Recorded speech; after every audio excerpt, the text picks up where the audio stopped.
everybody know who I want next. I want Terrence Crawford next. You're gonna make that happen? Huh? You're gonna make that happen? Oh, definitely. That's the fight that I want. That's the fight everybody else want. Like I said, I'm gonna get these straps that I'm gonna go over there and take his shit too. All right. Errol, congratulations. Terrific fight this evening. Thank you, man. Down. Strap season. I know what time it is, baby. Terrence, I'm coming for that motherfucking belt. All right.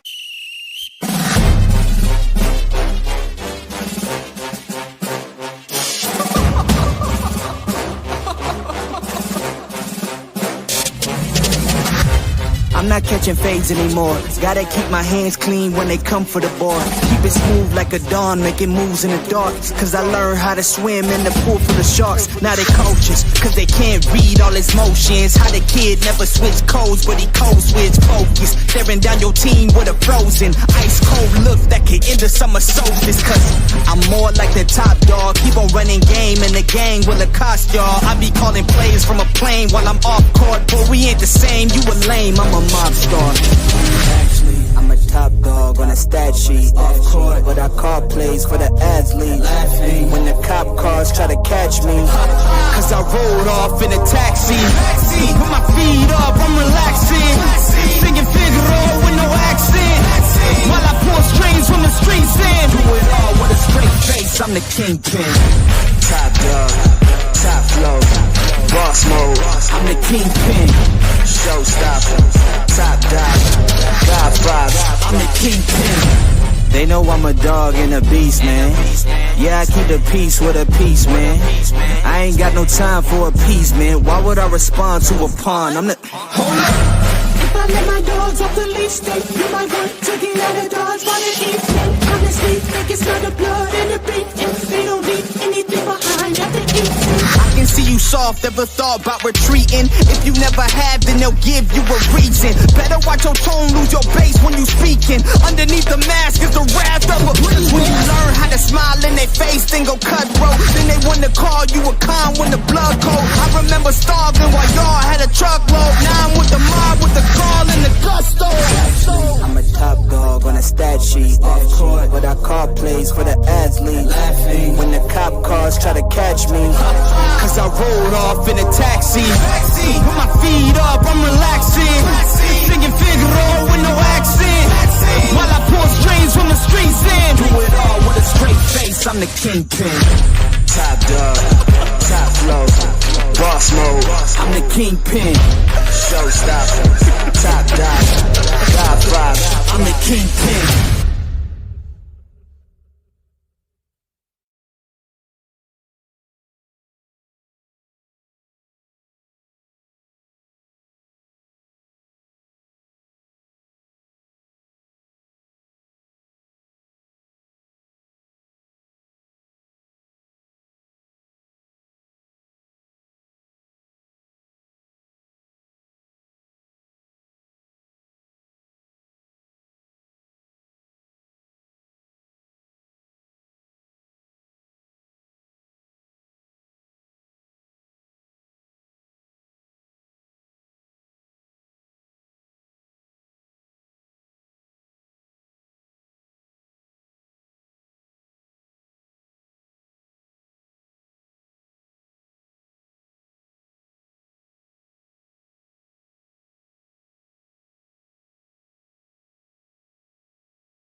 Man, I was all into the spiel.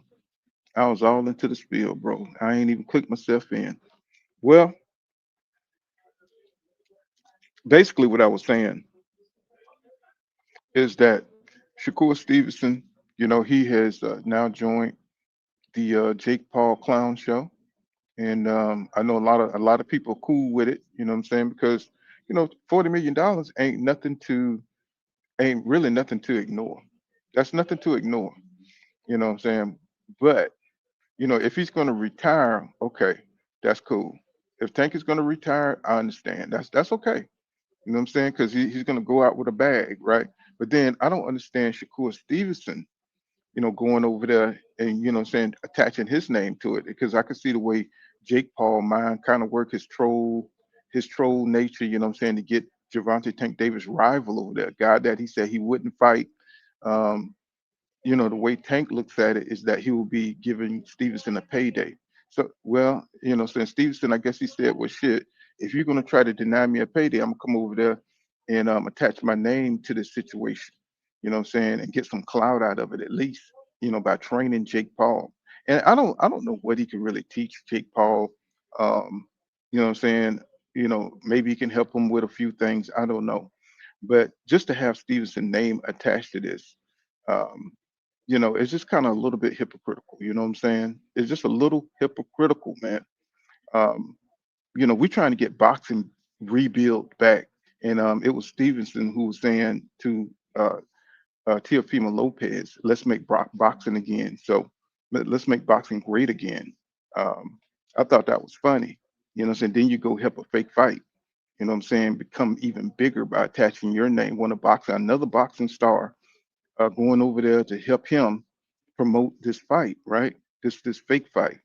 And everybody's like, I don't know. It's like since Gervonta Tank Davis is a part of it, they don't want anybody to say anything or have any kind of uh, different feelings about, Jake Paul and what he's doing. And even though he's a promoter and he's putting on real fights too at the same time, it's just kind of weird to have the promoter himself fighting and not fighting in his weight class, right? And fight real fights, you know what I'm saying? And he's putting on these spectacles and it's just kind of it's something kind of something off about this whole thing, right? And but it's working for him, right? And if he do great numbers, we're going to see more exhibitions like this. He's going to pull more stars his way.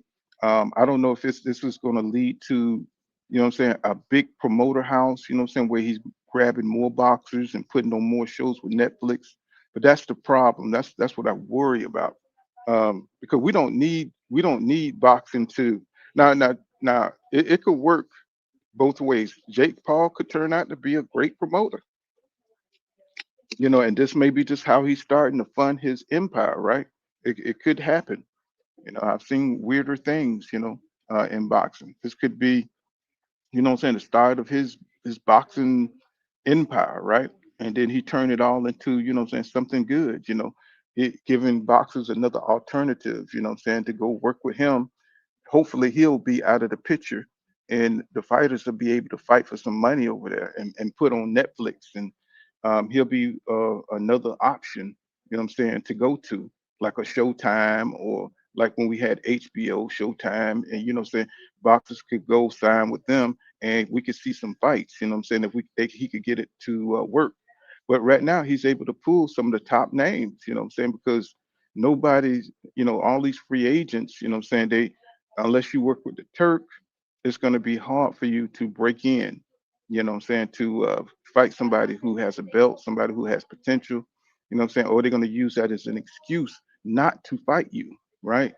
That's what's going on. It's like, you see Jamil Charlo trying to look for a place to land.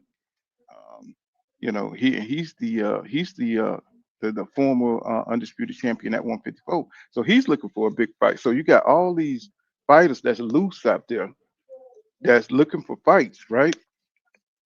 And these are some guys that could put on a show, right? Jamil Charlo could put on a great show with Crawford. He wants that Crawford fight. There's a lot of people pissed off with Jamil Charlo because he sat out for 2 years. I'm pissed off with Charlo for sitting out for 2 years. You know what I'm saying? But now he's back, and now he wants, that Crawford fight. He wants to fight with Boots. He want to fight with anybody where he can make $10 million. That's what he want to make. You know what I'm saying? And everybody's laughing, but this man, say he was undisputed champion, right? So we got to put some respect on his name.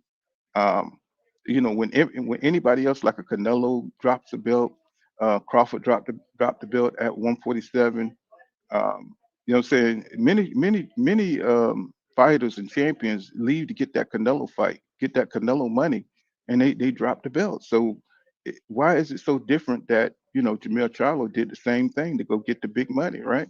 And now he's back. So I don't understand why he's facing such criticism when everybody does it, what I'm saying, to get the big money fights. And that, it's a real fight. He lost the fight to Canelo Alvarez, and it looked like he was in there to survive, really. Okay, maybe that's what it is, you know what I'm saying? That he looked like he was trying to not get knocked out. It looked like he didn't put in full effort, but he couldn't handle Canelo's power. He's not Terrence Crawford. He don't fight like Terrence Crawford, you know what I'm saying? And I think it was some coach I was watching, and he was saying that the Charlos are too big, what I'm saying, for the weight classes that they're in. That's why they're able to survive. And when you do go up to a weight class where you're supposed to be in, and you've been fighting at a lower weight class, you can't take the punches. But you look at Terrence Crawford, what I'm saying, he was able to do it. What I'm saying? But of course, they're different fighters. They got different skills. They got different, what I'm saying, they got different things that keep them in the game, right? And so, Jamel wasn't able to deal with Canelo, but he got the payday, right? And then he came straight back to 154.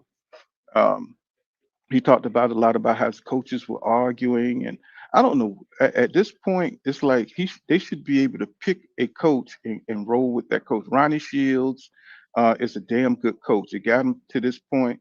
I don't know what's going on with Derek James, but Dallas is in a mess right now.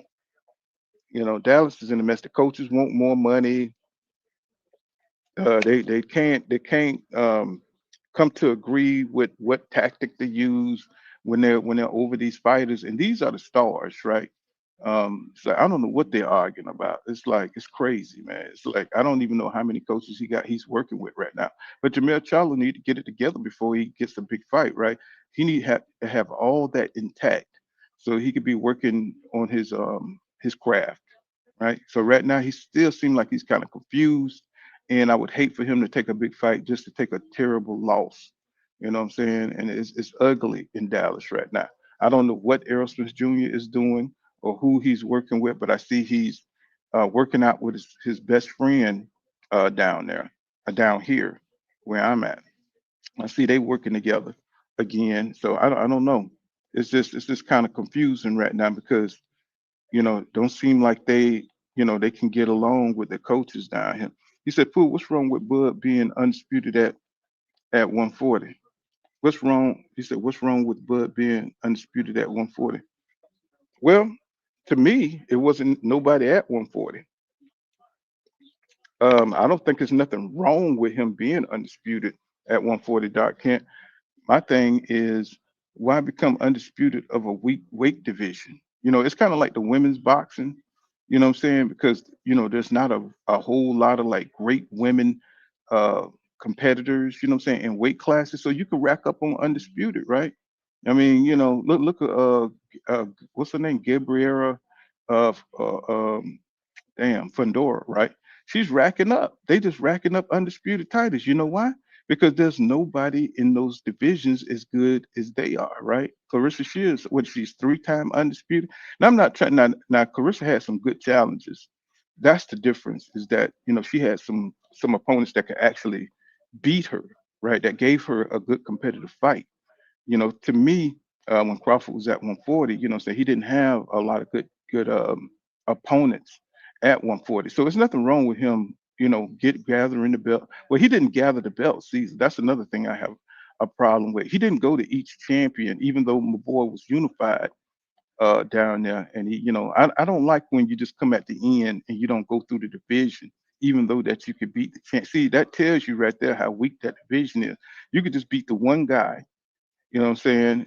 At the end, after they done gathered all the belts and went through the gauntlet, you know what I'm saying? You come, you know what I'm saying? You fight the one guy that went through to gather the belts and beat him, right?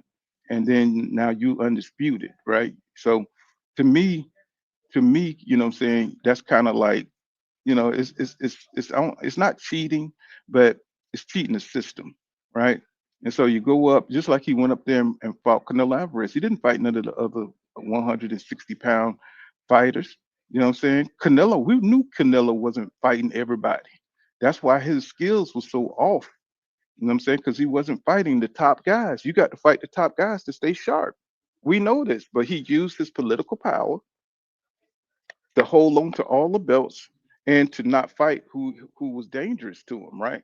And so that's why boxing is people are looking sideways at boxing because these guys are not fighting the dudes to keep them sharp. You know what I'm saying? They just fighting guys that they can beat, right? And so, Crawford, he's kind of like looking around saying, okay, who can I beat?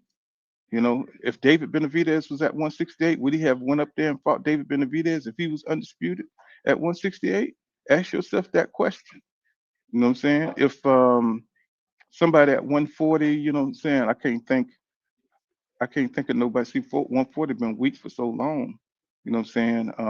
But see, if we would clean out 140 right now, if he was coming up at this time, it would be a good time for him to get undisputed because you got a few names there that people respect. You know what I'm saying? And he could clean up those guys. And you could say even at 160, if he beat Laura, if he beat Jennebeck, those are two good fighters. You know what I'm saying? But see, he's not going to fight them individually. He's not going to fight Carlos Adamas.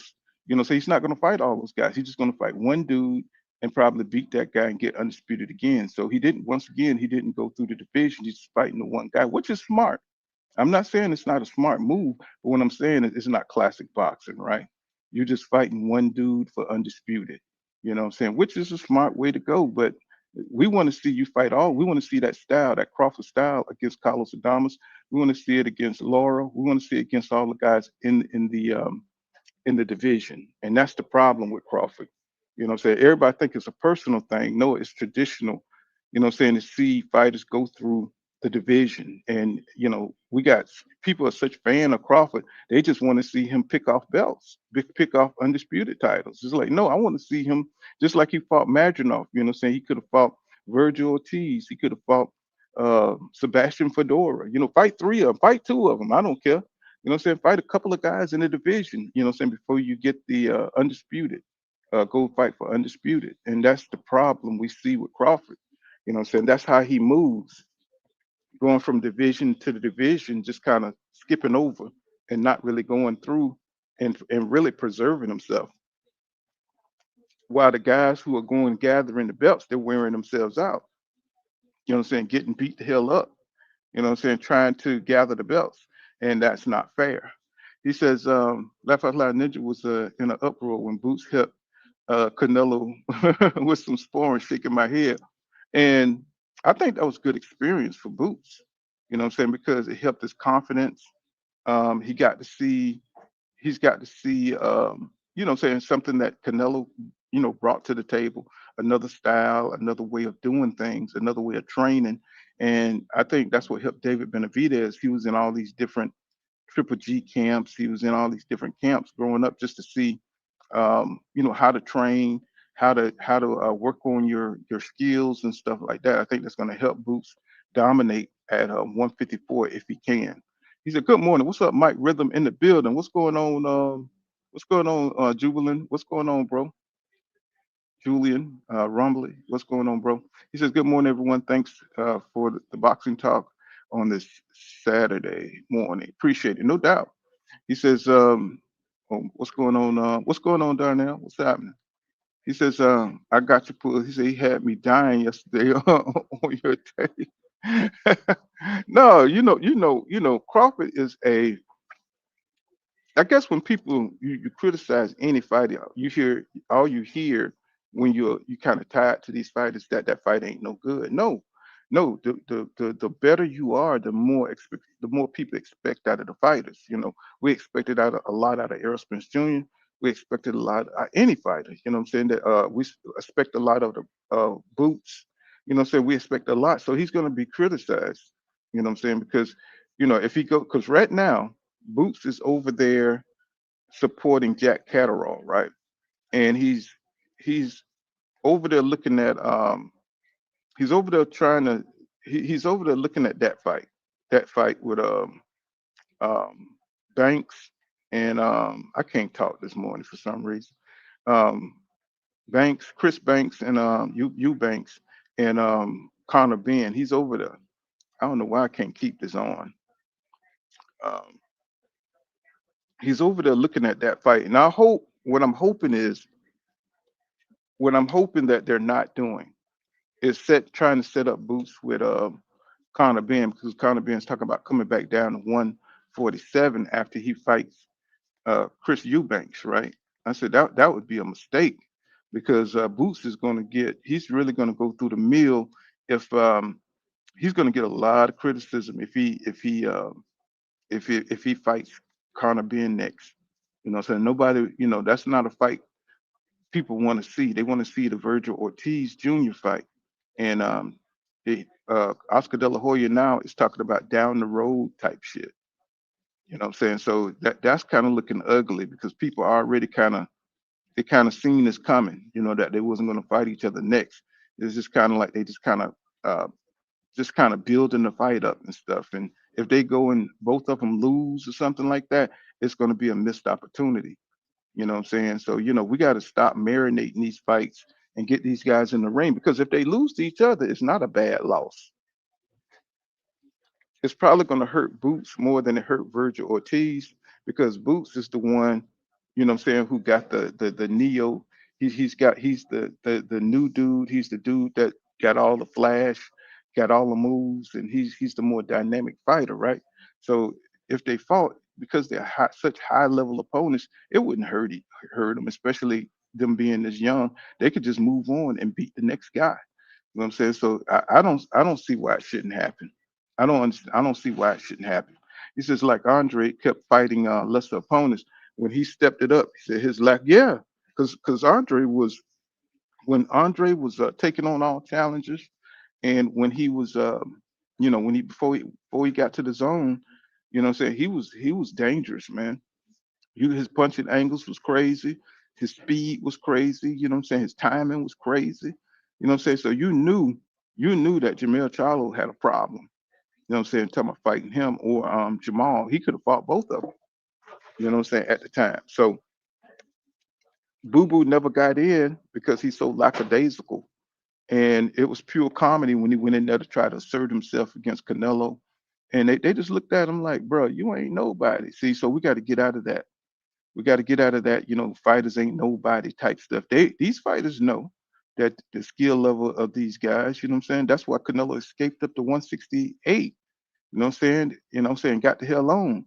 You know what I'm saying? Because he didn't want to face none of these boxers. You know what I'm saying? I think Andre would have did exactly what Terrence Crawford did. You know what I'm saying? He would have done the same thing. You know. So I'm pretty sure Canelo understood the danger and got the hell on. Away from them Charlo boys, and especially when he was down there at their weight. Before he start eating all that clenbuterol meat and start beefing up and all that stuff. He said, Rome Plug says Crawford should fight Andre. I got Boo Boo. Nah, I mean, I don't think Andre the same, bro. It's like once they mentally, they get away from boxing, it's like something, it's hard to get that momentum back. Even though the skills might be there, but he's gonna have to have a hell of a coach to bring that back out of him, right? To get back into the groove, to get that Boo Boo Andre uh, timing. What I'm saying, to get what he had. What I'm saying, he had something special.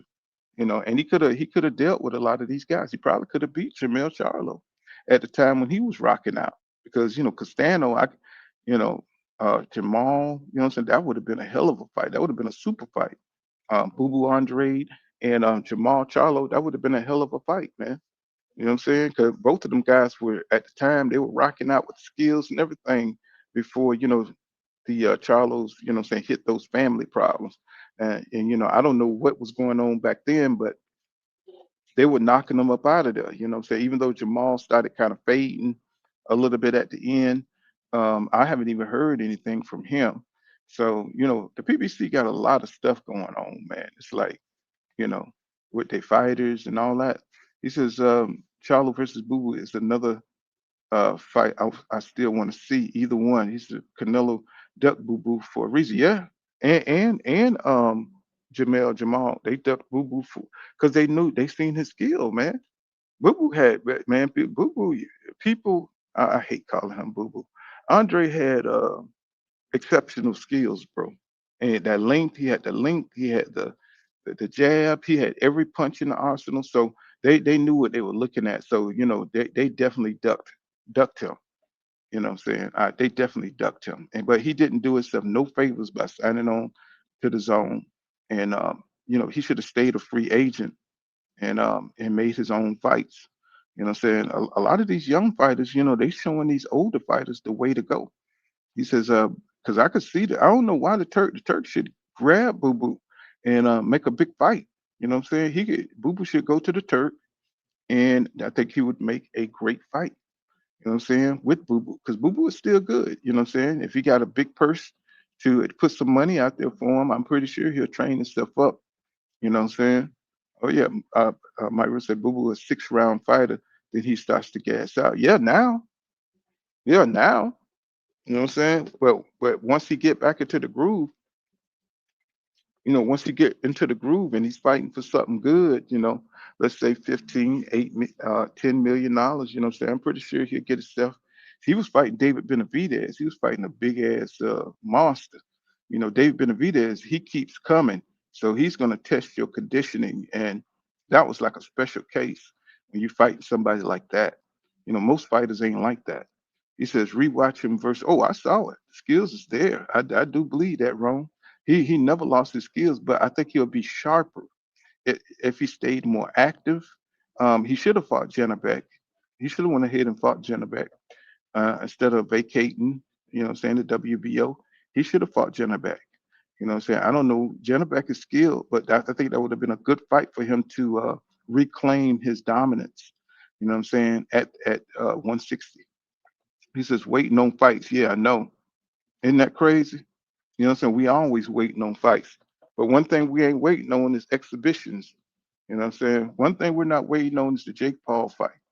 Um, a lot of us still gonna watch that shit though. I know. A lot of us still gonna watch it because you just want to see the train wreck. You want to see if Tank gonna get embarrassed. You know what I'm saying? You want to see how it's gonna go. Or is Tank gonna knock out Jake Paul or is it gonna be super fake? You know what I'm saying? He said, in the words of Pool Counterbox, he said, Andre is on that pussy podcast. He said, when he walked in that room with Canelo, man, that was kind of so lame. It just showed you, because Andre is a square guy. He's okay. He's a good guy. But he tried to be somebody he's not. And he came in there trying to, Canelo had relatives kidnapped while he fought.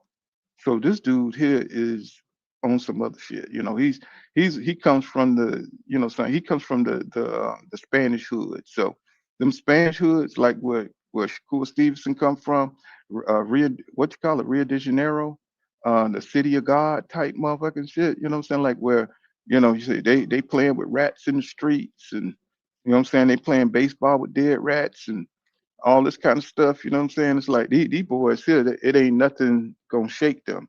You know what I'm saying? Especially once they get some money in their pocket. You know what I'm saying? Because they know how bad it can get. He says, I would agree.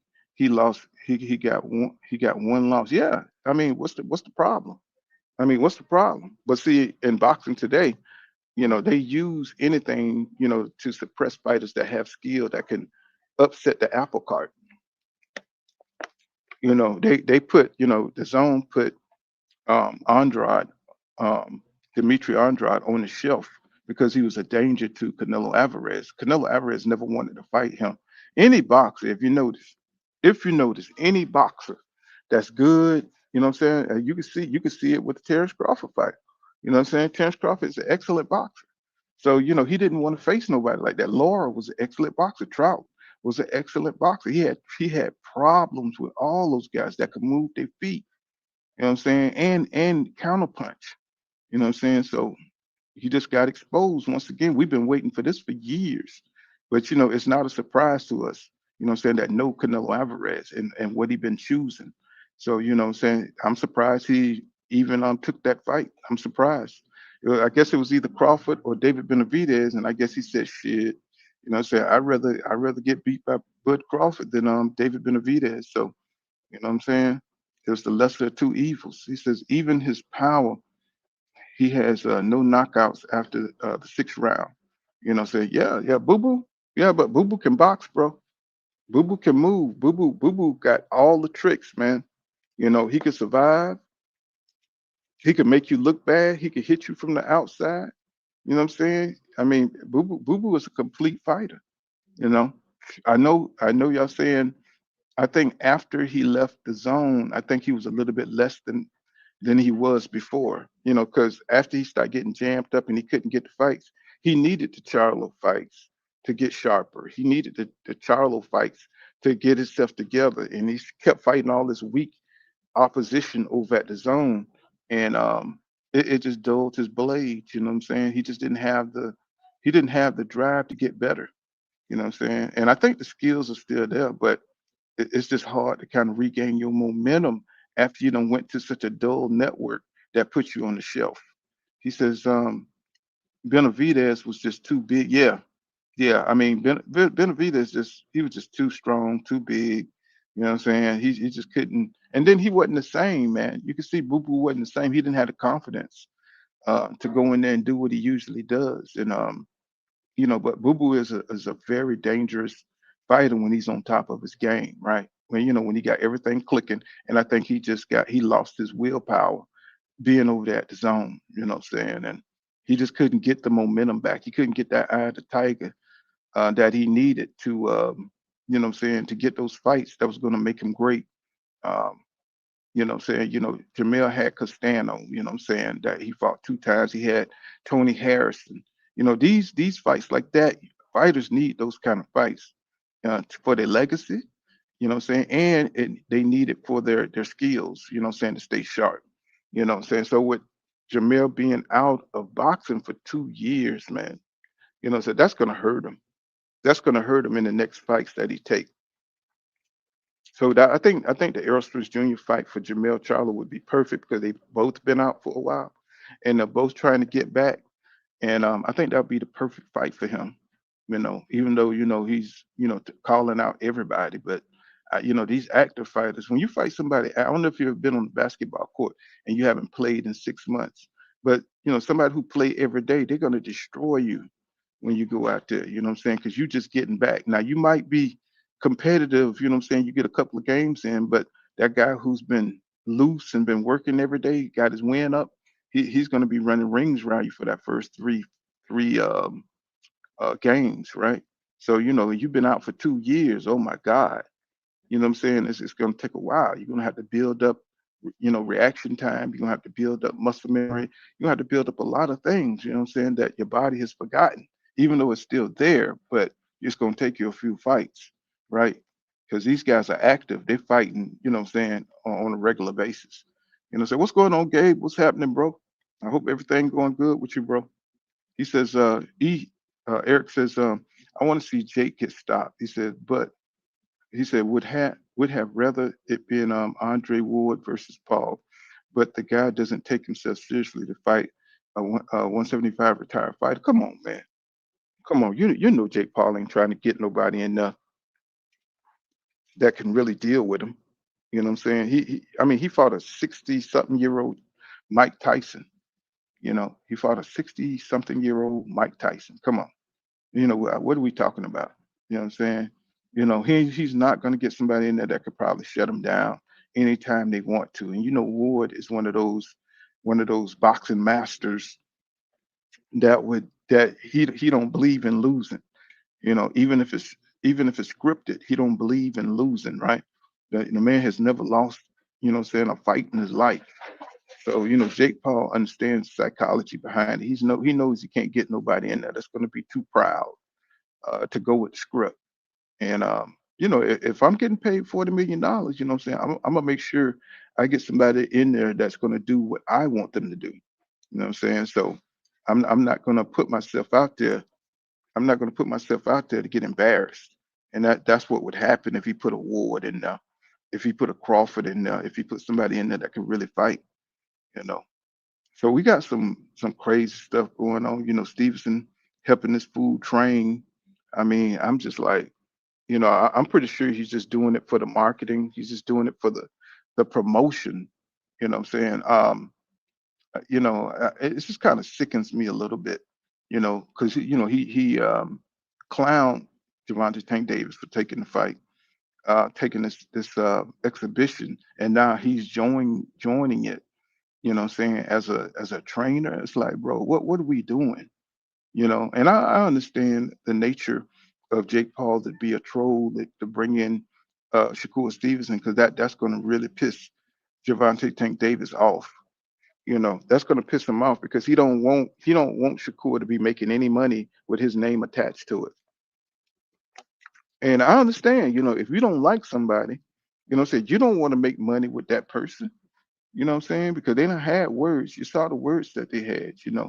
Shakur really burnt them up, you know what I'm saying, by telling them, he really lost the fight and he took a knee, calling him, all kind of, names and stuff. And they kind of left it like that. Like, I'm not gonna Javante Tank Davis, like, I'm not gonna fight you, bro, so you can make big money. Asking him how much money he making for the TO fight, if that fight even happened. That's what Shakur should be really concentrating on. But you really can't, you know, T.O. he's like a Jake Paul, but a real fighter. It's like he's gonna talk a lot of shit, what I'm saying, because he said that T.O. was overrated. Um, he said T.O. was overrated. And I'm just like, bro, I mean, it's kind of interesting that he says that. What I'm saying, when you just take your time signing contracts, you take your time getting into these fights. It's like, bro, 140 is filled with fighters. You should be on your second fight or third fight this year, man. It's like, come on, let's get in the ring, Tio, and stop all that talking. What I'm saying, people already still believe that Tio is not going to fight Shakur Stevenson. you know. And they keep talking about Shakur Stevenson don't have any power. They talk about Devin Haney don't have any power, but they don't want to get in the ring with him. Theo don't want to get in the ring with Devin. He don't want to get in the ring with I don't think he wants to fight Shakur. I think, like somebody was saying the other day, he just be using these guys for clout. Saying he can't deal with the athletic ability of these black fighters. If he let George Kambosos beat his ass, um, saying, it's going to be hard for him to deal with Shakur Stevenson moving around and boxing his head off, right? So I think he got into it with Richardson Hitchens, right? So he's trying to clout chase off of T.O., right? Since his little plot didn't work, right? Saying, he's trying to do what Ada Belanga did, saying, trying to drop Matchroom after a big payday and try to go straight to the Turk and try to make a deal. But the Turk is working hand. He's buying Matchroom. So if he's buying Matchroom, I mean, do they read the news? I mean, do they see what's going on? Do they read the news? It's like they working hand in hand. Eddie Hearn's still going to be a part of Matchroom, even if the Turk buys that. He's still going to be he's still going to be the man. He owns Ring Magazine. Going directly to the Turk was just you just kind of like made yourself look stupid, homeboy. And then the Turk don't like pure boxers like that. Your style is all wrong for the Turk. So it's like for him to try to go behind Matchroom back and make a big deal. What I'm saying? It was kind of stupid. Really, it was kind of stupid. You know, but he showed his hand. He showed his hand, and he tried and he failed. So Richardson, he just need to put his head down and go ahead and win some more fights and show that the funny thing was, Chill called him a weight bully. I thought that was crazy. Teal gonna call Hitchison a weight bully. I was like, bro, you was a weight bully for 9 years at 135. I mean, what do these guys really be listening to the things that are coming out their mouth? You know what I'm saying? It's like, man, I'm like, bro, come on, man. It's like you can't. You should be the last. Tio should be the last person to call somebody a weight bully. I mean, you stayed at 135 so long that you got destroyed by a lesser dude that even wasn't even supposed to be there. George Cambosos. So it's just kind of crazy the way these fights. He'll say anything, bro. He don't really think about what he's be saying. He says, I don't think Canelo. Eric says, I don't think Canelo thought he'd lose to Bud. He said, I think Mel gave him a false sense of security. He knew there was a chance he'd be outboxed, but he never expected Bud to be able to go toe to toe. But that's what the great ones do, man.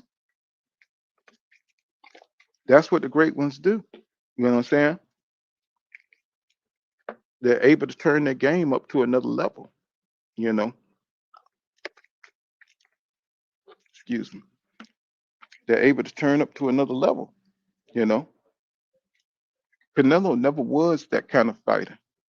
Um, I mean, does he have certain abilities? Yeah. You know what I'm saying? But once, Crawford them target you, they look at everything. He blocked everything Canelo had going. He got hit a couple of times.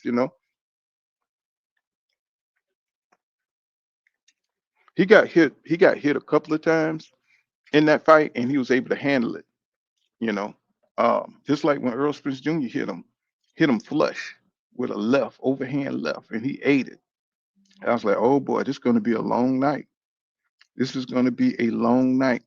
So, Crawford, they say he don't have a chin, but hell, I've seen him get hit flush quite a few times, and he took it. And I can't take nothing away from that. He got hit by Canelo dead in the damn face with a lead right.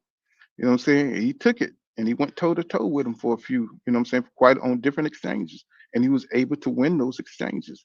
You know what I'm saying? I can't say I didn't see that. I can't deny that. You know what I'm saying? Much as I don't like the way he moves, how you gonna deny that when you saw it?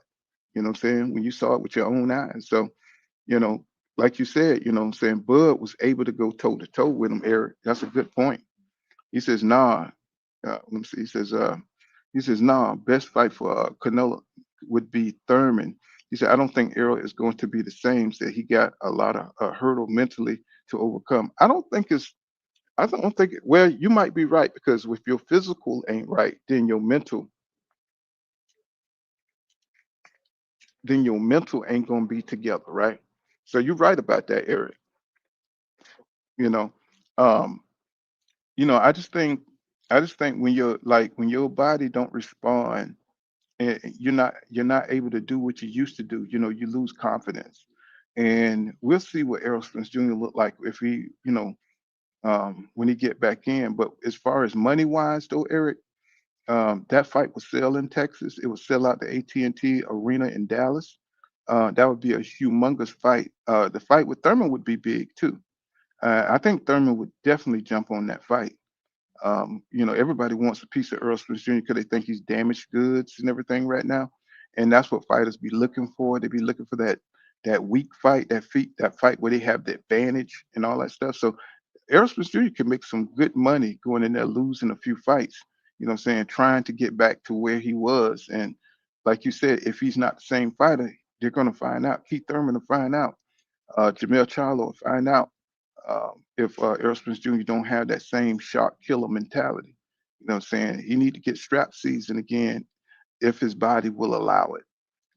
And I'm not saying I don't know what's going on with him, um, but he's definitely don't seem to be have the same drive. You know what I'm saying? Because he's been off for too long. But we'll see. We have to see him in a fight to kind of make a better assessment. You know what I'm saying? But him being away from the sport says a lot. Says a lot. You know, he's a cool guy and everything, but he got to get back to the business of boxing. He says free agents that gives him the possibility to partner in fights on different networks. Yep. He said, I think that that's why the established entities does not like Devin and Bill. Said they don't want other fighters to catch on. Yeah, yeah, that's a big deal, man. Because that's going to influence other. See, and you can see it. Other fighters is trying to start their own promotions. You know what I'm saying? Trying to get a bigger, another slice of the pie. Once the payment goes everywhere, you know what I'm saying? If you got your own promotional companies, you get a slice of the back end of the commercials, whatever, you get more money, for all of the promotions and all that stuff.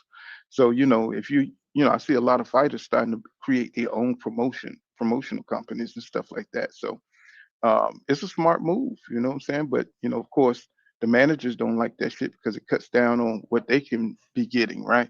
So, fighters are starting to get smart. You know what I'm saying? They're starting to smarten up.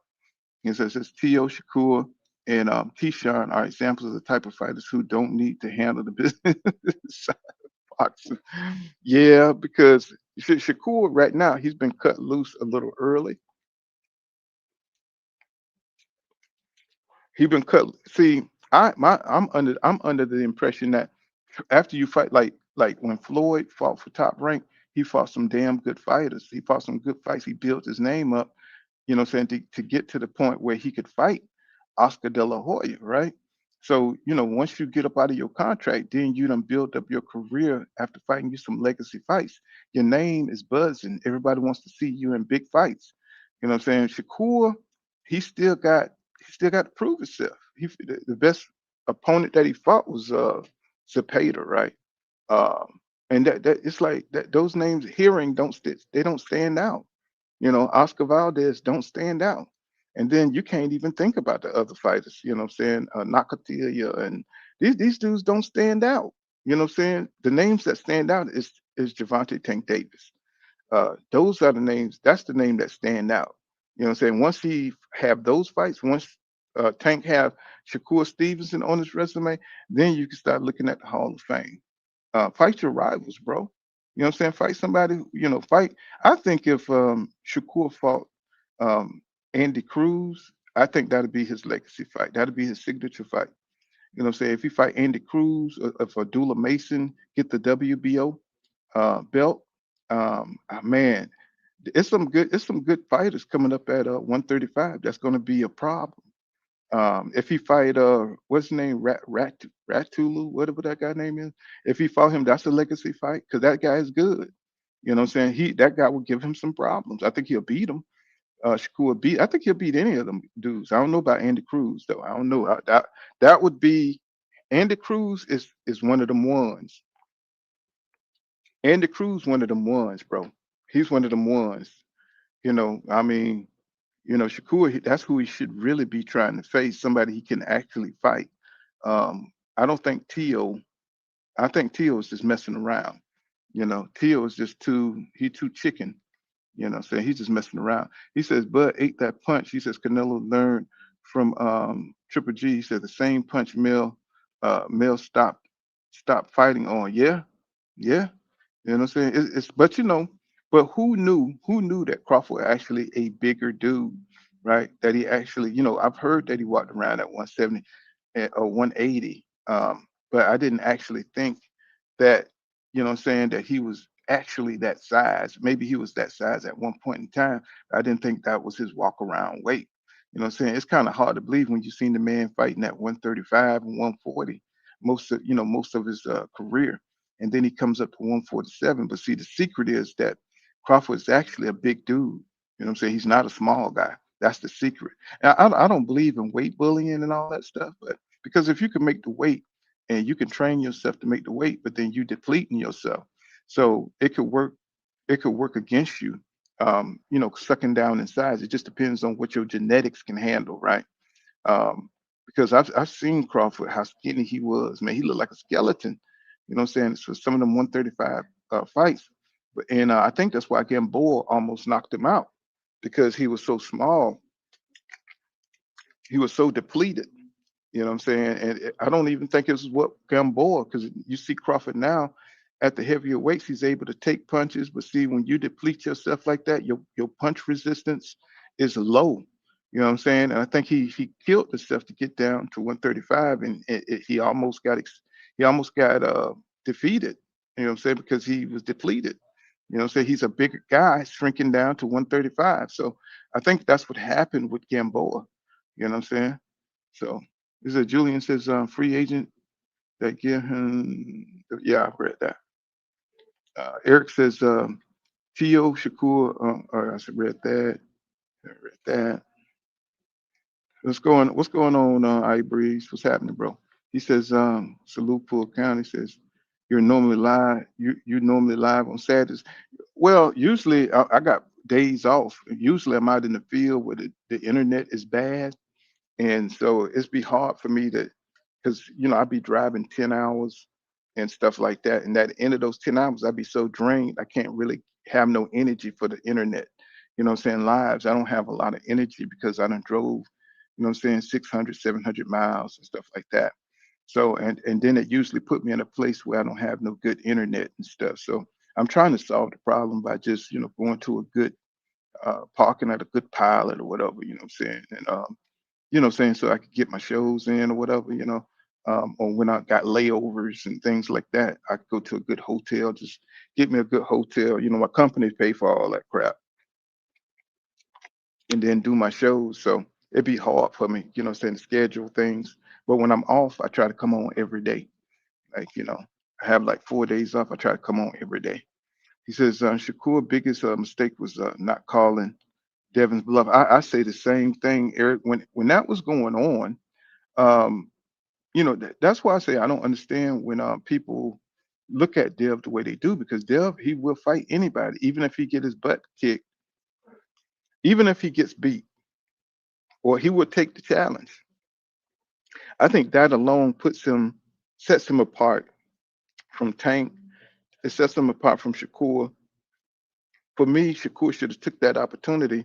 And I said it. I think he offered him like what, 25% or something like that. And I think he offered, or was it, that's what he wanted, 25%. It was something like that. What I'm saying? Where Shakur, he thought it was an insult. I say, bro, nobody knows who you are, bro, except for boxing fans. Take that fight, go in there, and you the man now. You get Devin Haney resume. That's a legacy fight for you. Now nobody can say you didn't fight nobody, right? You fight Lomachenko. You fight a name. Get a name up under your belt. So, when you move up, people can't say, they dismiss you because you haven't fought anybody, right? Just like Tio, what I'm saying? He always trying to look at people's resumes and dismiss them, right? Just because he fought a couple of guys, right? It's like even the guys you fought ain't all that. I know Josh Taylor was undisputed, whatever, but Josh Taylor he wasn't able to defend the belts. You know what I'm saying? It's like, come on, man. It's like when you become undisputed and you lose trying to defend the belt in your first defense, it's like, come on now, stop. You wasn't that special. What I'm saying? You were just able to beat the last dude that had the belt, or you was able to beat the dude that got all four of the belts. You know what I'm saying? That don't tell you nothing about lasting in that division and being the king of that division. If you're gonna be the king of the division, fight a couple of guys that's next up. Fight the number one contender of each sanctioning body to prove that you're the king of that division. And that's how I look at it. He says Bud and Bomac talk too much. He says, I never would reveal or brag about my walk around weight. He says never give your opponents and fans excuses. Right. You know what I'm saying? But it really don't matter if you can operate at that weight, Eric. If you can operate at that weight, you know what I'm saying? They're gonna call you weight bully, whatever. It don't matter. You know what I'm saying? As long as you can win, you know what I'm saying, at any weight that you target or that you want to compete at, you know what I'm saying? You're not a weight bully. You made the weight. You say long as you don't blow up to 170 after the fight, if you're fighting at 135, as long as you don't blow up, you know what I'm saying, to 170 or 160 or whatever, you know what I'm saying, it's okay. That's weight bullying. You know what I'm saying? If you're allowed to just blow up, you know what I'm saying, regardless. I like the IBF rules. You can't blow up, you know what I'm saying, beyond 10 pounds, after the fight or whatever. You know what I'm saying? So that, you can't be outside of your weight class that much. You know what I'm saying? That's just kind of crazy. He said, okay. He said, I was asking, okay. He said, oh, okay. I was asking because I've been looking for boxing talk on the weekend. He said, think it's a market to tap into. Yeah, yeah. It's a number of guys that be going live on the weekend. You know what I'm saying? To me, I would come on every day, you know what I'm saying, if I could, but shit, you know what I'm saying? I'd be out here trying to get it. He says, wrong people talking in his ears. Yeah. He says nobody knows what the percentage was. I think they said it was 25%. You know what I'm saying? I think Devin was given the percentages that at the time. Let me see. Let me see if I could Google it real quick. Let me see. I'm gonna see if I could Google this real quick. Let me see. Uh, if it's still out or whatever. Let me see how much. Let me see if I can. Let me see. See how much did Devin Haney offer Shakur Stevenson? Shakur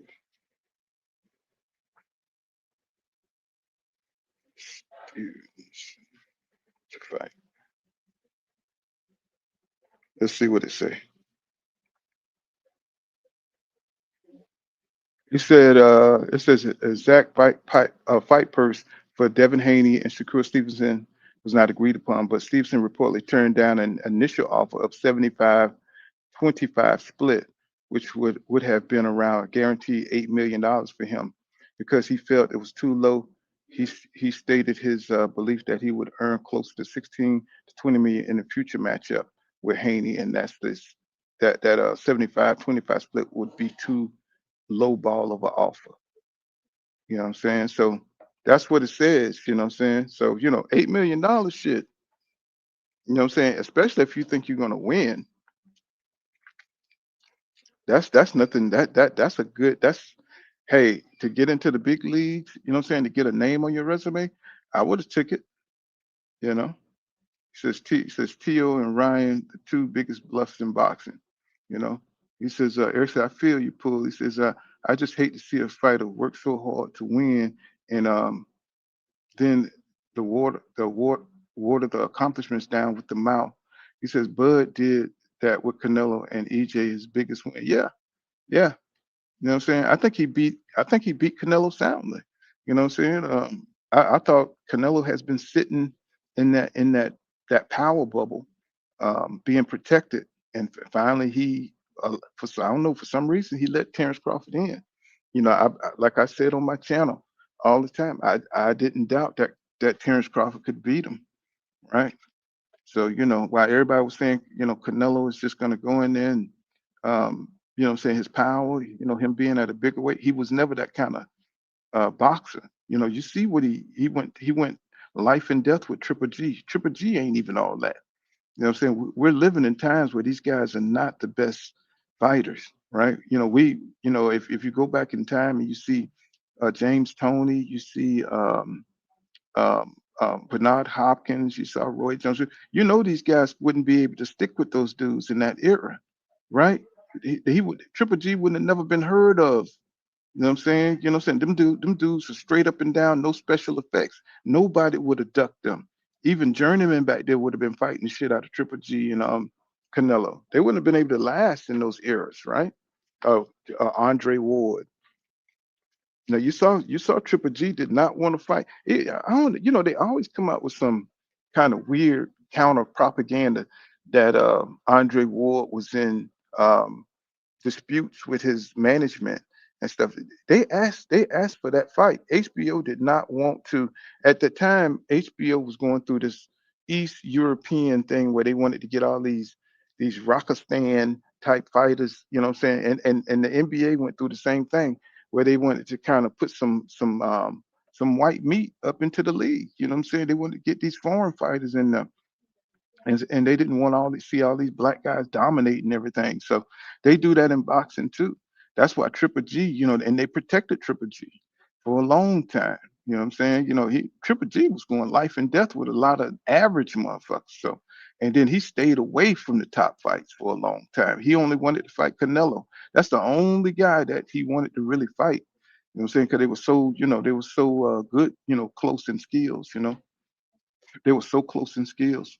He says, to my knowledge, it was 20. That's what I said, 25%. But I totally agree with the guy that mentioned it. He says Shakur didn't bet on himself and missed the opportunity. And I don't know. I think Shakur was feeling himself because what I'm saying, these fighters, when you sparring somebody like, he spars Bud Crawford, and I think that makes him feel like he's it's kind of like it rubs off on you when you with another champion, you know what I'm saying? And they've been sparring each other so long. He think he's on another level, but he hasn't proven himself yet. And for somehow he's kind of like mixing his sparring with Bud into his legacy somehow. What Bud does is a victory for Bud is like a victory from him. And it's like, no, bro, you got to go out there and fight your own rivals, bro. You got to go out there. You got to fight your own Canelo. You got to fight your own Errol Spence Jr. You know what I'm saying? You can't ride off the nuts of another fighter. You know what I'm saying? You got to make your own legacy. And that's the problem. That's the problem with Stevenson. He done been around greatness so long. He think he's great, and it's like he still got to prove. He still got to prove it in the ring. I know I always go back to the Edwards Santos fight. That was his perfect opponent to show what kind of superstar he was, and he missed the mark on that. You know what I'm saying? He missed the mark. It's almost like he wasn't even ready. You know what I'm saying? He was not ready. That was his time to shine. He should have performed in that fight so well that everybody wanted to see him again. And then you have Top Rank putting out the narrative that he's so boring, putting the camera on people leaving the stadium. That really hurt him. That really hurt him a lot. So he went out there and did the Zapata thing. Uh, he almost got rocked. He almost got knocked out. You know what I'm saying? Trying to fight some kind of different style with his back against the rope. Even though he separated himself from Zapata, it was a hard fight for him. So the judge and jury is still out on Shakur Stevenson.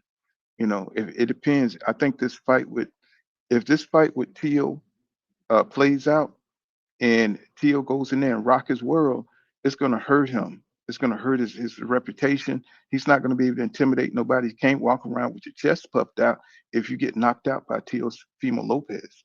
That's not gonna happen, bro. It's like people gonna be looking at you like you just a bluff, you know. So nobody gonna want to hear it no more. So now if he goes out there and he dominates Teofimo Lopez, um, that will shut Teofimo Lopez stuff down. He'll still be talking shit, but at the end of the day, what I'm saying, nobody's gonna believe none of that. You know what I'm saying? And then I think his confidence, because Teo is a very self-conscious fighter. I think that'll hurt his career to the point where he's done, especially if he lose to a black fighter. He says, not gonna lie, I was so happy to be totally with the Bud versus to be with the Bud versus Sual fight. He says Bud had you jumping for joy. Hats off to that gentleman right there. People, he's still taking a victory lap. The man had a parade in Omaha. Um, they was hating on him so bad he got arrested. You know what I'm saying, afterwards. But the man had a whole day. He got the key to the city, and he still rest. I mean, that is a big accomplishment. Just because of the reputation of Canelo Alvarez. But if you if you looked at Canelo the way others looked at Canelo Alvarez, that he was this protected fighter, I was just like, I wasn't surprised he got beat by Bud. I always thought Bud was a better boxer than Canelo Alvarez. Hell, I thought Jamel Charlo was a better boxer than Canelo Alvarez. I just think Jamel didn't have the right game plan. I think he had too much deference.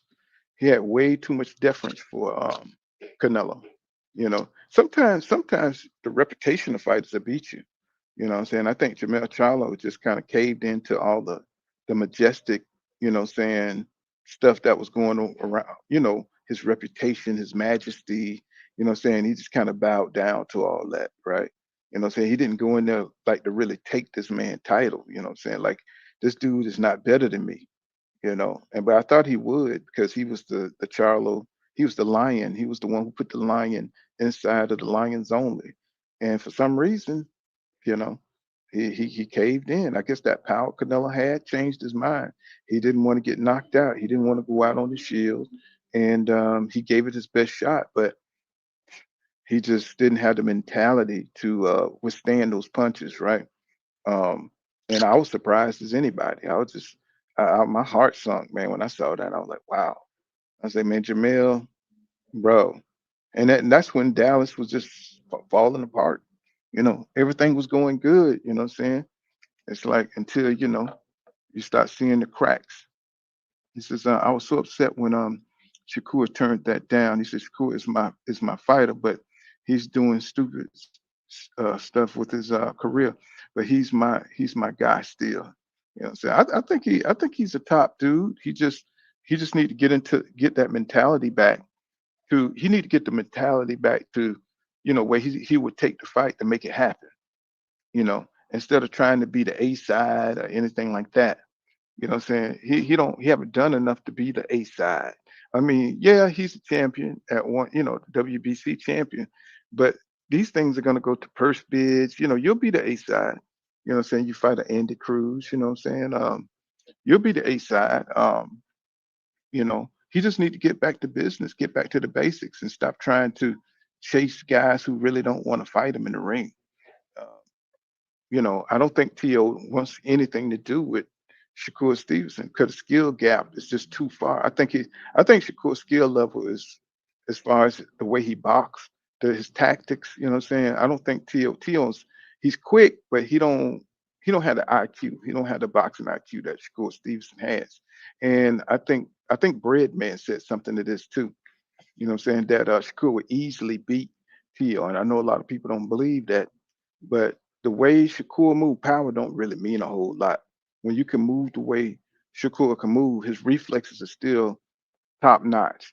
And long as he got those reflexes and he parry punches and he counters good, you know what I'm saying? Tio don't like to look bad in that ring. And Shakur will make him look stupid in there because he's a gym rat. So he was the lion only, not the only lion. He was the lion. Wait a minute. He was the lion's only, not the lion. Oh man, y'all crazy, man.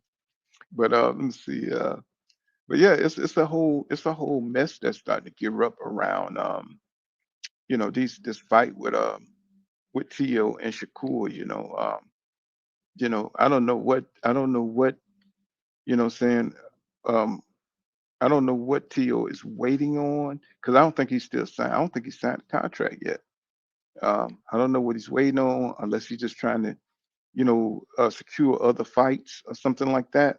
You know what I'm saying? While getting eyes on him and just kind of clout chasing um, Shakur. You know what I'm saying? Because he does that a lot. He likes to clout chase other fights like he did Devin Haney and would never give him the fight. These negotiations tend to fall apart. You know what I'm saying? With Tio, when it comes to black fighters, he do not want to lose to a black fighter. So I think Tio's probably mentally he's another tank. He's probably another tank. Mentally, he'll probably end up retiring. You know what I'm saying? After he fight a couple of more guys that he actually want to fight.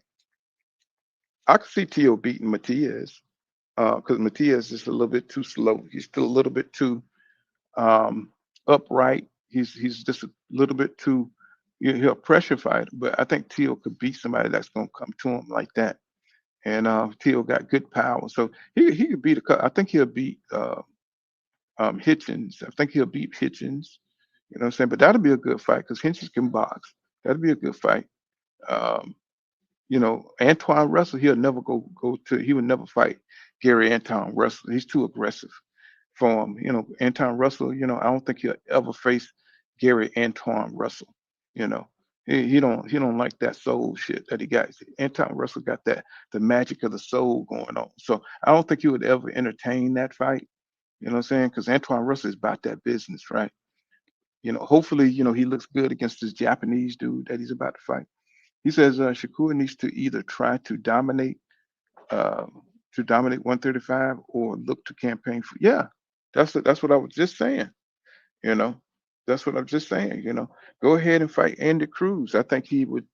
I think that would lift his career way up. If he fight Andy Cruz, I think that'll be the start of him dominating and becoming maybe even undisputed at 135. I think he'll give Mason his first loss. You know what I'm saying? I think Shakur Stevenson would give Abdullah Mason his first loss because Abdullah Mason don't have enough experience yet to be a champion. Keyshawn, Keyshawn is just kind of out in the void. He don't know. He just kind of enjoyed being a boxing celebrity. I don't see him really, he talking about I think the WBO, they got him, they got him talking, they got him to be the number one contender to fight Teofimo Lopez. But is he ready for Teofimo Lopez? I don't know. I don't know if he's ready for Teo. He's kind of like a Shakur Stevenson light. You know, um, could he handle Teo, man? I don't know. I don't think he can handle Teo, man. He haven't been in enough good fights to really make that assessment. Um, I don't know. I think he need to fight Santos. I think that fight would have told us a lot about Keyshawn Davis. I think that if he would have took that fight and not avoided him, and then you got to look at Schofield at 135. What I'm saying, the way he dodged Shakur Stevenson, man, it's like this tells me a lot about these guys, man. When they avoid the fights like that, um, I mean, you got sick. You know what I'm saying? It's like, bro, you couldn't come up with a better excuse than that. You know what I'm saying? You got sick. It's like I don't want to hear him talk about anybody else. They still criticizing him and his daddy. That's gonna be another bill right there. Schofield daddy. That's gonna be another bill right there. That's gonna be another bill right there. People gonna hate Schofield because of his daddy. And now Schofield starting to say little shit. He's starting to say little shit behind the scenes. It's like, bro, you just ducked the whole. You just ducked one of the best fighters at 135. You don't want no smoke, son. You do not want no smoke. So let me see. Yeah, he don't want no smoke. He says, "Would you say rematching Santos would have been the play for Shakur too?" He says, "Yeah, yeah, yeah. They don't understand how important it is not to miss these tests. These are tests to solidify you, right? And when you don't fight those guys that people believe that can beat you, then people start to doubt you, right?" He says rematch with Sanders would have been the play for Shakur too. He said these fighters could have watched boxing coming up. Couldn't have watched boxing coming up. They're so out of touch with how you conduct yourself. Exactly. They think they can just do what they want to do, Eric. Um, they're out of time. It was unheard of for somebody to retire this early and not fight the dudes that the boxing fans wanted to see you fight. They'd rather just discredit the boxing fans and say, screw the fans. And I'm fit to do what the hell I want to do. And it's like you talk about the boxing fans that supported you and brought your pay-per-views. You know what I'm saying? You talking about the boxing fans that supported you, brought T-shirts and came to your fights and you know what I'm saying? How you gonna say screw the fans, bro? They don't have any good sense. They don't have any good sense. Just because the fighters are pressuring you for you to put everything on the line. I mean, you don't have to do it, but you should be wanting to do it. This is something that you should be. This is something that the fighters should, be trying to strive to do for themselves, and they don't have it. That's what makes this era a little bit different. You just got fighters that just want to fight the fights they can win. They don't really want to fight no power punches. They don't want to fight nobody that could hurt them in the ring. So, but they got all the skills in the world. You can have all the skills in the world and not have the heart, what I'm saying, to test yourself. And that's what we're starting to find out. And, we're questioning, people are questioning Jerome Booth Ennis right now, and that's why I'm kind of worried. That's why I'm kind of worried about this, him going over to watch Eubanks and Conor Benn thing, because I don't want him to start going on the European tour. If he goes on the European tour, it's going to be over for him. People going to be looking at him crazy. They're going to be looking at him totally crazy. You know, it's like so he really can't afford it because he haven't built himself up. He haven't really built himself up enough yet. He says, I feel Mason. He said, I feel Mason is the next Sugar Ray. I feel Mason is the so he needs about 3 more fights. Yeah, yeah, I would say. And they got to be educational fights. I think this Noakes fight, the Sam Noakes fight, I think that we're gonna see a lot. You know what I'm saying? I think that's gonna show us a lot from Abdullah Mason. Um, I think this is gonna make him shine. You know what I'm saying? If he overcomes Sam Noakes, it's gonna give him the confidence to be able to face Shakur Stevenson. Now, I'm not saying he will beat Shakur Stevenson. I'm not saying he will beat Andy Cruz, but it'll stop putting him on, giving him that championship hard, especially when he win the WBO. It'll put him in another, what I'm saying, on another level. You know what I'm saying, mentally. I think it'll boost him up. It'll enhance him. Um, but he's still got a lot to learn. He's still getting dropped and stuff like that. So, I saw Stevenson giving him some advice um, before a fight. What I'm saying, how to feel out an opponent. What I'm saying, before you engage and stuff. I thought that was pretty interesting. Stevenson always be up in somebody's corner. Yeah, he is a class act. I think Mason is. I think he's going to be a hell of a champion. What I'm saying, once he gets settled in. Um, but I think right now Shakur just got a little bit. He got the experience, right? Right now, I think Stevenson would beat. I think Stevenson would beat Keyshawn too. I think Keyshawn knows it too. So, but they're not really going to fight each other. They're really not going to face each other in the ring right now. They're just not going to do it. They are not going to do it. Yeah, I was looking at something where they was talking about Triple G is trying to be president of the World Boxing Association. I said, well, shit. He's trying to be the president, and then I heard he was trying to come back to boxing. That's like, man, these old guys, they really need to stay. They need to stay retired, bro. And I don't know what he would do as the president of the WBC or W. I don't know which one what he's trying to do. But he's trying to be president. And I was like, well, is he trying to get himself into the Hall of Fame? Because if you really look at his resume, a lot of people think, the three fights with Canelo, they think the Sergey Derevyanchenko fight, um, the Danny Jacobs fight, the David Lemieux fight. That's all I could really think about. You know what I'm saying? That would probably get him in there. You can't really give him the Kell Brook fight um, to put him in the Hall of Fame. You know what I'm saying? Maybe the three, people would give Triple G, they're talking about how nobody wanted to fight him. I was like, it wasn't nobody at middleweight. It wasn't nobody at middleweight. He waited for everybody to get the hell on and turn pro. Shit, he was probably about damn 29 at the time. You know what I'm saying? He had to wait for everybody to get the hell up out of there before he even turned pro. So, so they had to fast track him because there was such a lull in talent at the middleweight division so he could have a safe little run. So people don't talk about that. They don't talk about how Lomachenko, how these European fighters stay out for so long waiting for their space, to get in there so they can have a good little run, right? So, I don't know. 3 fights with Canelo, fight with Sergey Derevyanchenko, David Lemieux. Um, he lost 2 of the fights, majority decision, split decision to Canelo. And the first fight was a draw. You know what I'm saying? Come on. I don't know. Does that put him in the Hall of Fame? Does that put Triple G in the Hall of Fame? I mean, but in your estimation, it may. I mean, I might be wrong. You know what I'm saying? I just never thought much of Triple G, when he didn't fight Andre Ward, I didn't think he had the heart. So I didn't think he was the real deal. Once they passed, they screwed over that fight. He wouldn't fight a Ward. I said, nah, yeah.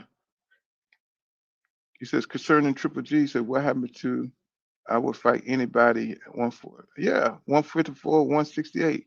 He said Andre turned him into little G. That's what Andre Ward called him. And I don't understand how Triple G fans ignore this fact, that this man did not want none of Andre Ward. You know what I'm saying? Andre Ward is one of the last of the great ones that was in that area where he could either go, to 160 to 168, right? He was one of those fighters that could either go in either direction, and Triple G knew that. You know what I'm saying? So HBO did not want Ward upsetting the apple cart, so they pushed him on to light heavyweight. You know what I'm saying? They pushed him up. You know what I'm saying? So he wouldn't expose their little Eastern European project that they had going on at the time. You know what I'm saying? Coming with the Kovalevs and coming up with all the Eastern European fighters, promoting them. That's why they went out. That's why they went out of business. You know what I'm saying? That's why HBO went out of business because they were putting all the Eastern Europe. They was trying to put all them fights on instead of concentrating on American boxing and stuff. That's why they went out of business. So you had Larry Merchant ass up in there. You know what I'm saying, with his old racist ass up in there, him and Jim Lampley. He said, "You're able to check out the Parker fight this evening, pool." I don't know, man. Doc Kent, man. I don't like them damn. I don't like them damn UK fighters. Even if Anthony Joshua and Tyson Fury was fighting, I wouldn't want to see that shit. I'm pissed with them because they all ducked Deontay Wilder. Y'all see the picture up there. You know what I'm saying? They all ducked him. You know what I'm saying? Except for Tyson Fury. You know what I'm saying? I don't even care about them heavyweights over there, man. They sorry. You said Breezy on spot. Yeah, they all sorry as hell, man. You know what I'm saying? I don't be wanting to see them dudes, man. It's like, especially Parker, man. Parker could have fought Wilder. Oh, well, he did fight Wilder later. You know what I'm saying? When Wilder was you know what I'm saying, you know what I'm saying, when he was done, he was already aged out. You know what I'm saying? They aged him out. Um and beat him up at the end. You know what I'm saying? It's just crazy. It's like I don't like that kind of stuff, man. It's like, fight that man when he's in his prime, when he's doing his thing, man, and go for it. You know what I'm saying? Don't age the man out, you know what I'm saying, then try to get the fight. You know what I'm saying? But that's the tactics that they're using nowadays. That's why these fighters ain't half or nothing, So I won't be supporting that crap. You know what I'm saying? I hope he get knocked out the ring, tell you the truth. You know what I'm saying? I hope Parker get knocked out the ring. Tell you the truth. And then look. Remember when Du Bois dropped Usyk, and they said that it was a low blow. I was just like, bruh. I said I can't deal with these. I can't deal. I can't deal with the UK, man. I can't deal with the UK. He says. He said if boxing was a reading class, he says fighters of today are the students who are illiterate or stutter. He says afraid to raise their hand to read out loud. You know, you can look at it that way. You know what I'm saying? These dudes, they different. They different. They say a lot of stuff with their mouth, but the way they move is different. If I was Shakur, I would be, who I'd be calling out? I'd be calling out Andy Cruz. And he talks about Andy Cruz in a couple of interviews when he says that he thinks that Andy Cruz is, mentally on the level that he's on. And he see how tactical Andy Cruz is. And I was surprised to hear Shakur say that. You know what I'm saying? So, he already know what kind of fighter Andy Cruz is, right? And he already knows he's probably going to win that fight with Rattley. How you say his name? Rattley, whatever. He's probably going to win that fight. You know what I'm saying? Because Andy Cruz is on a whole nother level. And it was kind of slick the way Shakur put Cruz on his thinking level. You know what I'm saying? Like he's so high. You know what I'm saying? I thought that was pretty slick. I thought that was pretty goddamn slick. You know what I'm saying? But that's where he should be. If he's going to stay at 135. Um, but I'm really hoping. I'm really hoping that the fight go through. I'm really hoping that the fight go through. You know what I'm saying? I think that would be the best for Shakur's career. Because right now people are just looking at him like, he need to get in the ring, or he needs to clean up his mess with Santos. He think people don't forgot about that, but people haven't. So he can't talk a lot of shit about Tank Davis, about what he's doing. If Tank gonna retire, then he need to focus on building his name the correct way. And that's how I see that. You know, yes sir. How everybody doing? Let's see. Doc Kent says you're able to check for pop. Yeah, I don't want to see that fight, Doc Kent. I don't want to see it. You know, I mean, I know it'd be something to do, but shit, I mean, I don't like UK boxing at all. He said his hands heal properly. He said, "Do you know?" He keep talking about all. He said he don't say if they're good or not, but he said he just need the time for it, for his hands to heal. So you never know. But if he's gonna train Jake Paul, is he gonna be hitting the bag? You know what I'm saying? Is he going to actually be doing anything physical with his hands? I hope not, because we don't need that fight pushed back even further, even though it hasn't been officially announced. You know, but something tells me that Tio is going to go in another direction because he got a lot to lose, and Shakur Stevenson is the one who can take that belt from him. You know, that's the guy who could take it all the way. You know, so shit. Oh yeah. So I don't know. Shakur's like dominating ever since. Have y'all noticed that ever since Tank been out the picture, Shakur is trying to take over.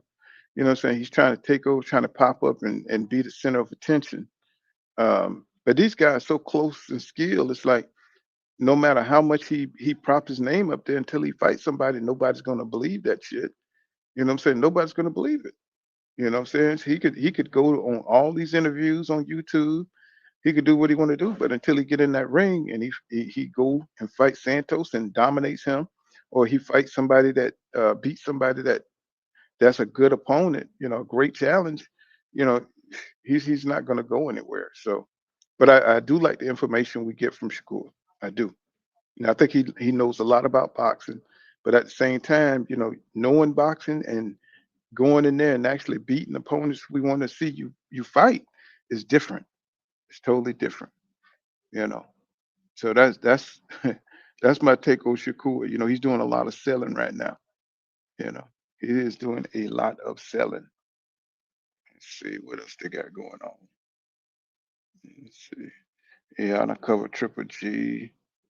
See, ain't too much, what I'm saying? I just want to see Andy Cruz and Abdullah Mason get a shot. I want to see them move along 'cause I think they'll be more active. I think Andy Cruz is anxious to move forward. Fulton and O'Shaquie Foster, I want that fight to that's gonna be like um Devin and Brian Norman Jr. That O'Shaquie Foster fight. That fight there is gonna be off the chain. A lot of people sleeping on that fight, you know, but that's gonna be a hell of a fight too. Because they got a personal look like they got a personal thing going. I don't know what it is with black fighters, but we go so hard at each other. We go beyond the pale. When you talk about Terrence Crawford and Errol Spence Jr., when you talk about uh, Thomas Hagelin and Sugar Ray Leonard, when you talk about Marvin Hagler and Hearns, when you talk about black fighters, when they lock up, they be going at it, bro. You know what I'm saying? They be going for it. It'd be serious. It'd be on some personal stuff. So, you know, when I see O'Shaquie Foster and I see Fulton, um, Fulton got a lot of skill, but I think Foster got that dog. I think Foster got that dog. That's his weight class, and Fulton coming up to his weight class. So I think Foster, he got enough skills. I think he got enough dog. I think Fulton will bring. We'll probably see the best O'Shaquie Foster that we ever seen because he's fighting an opponent that's going to bring that shit out of him. You know what I'm saying? So I think he's going to bring the best out of O'Shaquie Foster. You know. So a lot of people ain't talking about that fight. And I was looking at where Anthony Yard was talking about that David Benavidez is overconfident. You know that's going to be his downfall. That he's overconfident. That because he's undefeated, and he thinks that undefeated record is kind of like a false confidence, giving him false confidence that he's going to be able to beat him because Yard fought Better Beef and what I'm saying he did okay until he got hit with them bricks. Saying he got hit with them Better Beef bricks. You know, yeah, that's going to be fire, Johnny. You know, I got Andy Cruz in that one. Yeah, I got Murtalev, Martala, Murtala, how you say that? Yeah, we were just talking about that a minute ago. Um, yeah, yeah, but I think Cruz is too skilled, too fast, too skilled. What I'm saying? I think your boy knows that too. So, they got to make a deal what- I think they got to make a deal. They've been ordered to fight to make that deal. And I forgot what the time limit was, but He's got to make that fight, or he's gonna get stripped. He might allow himself to get stripped. What's going on, Hustler Holmes in the building? We dropped the link. Goddamn mouth getting dry. We dropped the link. What's going on, Hustler Home? Long time no see, my brother. Where you been? Where you been at, my brother? You just been working. You know what I'm saying? But that is gonna be the fight. You know what I'm saying? So we got some good ones coming up. I know Devin is training his ass off. Uh, I seen Brian Norman Jr. skipping rope and what I'm saying, doing exercise. It's like this dude, he'll stay in top shape. But he keep thinking that he said his boxing IQ. People keep talking about Brian Norman's Jr. power, but he said it's going to be his boxing IQ that wins today. Um, they talking all kind of shit over there, especially Brian Norman's Jr. father. He is talking mad shit. You know what I'm saying? So you know, Brian Norman Jr. wants to be known for his boxing IQ. He thinks that he's going to be because I think he talks to Tony, Lights Out Tony, a lot, and so he wants to be on their level. That's how he's looking at this boxing today. He wants to be his name to be raised up with the Floyd Mayweathers. And I was like looking at his style. I was like, no, nah, bro, nah. Yeah, I don't think you're gonna be mentioned with Floyd Mayweather. Your defense ain't even like that. You're gonna have to improve in all those areas. You're a decent fighter. Don't get me wrong, but I don't see nothing. I don't see nothing special. Does he have power? Got good power. Got good speed. He's explosive. But I don't think as he move up, I don't think he's gonna be. You know, I don't think he's gonna be that dude. I don't think he's gonna be that dude. He's gonna somebody. If Devin don't beat him, yeah, I mean, he might be able to beat Marius Boreas or somebody like that. That'll be a good fight. You know what I'm saying? But we got to see what Marius Boreas is gonna do with Ryan Garcia because they working on that fight. You think Brian is up next? I mean, I seen what he working with, but for right now, where he at, that he's in a good spot at 147. You know what I'm saying? If he's gonna get another championship belt, I think that's a good weight class for him to start. But I can't see him doing that shit at 154. And I know he can make 154. Um, so I don't see him beating up nobody at 154. Now, if he did go up there and beat somebody, um, that would give us more, how his style works up there. Uh, but I mean, he got some good skills, So he got some good skills. I like how he used the jab to hold off and measure. You know what I'm saying? To get off that right uppercut, and what I'm saying. I like how he moves his feet, but so we got to see what he looked like if he can cut the ring off on Devin. That's what he's gonna have to do to beat Devin. Go to the body. I don't think Devin is gonna stay in the pocket with that fool. I mean, that'd be crazy as hell. He says, Hustler said, I've been working, says I have had to unsub and resub to hella people because I stopped getting notification. I thought I texted you. You probably did, man, but I didn't get it. Let me see, I might have to get your number again. You know what I'm saying? Because shit, like you, man, I've been working my ass off, bro. He says, you're not one of those homies that think uh, Bernard Hopkins Jr. is going to land a lucky punch through you. But come on now, you be listening to me all the time. He said his ass is getting a boxing lesson, in my opinion. Yeah, I think Devin looking a little bit different. I don't think I do not think, that Brian is seasoned enough to hit a moving target like that. So I do not think so. But this will be the test. Oh, I think this will be the test for him. Understand, seeing if he can, he can adapt. If he can adapt on this level, because he haven't had no big fights like this before. he haven't had the big fights like this. Having a big fight. What I'm saying, having that big fight pressure. Fighting a rival. All that stuff is going to be on Devin, Brian Norman Jr. head, right? I mean, he's a good fighter, right? But I mean, he still got to prove it. He beat what's his name? Since what was that Japanese guy name? Jinsaki. But who is he? You know what I'm saying? Now I do give him credit for that what's that Spanish Italian guy, whatever he was, he beat the hell out of and knocked out. That was a good ass fight. That was a good fight. Um, Brian O'Drew got some skills, man, but Devin, he's already had the experience of big fights, fighting Lomachenko, going in there, having to push through, weight drain. You know what I'm saying? So he got, even the Ryan Garcia experience helped Devin grow.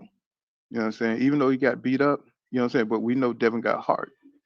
Um, we got to see, man. You know what I'm saying? I think Devin's gonna outclass him. You know what I'm saying? As far as his boxing skills, Johnny. You know, um, and I'm not like biased or nothing, but I do think that I think Brian has a lot to learn. Um, as a brand new champion, even though I think that belt has really boosted his confidence up on another level. I do think he can knock out Devin if he catch him. You know what I'm saying? But he has to catch Dev. That's the whole point. He has to catch Dev. You know what I'm saying? So that's what I believe. The Devin, he's training his ass off, man. He looked like he's on a whole nother level. He's looking good, and you can see his body building up. But will it translate into power? Because I see him working on the right hand. I see him working on different punch selections, and I think a lot of people understand that Devin got to get that lean forward stuff up out of his game. It's the same with Errol Spence Jr. You got to you can't be leaning over like that. You get stuck on one leg, and if your opponent can counter punch fast, what I'm saying, that's an opening. You know, I see that with Dev a lot. He does a lot of leaning over and overextending himself. It's getting stuck. And Brian, I'm pretty sure they watch the tapes. They know he's open for that type of shot. He says, what you say? Says add that with the fact that I'm sick. Yeah, man, it's a lot of people sick of boxing, bro. You know what I'm saying? I don't even see how people do this shit every day. You know what I'm saying? Because there don't be nothing to talk about every day, unless you're looking at Twitter and you're just looking for little things. You know what I'm saying, to talk about. He says you not one. Oh, I read that. You said Brian Norman and Devin are in fantastic shape. Yes, they are. I know you've been watching the little clips. Devin hitting the tire with the sludge hammer. Um, just watching them do different exercise. And Brian, Brian looked like he just conditioning. What I'm saying, I've seen him doing the sit ups and doing the skipping rope and everything. He's really, really. They both want to win this, so I think it's going to be a hell of a goddamn fight. What's going on, Ironheart? I see you out there, my brother. Let me see. Let me drop the link in case you guys want to come up. He says, okay. He said, is now saying D is getting KO'd in this one.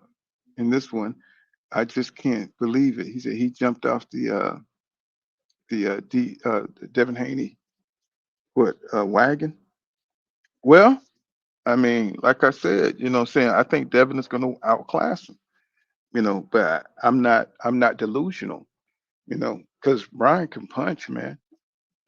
Brian Noma Jr. can punch. He can fight, man. Um, I mean, and he got some very awkward angles. What I'm saying, that he can throw. He got some very awkward angles. So what I'm saying, and he's only 24, so he's got that energy. What I'm saying, he's got a youthful vitality. He's got that. And Devin's only 26, so it's going to be a good one for them meeting up in their prime, in their, what I'm saying, their perfect age for this to happen. So, and Brian Norman said that Devin was his idol. You know what I'm saying? Devin was his idol. So it's going to be interesting to see him beat up his idol. If he gets in there, he's able to beat him up. He says Parker's at a good weight for the fight. Say he needs to have a good chin. So he grew a double chin. Like I said, that UK boxing, bro. Mm, mm, just not hot. Just not hot. It's not sexy, bro. He says, I'm at work, so I'm not gonna take that. Okay. He said, because it's loud. He says, but this fight makes me want to do videos game. Yeah, yeah, yeah. But Devin, he's at 147, so he's gonna have to make a splash. He's gonna have to make a statement because nobody really wants to see Devin just do regular shit. You know what I'm saying? It's like if you once you get that fight that people believe that's gonna make you or break you, you got to show out. And I always harp on Shakur Stevenson. He missed a lot of opportunities when he didn't perform against Edwin Santos. Right? He missed a lot of opportunity. You know what I'm saying? So Devin can't miss this opportunity. He got to make a statement if he's going to survive at 147. So if either he's gonna swim or he's gonna be food. You know what I'm saying? At 147, Marius Barrios would be a good fight for him next. That would be a good fight for him. Or go for that Ryan Garcia revenge. That'd be a good storyline. So he's already set up with at least a couple of more fights. You know what I'm saying? If he get past Brian Norman Jr., he's already set up for a couple of more good fights. You know what I'm saying? So Devin is pretty much set, win or lose, win or lose. You know what I'm saying? I think those will be some good fights for him. Brian Norman Jr., you know what I'm saying? If he beats Devin, that really, pushes him into the forefront as the mainstream, champion, that he got a big name like Devin Haney on his list. You know what I'm saying? It's funny because Devin don't get credit unless he's on somebody's resume. You know what I'm saying? That he's a big name if you beat Devin, but he ain't a big name, you know what I'm saying, if he wins and moves forward.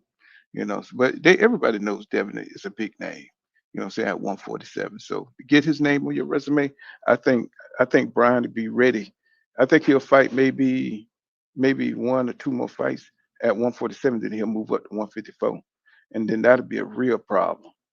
You know what I'm saying? If Brian Norman Jr. get up there at 154, you have everybody up there. And it won't be long before Devin have to think about going up to 154 himself. So it'll be interesting, you know what I'm saying, to see what them boys can do up there at the junior middleweight division. He said, I bet the farm on Norman Jr. KO and Devin. I know a lot of people. I don't know. A lot of people really believe that, man. I mean, that's the fight. People don't even give a damn about the David Benavidez versus Yard fight. They really don't. You know what I'm saying? They want to see Dev versus Brian Norman Jr. That's what they want to see. He says Dev is a popular trophy, not a not a skilled trophy. Oh my God. It's like, man, people be disrespecting Dave. I mean, Devin. You know what I'm saying?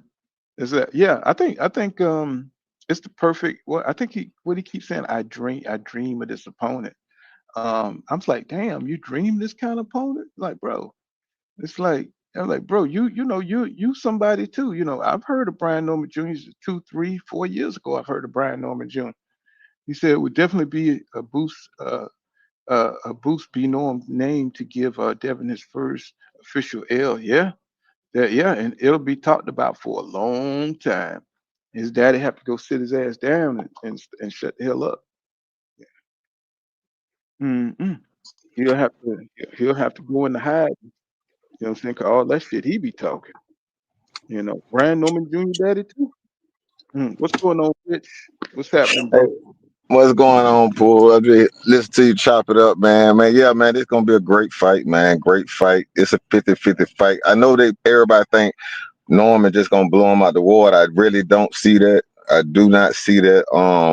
But I think both of them bring to the table what they bring to the table. I'm looking at Devin versus Regis. That's if I'm them, that's what I'm planning for. Um, so Devin gonna bring what he bring. Brian Norman gonna bring what he bring. But I think it's the Brian Norman show. Let me tell you why. Mm-hmm. Because we know what he could do. We know he got power. We also know he's an experience. And we know Devin got the experience. He been to the mountaintop and conquered it. You see what I'm saying? So for Mm-hmm. me with Norman, it's not an ability thing. It just, are you ready for the limelight? That's That's what what I Devin just is. said. I just said that about the big fight Yeah. experience. Yeah, go ahead. I'm sorry, I didn't mean to cut Yeah, you off. that's all I'm saying. Yeah, that's my big thing. Is he ready for the line? We ain't gonna be able to see that till we start seeing these press conferences. Is the show too big? Are you really ready? You see what I'm saying? Once you get in the ring, gonna be in the ring. But I think it's the mindset, man. We know Devin been there, man. Yeah, I got to give him credit, but I thought Devin should have been the favorite just based on the experience. You see what I mean? But they got Norman as a slight favorite, and I think it's fair. You know what I'm saying? So this is a close fight, man, and we just gonna see how Norman handled the limelight. Devin them they built for that, man. So I think it's gonna be a psychological game too. You know what I mean? Well, I think a lot of people gonna be biting their bottom lip, like everything boxing say. If Devin go out there and he performs, what I'm saying, like outclass this kid, and because there's a lot of people that really hate the Haney's. I don't understand. I don't understand the hate so much. You know what I'm saying? When it comes to the Yeah, Haney's, you know what I'm saying? yeah, I just don't understand it. It's like they are not that bad, bro. I mean, for them to take on the challenges, to even take on this challenge, if it was your favorite boxer, he wouldn't have took this challenge. You know what I'm saying? exactly, It's like, exactly. so I don't get it, man. It's like this dude is trying to give us the fights. No, he may not have the power, he may not um have the style, but he definitely got the heart. You know what I'm saying? And that's what we want in boxing. You know what I'm saying? I'd rather follow somebody with a heart, you know what I'm saying, to make the fights than somebody who got all the damn skills and don't want to fight. You know what I'm saying? That's the Yeah, problem. yeah, yeah. That's the And, pro- and, that's the problem. Go ahead, and bro. I think Norman, man, like as far as senior. I don't want them to go in there with that. I get it. That's fan talk to say Devin don't have power and stuff like that. But as a trainer, do not go in there training that boy to think Devin don't have no power. Because you hear fans say that, but who has walked through Devin punches? We ain't seen nobody walk through them. You saw he moved up and weight and fought Regis, and he really beat Regis up. So Regis didn't say the man don't have no power. But I think if you're looking as far as knockouts. Okay, just because you don't get knocked out don't mean a guy can't hurt you. A jab can hurt you. Is that a well-timed jab can beat you the fuck up, man. So going in there thinking that he don't have power, I think that's a misconception that they shouldn't have. Go in there train for the best guy. Don't go in there, or if you don't think he got power, then go in there reckless and just walk through his punches. I just think that's a mistake, man. These still two guys at the same weight division, man. Dude hit you right, and we saw that with Munguia and that guy that knocked him out. Dude hit you the right way, bro. You can go down. And they know that too. You know what I'm saying? Because Yeah, if Devin, you know what I'm saying, the only thing he's going to have to worry about this fight is changing up the timing on his jab, because that's his major weapon, his feet and his jab. He's gonna have to change up the timing. He's gonna have to change up his punch selection. Um, it'll be hard. It'll be hard for Brian Norman Jr. If he get all that down, if he has that down where he has a nice little selection, you know what I'm saying, and he mix in with hmm, uppercuts and stuff like that, he can keep Brian Norman Jr. off balance because he don't have the exactly. Yeah, you don't have the experience, right? You know what I'm saying? Now, when he get a little bit more experience, you know what I'm saying, he's able to make Devin, you know what I'm saying, fight his fight a little bit, taking his back to the ropes.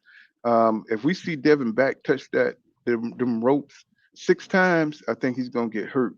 yeah, You know what I'm saying? If we see his back, because the way Brian Norman breaks down his defense and the way he holds you in place and frames you up, or at different awkward angles, he'll hold you so he could break your body down. So he can't allow him to put that hand on him.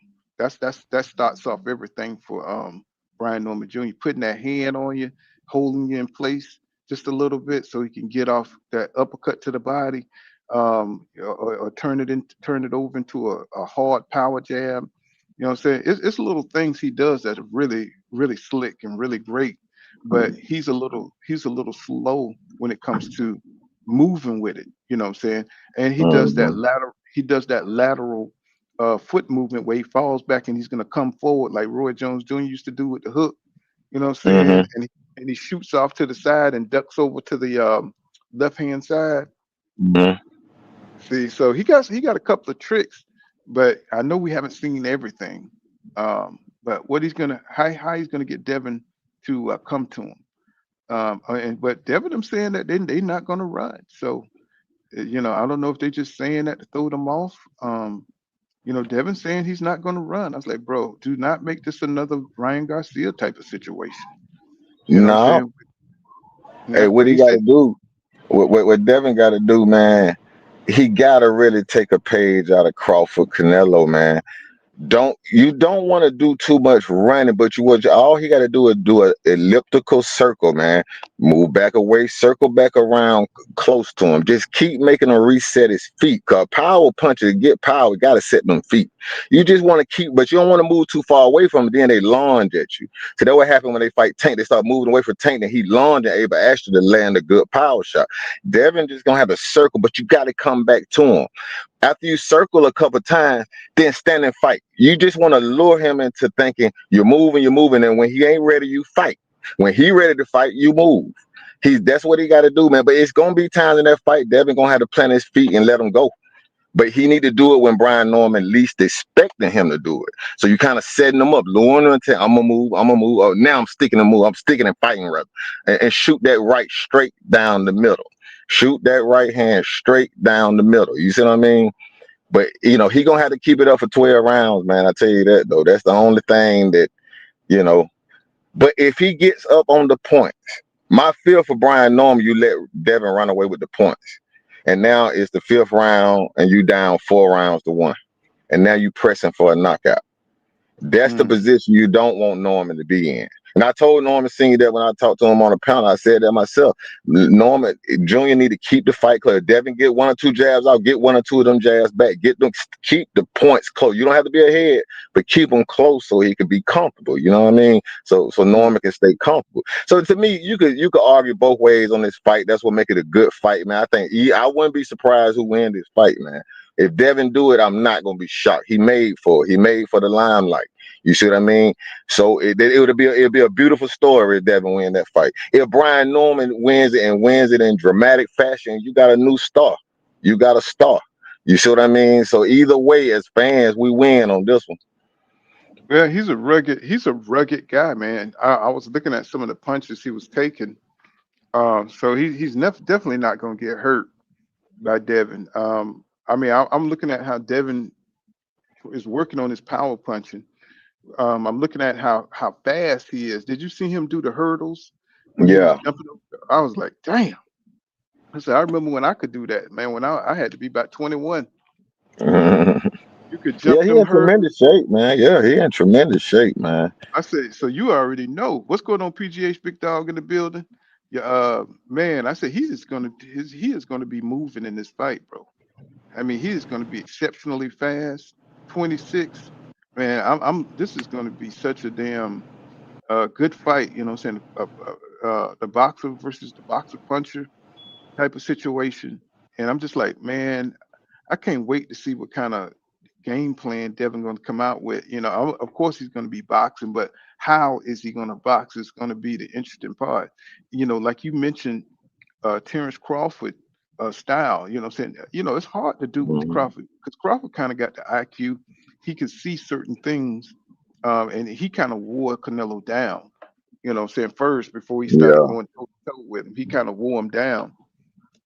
I don't. It's going to be hard to wear Brian Norman Jr. down because he's got that young man back. He got that young. He got that what they call it, sweet back. Young men yeah, got. You know what I'm saying? It's going to be hard to wear him down. So because he's a tough guy. He could take a lot of punishment. He took a lot of punishment in that fight with I can't pronounce Giovanni guy. What's his name was Sanatin something. So I couldn't tell if he was Mexican or Spanish. I mean, Italian or Spanish, but that fight was so bloody. The one where he bloodied the guy nose up and knocked him out. Man, he took some punishment in that fight. And I was hell like, yeah, man, yeah. I said this dude is tough, man. So Devin ain't gonna be able to knock him out. I don't think so. And then he took some punches from that Japanese guy, Jinsaki. Yeah. He took But some. that He took also some. means that he could be hit though. He could be hit now. He could Oh, be you hit. already know he could be hit. Yeah, yeah, you're right about that. I mean, He but could be Devin don't hit. hit hard enough. He don't get hit hard. He don't hit Hey, hard enough to hey, be hey, able to. hey. But look, I got a call. I'm gonna get out of here, Pool. Okay. All right. Thanks for stopping through, my brother. You know what I'm saying? I appreciate you. You kind of woke me up.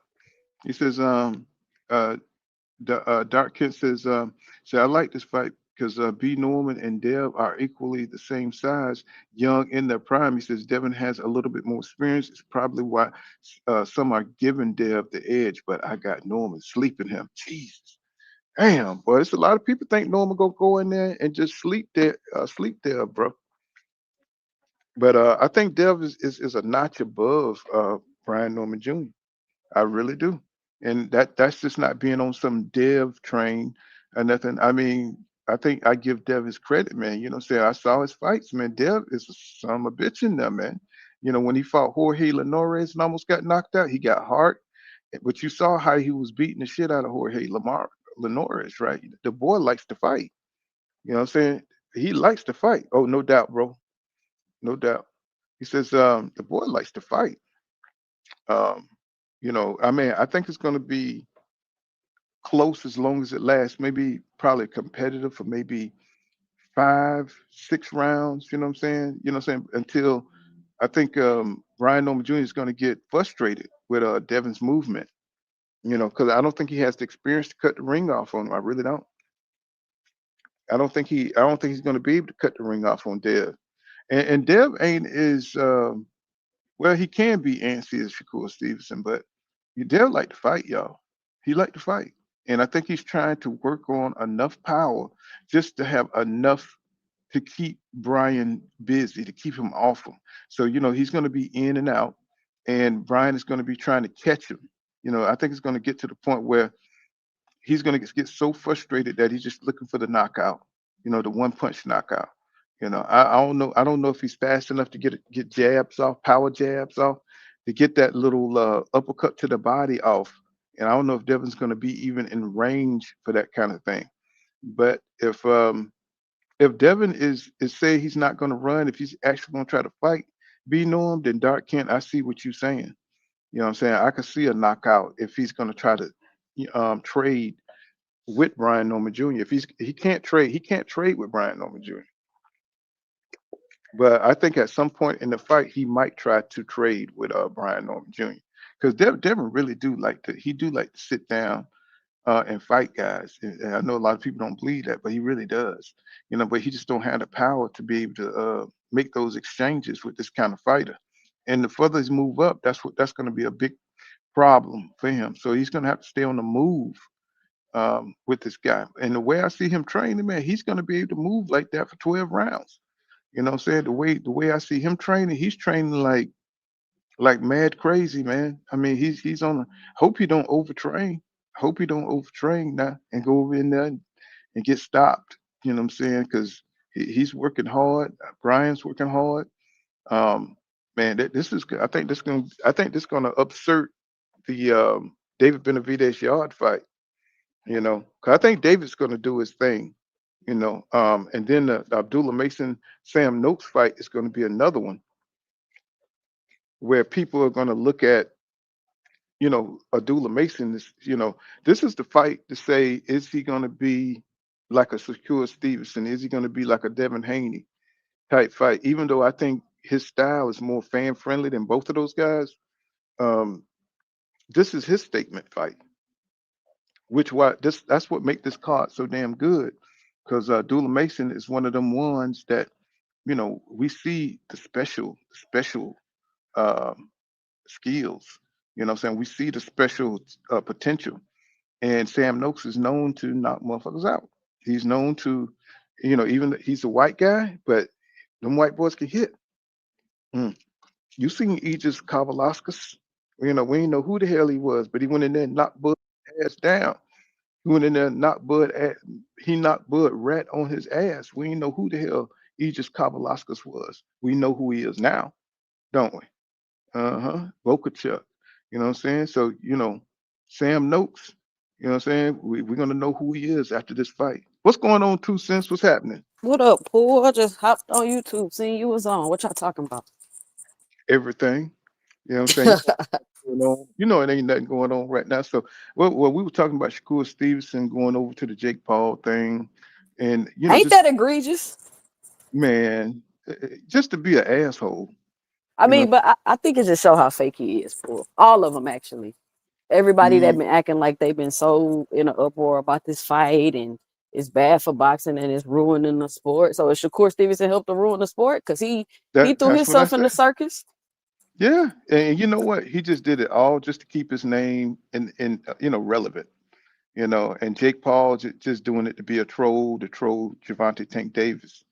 You know, to have his rival to come over. And saying to train him to beat him, and it's a part of all that storyline. You wouldn't fight Shakur over in boxing, so saying he's gonna train me to beat your ass. So it all makes sense. Saying, in that troll type of world, that's where Jake Paul, that's what he all about. That's what he's all about. The I mean, I think trolling. that would be cool if they didn't act like they wouldn't be a part of anything that has to do with Jake Paul and they don't like Jake Paul and he not a real fighter. I could see that because I don't have a problem with Shakur Stevenson sparring Jake Paul. It's just the fact that y'all acted like y'all was too good and y'all was on some Mhm, type of pedestal and moral high ground because you wouldn't do nothing like that. And then mhm. you go be part of the support the event. That's the challenge I'm having. It's not like I really have an issue with him sparring Jake Paul. It's just the hypocrisy and the fakeness. See, I align with that. See, that's what I align with, because you know Shakur, he should have been the last one over there. What I'm saying, because he the one that did. He wanted to fight Tank, and he had so much to say about Tank last fight. What I'm saying? So it's like, why go over there? What I'm saying, if you don't support that kind of thing. And like you said, it's mad hypocritical. What I'm saying, to now go over there. Somebody, see what happened was somebody said, "Hey man, this fight is gonna do numbers, man. You need to attach your name to this, man, because if they get a million, 2 million, 3 million views, and you get to be out in the crowd, and you can even walk in the ring and talk shit to Tank. You know what I'm saying, or have some kind of spectacle like that. What I'm saying, where he facing down Tank at the end of the match or whatever, or what I'm saying, or he just being seen, just having his presence there. What I'm saying, everybody be talking about Shakur Stevenson, and I think that's part of the play, just to have his name at the event, just to have him on the scene. You know how he like to walk in people events with his shades on, like he the shit. You know what I'm saying? Yeah, but if he wanted that type of attention so bad, Paul, why he turned down the Roach fight? Because Roach dangerous. Roach dangerous. He's a dangerous fight, and he don't have a bigger name. These guys are trying, like you said, they're trying to clout chase. They're trying to attach themselves to big names so they can get as much money out the pot as possible.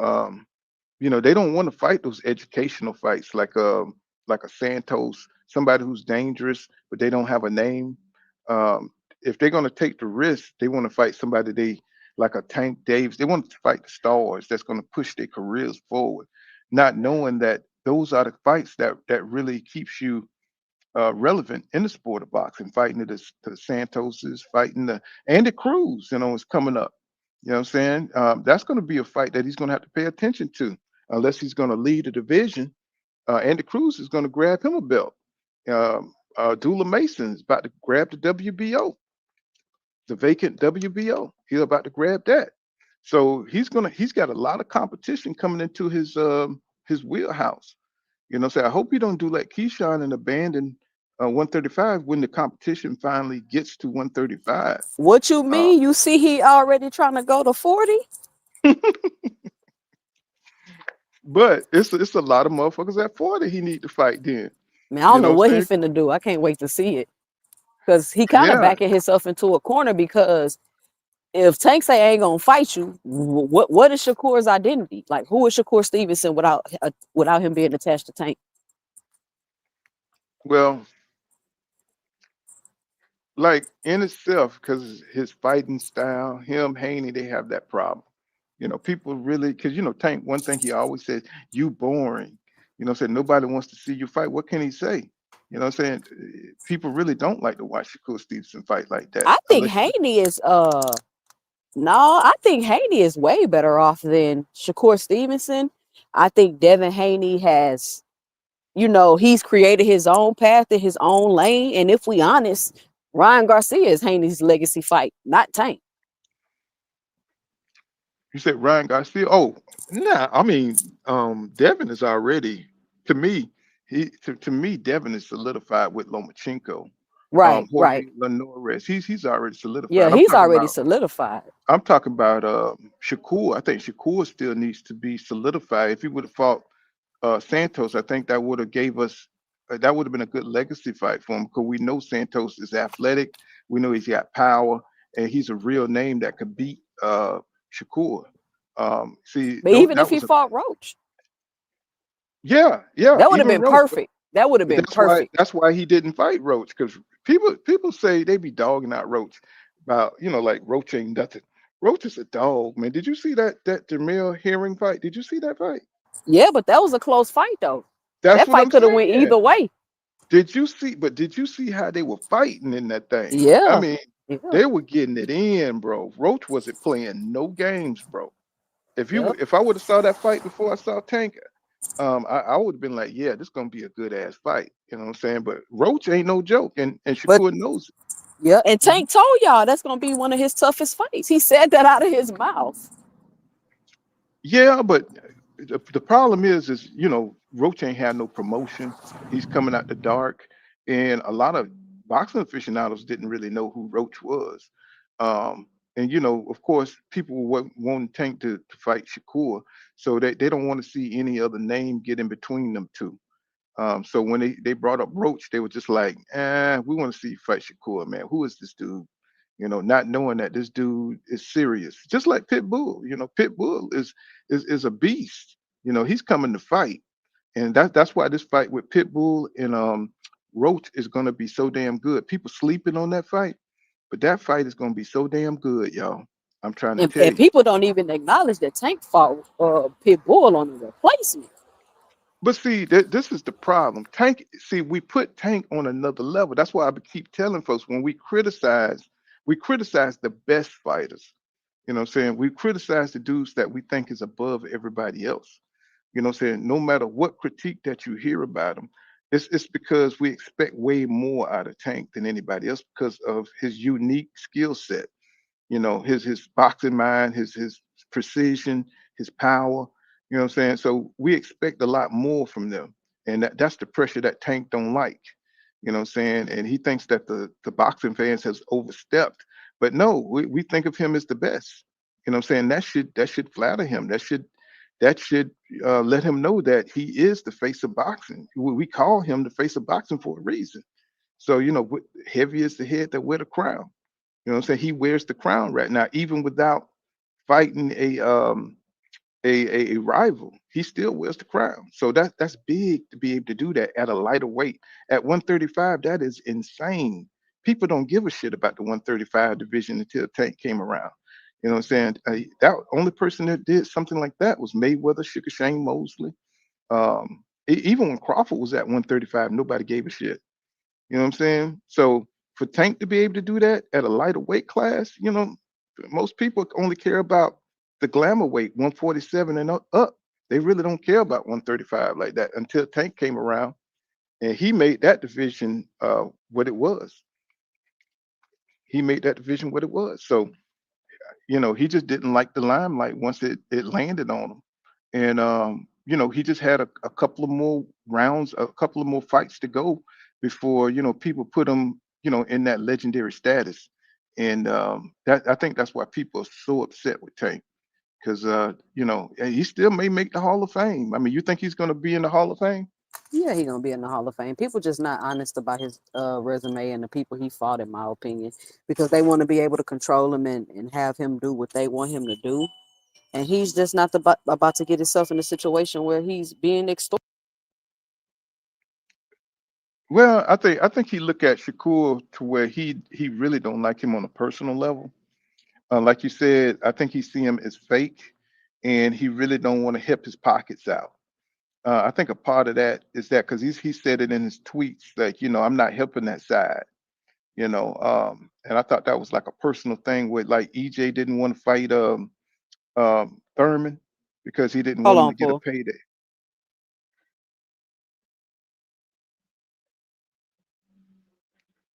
So he didn't really want that side to get a payday. You know what I'm saying? EJ did not want Thurman to get that payday off of him. So I'm looking at Tank saying the same thing. And it's almost like the PBC versus everybody, and there's a lot of people that hate the PBC. They want revenge on the PBC. Everybody's saying how the PBC is dead. I'm looking at the comments, reading the comments after boxing articles, what I'm saying, talking about how dead the PBC is. Then the PBC come out with a great fight and stuff, and they don't give them no credit for that. It's like, since why everybody hating damn people, these promotional companies, um it's just weird to me, saying, to see so many uh boxing fans hating on promotional companies. Yeah, they really don't like the PBC. They make it seem like I don't know. They've always done that to the PBC. I think it's getting a little worse now because you got uh, Turkey involved in the sport, and he's trying to tear down the American boxing and lower the value of the market. So I think it's a lot of propaganda going on.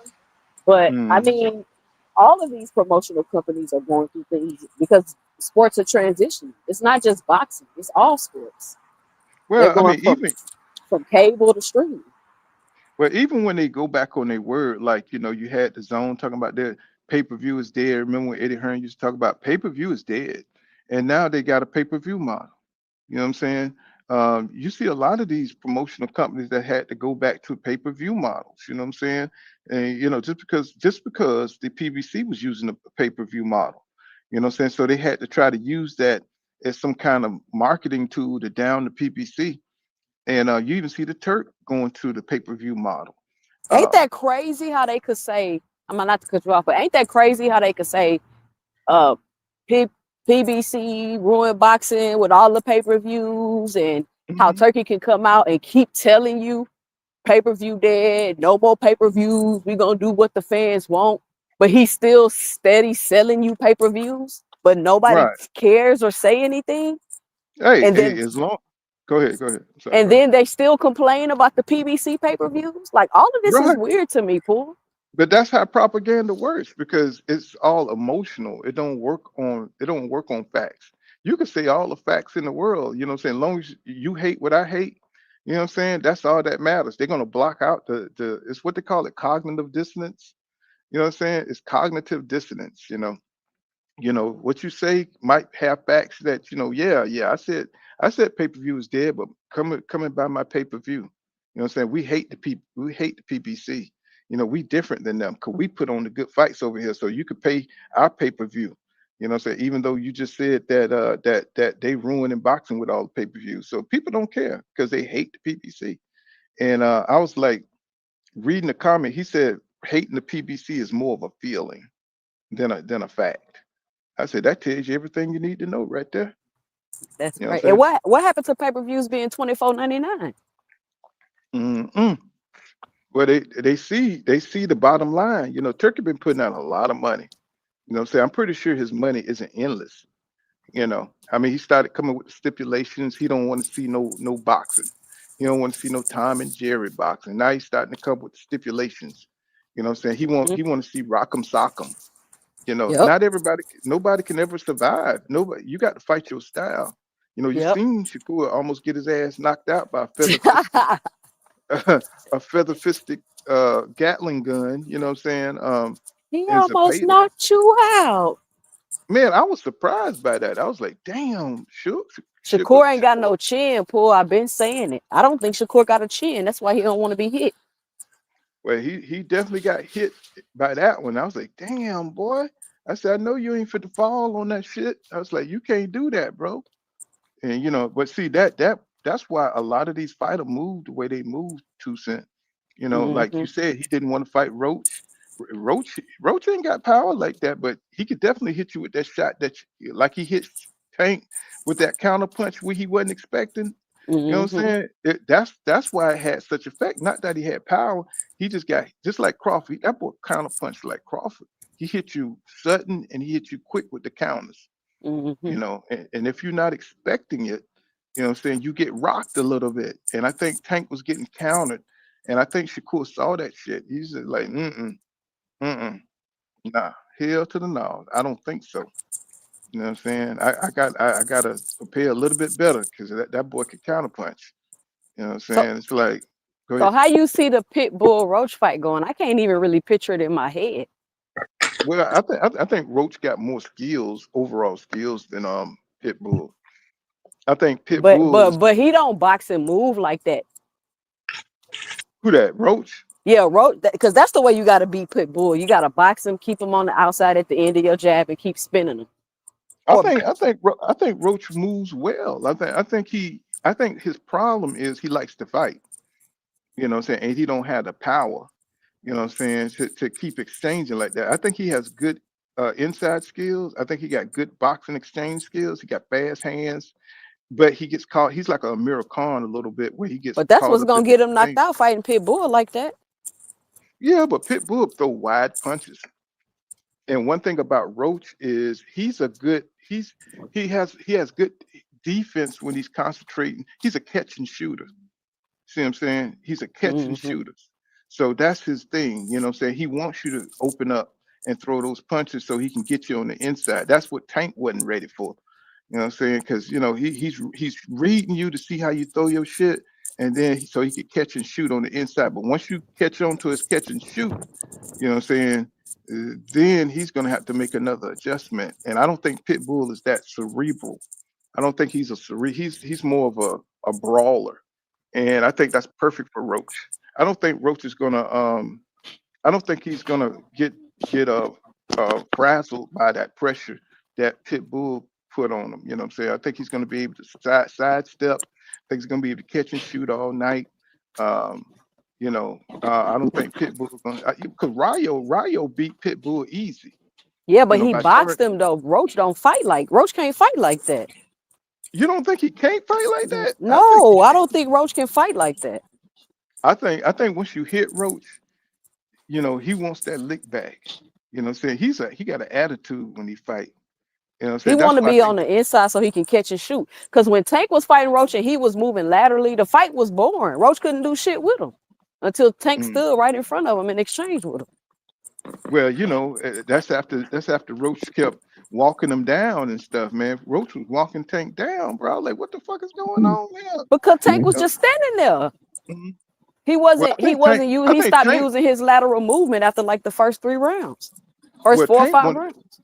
Tank was concentrating on knocking his ass out. Then see, when you see Tank Mm-hmm. do that, he's trying to knock you out to the body. He's trying to knock you out. He's trying to pinpoint. You know what I'm saying? And I think that was his mistake. Tank could always box when he get ready.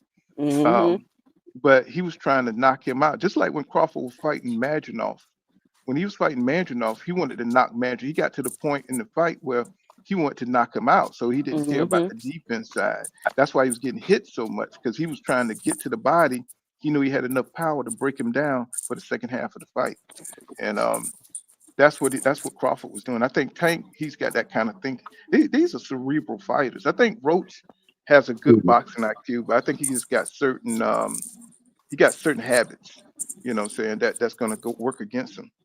You know what I'm saying? What's Mm-hmm. going on, JB? What's going on, Thomas? What's happening, fellas? Hey, how's it going, Paul? Salute to the What's What's panel. up happening? with You you, on here Pooh? today? What up, y'all? Y'all both made some good points. You and Decent. Tucson made some good points. That's why it's a 50-50 fight. It's a good fight. I really like what I seen in the Pitbull in his last fight, even though he fought a guy that was a last minute replacement. I like what I seen with the footwork with Pitbull. He's got a kind of like a deceptive overhand right that he throws when you punch him with him. He's got to Roach got to be kind of wary of it. It's kind of like a Marcos Madonna, kind of like an overhand right that you should see coming, but it's kind of deceptive when he throws it. So he's a good fighter, man. His footwork was real good in that last fight. But Roach is a real good fighter. Roach definitely has more And hold skill. on, and he used the jab too that last fight. He was using the He sure jab. did. Yeah, he looked good. I was impressed with Pitbull in his last fight. He showed a little different dimension of his style. But I think this fight really gonna come down to Roach. Don't overreact to Pitbull's power. If he gets you kind of intimidated by his power, like what happened with Romero and guys like that and Gamboa, he gonna get you. But if you can kind of stand there and take his shots, but still get your shots off, you're gonna get hit as boxing and still implement your game plan like Rayo did. Even what's that last guy that gave Pitbull? No, Rolly fight Pitbull. He had a great fight against Pitbull. He just he couldn't maintain it because he kept staying in the exchanges too long and he kept getting caught. But I think that was Rolly's best fight. He really boxed the way you need to beat Pitbull, which is use your jab, get in and out on exchanges and spin them. Rolly executed that very well. He just ain't win the fight. Yeah, he just couldn't take the Man, power, I guess. Huh? that, He that couldn't pit take his bull power. jumped on him like he jumped on Rolly like a pit bull, didn't he? Yeah, he Because jumped on like he stole and something. knowing now it's because Rolly was drained. Y'all remember he was saying he shouldn't have been at that at 35. He was That draining fight was at himself. 140 though, 2 Cent. That fight was at 140. 2 Cent loved him. She loved them pretty fighters. She loved them. No, God I'm being serious. Yeah, that fight was at 140 though. That's That was why that's why Tank was getting rocked because not Tank. That's why Ryan. that's why Crawford was getting rocked because he was cutting all that weight and we thinking he ain't got no chin and he just couldn't. I just said that earlier. You talking about against Majamal? You talking about against Majamal? No, I'm talking about against like I'm talking about earlier. Oh yeah, Gamboa at 135. Yeah, he was he was a big guy at 135. Yeah, he was big for 135 for sure. He should have been at 147. I just talked about that today. I said that's why he cutting all that weight. You know what I'm saying? Just too big, too small. To be fair, in the Canelo fight, I thought he didn't even take no punches. He did an excellent job of catching every punch or parrying it. But you could see that the power that Canelo had, it was moving his body when he physically landed on him. He just couldn't flip his ass. His elbow, I think. No, Crawford hit his elbow. I think he hurt Canelo elbow because he was hitting Canelo in the arms and stuff and hitting him in the elbow. I think it was like little sneaky little tactics that they were using in that fight. You know what I'm saying? One tactic is where he shot the damn jab and then turned it into a hook at the same time. But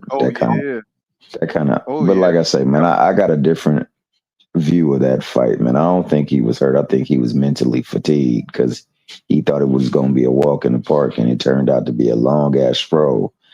And he didn't have nothing for him. He didn't even think he was going to be a threat. I don't think they really prepared for anything that he offers in the ring. And once it got to the later rounds, it showed. In his corner, man, I don't know, people who speak. Yeah, that's gonna be a good card though. They did some 6 cards. It's loaded. It's about as loaded as the November 22nd card. You know, I'm looking forward to that whole card. It's some good fights throughout that card. So you said Logan, San Antonio, Texas. You talking about the Jake Paul? No, you ain't talking about that card. I don't know nobody on that damn. No. That card there is okay. I thought Jake was gonna put a good undercard. You know, he usually do that, but that card, you know, the Russell Hirooki fight is good, but outside of that, it's an okay card, but it's not a great card. Yeah, I was like, I don't know what the hell going on there. I thought he was gonna put Shadeja Green on there. You know, I thought he was gonna throw Shadeja on there, maybe against Cruz Dezern. He should have threw some better fights on there. He got a lot of good women fighters up under his banner. He could have put some better cards. Even Alicia Baumgartner's opponent, man, he should have put her in there with, Daniel Dubois' sister, Caroline Dubois, man. You can put her on with her. They got beef on Twitter. You know, you could have made that card a little bit better than what he did. That would have been a crazy fight right there, man. That Baumgartner. Yeah. Yeah, that would be fire. I would love that fight. Yeah, I would love that fight. That would really test her. Yeah, that would test the hell out of her. Dubois is no joke. Dubois is such a damn. I mean, sweet. She's so sweet with it, bro. I'm just like, I'm impressed by that chick, man. Yeah. Like, wow. Yeah. Absolutely. Yeah. Heads and above. A lot of females, man. But what I think, man, and honestly, man, because I'm a fan of boxing more so than a fan of boxers, I think that, the line was drawn in the stand by Turkey, by Zuffa, and TKO, and they realized that, they have to work together in order for them to make sure they sustain their product. And I think this has been in the works for a while because I think Al Heyman finally realized, man, we can't just continuously do things the way we've been doing, keeping sides of the streets. If you look on the card, dog, is fighters for PBC, fighters for MVP, and fighters from Top Rank. and that they got all the fighters on there working. So I think they're trying to build the relationship between one of them. I think this is what's been going on behind the scenes that had this nigga despondent when he did the first promotion after the release of the Roach fight. He didn't look like he was totally into it. I think because he realized that this was a fight that they were going to be making, and he had publicly came out and said he was a joke. He was trash. The Mickey Freaky don't know nothing about boxing and all this other stuff. Now you got to eat them words because they're making a fight with him. But I think it's because they're trying to find better ways to work with one another, and this is the biggest way that they can figure it out. And on top of that, exchange, what each promotional company has that as a resource that offers sustainability, so that it can marry the so to speak, the pot and make better food. And I think that he understood that it's gonna look bad. It's gonna be. He already gets like constantly taken apart daily, and now you're gonna get really taken apart because you fighting somebody like this. And I think that's why he's been not promoting fights like he normally promotes, not participating. I don't think he fought in the Roach fight the way that he normally fights because of that. Like she said, like at the third round, he just basically stood there and was just trying to exchange and catch him with something and see how that goes. So, I think hopefully this is what this is, man, where they as promotional companies start working together instead of, keeping things on their side of the street. They have to. Because when one side got half of the champions and the other side got half of the champions, that's when things get messed up. That's when they got to try to find options and other alternatives that don't work out for the boxing fans. We want to see Tank fight Shakur Stevenson, but if the two promotional companies are not working together, then it ain't going to work. It's going to be years down the line, and people lose interest in the fight. Absolutely. You know what I'm saying? So that's what's been happening for the last, let's say, 10 years in boxing. It's just people, we didn't get to see Deontay Wilder fight AJ. AJ is just not getting around to fighting tight. Nobody cares about the heavyweight division anymore because of this. Yeah. You know what I'm saying? Yeah. It's like, who wants to see that fight now? AJ done got knocked all over the damn place. You know what I'm saying? It's like his whole mystique, his whole reputation is gone. Only thing that's sustaining him is the Turk. It's because he sit right next to the Turk. You know what I'm saying? I'm just like, so you got to say, you got to build these relationships. Anybody you see around that man, they trying to stick close to him. You know what I'm saying? Because he's going to be able to get them some big fights. If I was Boo Boo Andrade, I would take me a plane to Saudi Arabia. I would turn Muslim. You know what I'm saying?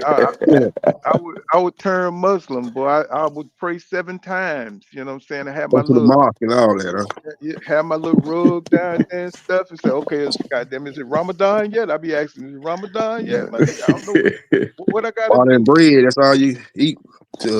What the hell I gotta do, man? You know what I'm saying? I can't eat bacon. Okay.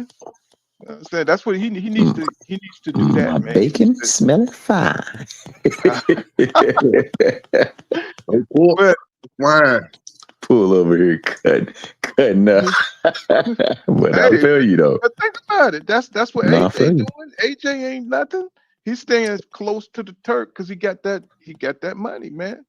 Look what he did for Terrence Crawford's career. You know what I'm saying? Look what he did for Terrence Crawford's career. Like maybe 3 or 4 years ago, and they was making the Spence fight. Nobody knew that the guy who was in the dark was the Turk. You know what I'm saying? Because Terrence was trying to tell Spence that I got this guy that because like, bro, what are you talking about? You know what I'm saying? We ain't know nothing about no Arabian money or Arabian, promotional. What was it called? General Assembly? I forgot what his company name is, but I talking he about was turkey in out the of sheep.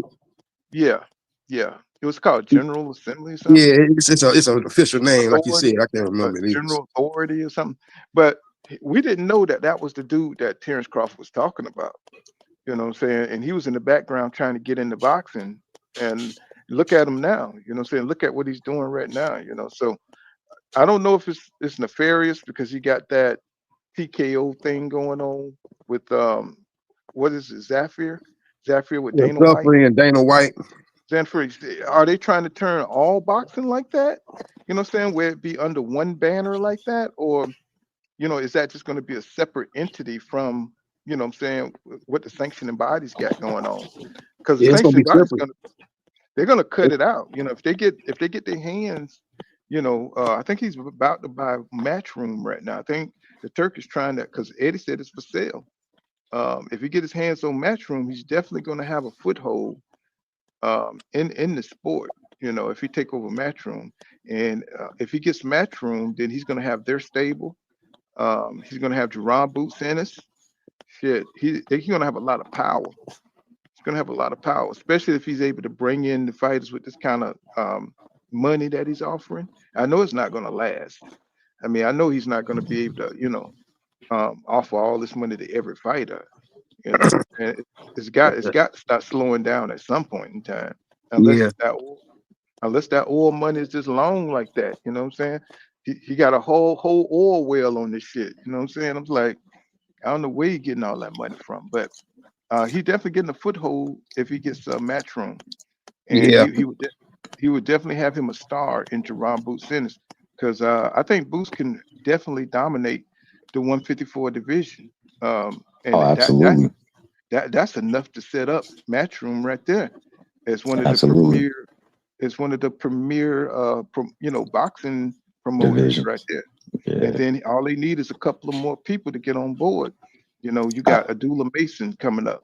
yeah, If he leaves Top Rank, they still looking for a home, a network home. I don't know if Abdullah re-signed with them if he got a Matchroom out there offering crazy money. You know what I'm saying? So, man, it's going to be interesting to see how this all shakes out. no, It's that's gonna be, that's absolutely right. I mean, when we think about it, Monster Inouye last fight was on Facebook Live. Facebook Live. You know what I'm saying? Because of distribution. Um, Turkey and them, they ain't got a problem distributing their fights right now. And on mhm. top of that, you know, certain fighters, not all fighters, but certain fighters are making a lot of money with them. And they know that, they're causing opposition to what they've known as the system or the formulas that have been at play in boxing to this point. So I'm thinking, you know, my man Al peep game. He saw what was going on. He saw what possibly could be, and he was like, "Look, man, we gotta get together. We gotta find better ways to get our product out, and on top of that, we gotta find better ways to get better product to the people. So, I can give you the best of what I know. You can give me the best of what you know. You got the best of what you know, and we can start putting these ideals together and find a happy medium where we all can benefit. But on top of that, our product can thrive. And I'm thinking that that's why we got this fight. And that's why instead of having, like you said, a lot of the bigger names that they got on their card, it's a lot of other names from PBC, a lot of other names for ESPN. When I keep saying ESPN, Top Rank, and I think that mhm. this is to see if we can work together, and if we work together, can it do well? And if it does well, why would we not work together to try to do what we do to make sure our brand, our product, doesn't get devoured or overtaken by the movement that they're trying to put in place. And that's how I see it, man. And that's how I've always saw it. Ever since that became a truality, as I say, when it became real between Jake Paul and Tank Davis, I was like, what the fudge? So I had to start Yeah. thinking. So this is like a Yeah, Geneva convention. This is like a Geneva convention. You know what I'm saying? Where everybody's coming together. You know what I'm saying? To agree. You know what I'm saying? To make these things happen. You know what I'm saying? So they can push boxing forward. Should have happened a long time ago. Tell you the truth, but yeah, it's good that we seeing it work. You know what I'm saying? It's good that we're seeing it work a little bit. Hopefully they could keep going in that direction and we get some bigger fights, at least a bit. 'Cause I would love to see David Benavidez get undisputed at 175 and then push forward to fight uh what's his name?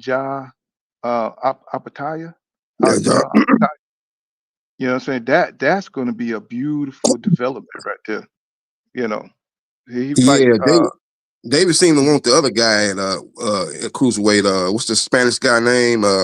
Zerto. They want to make that fight. I don't think they're gonna go the Apatow route before the Zerto route. They going Zerto No, probably first. he's got to win. He's got to win undisputed first at 175. He's got to fight better. Yeah.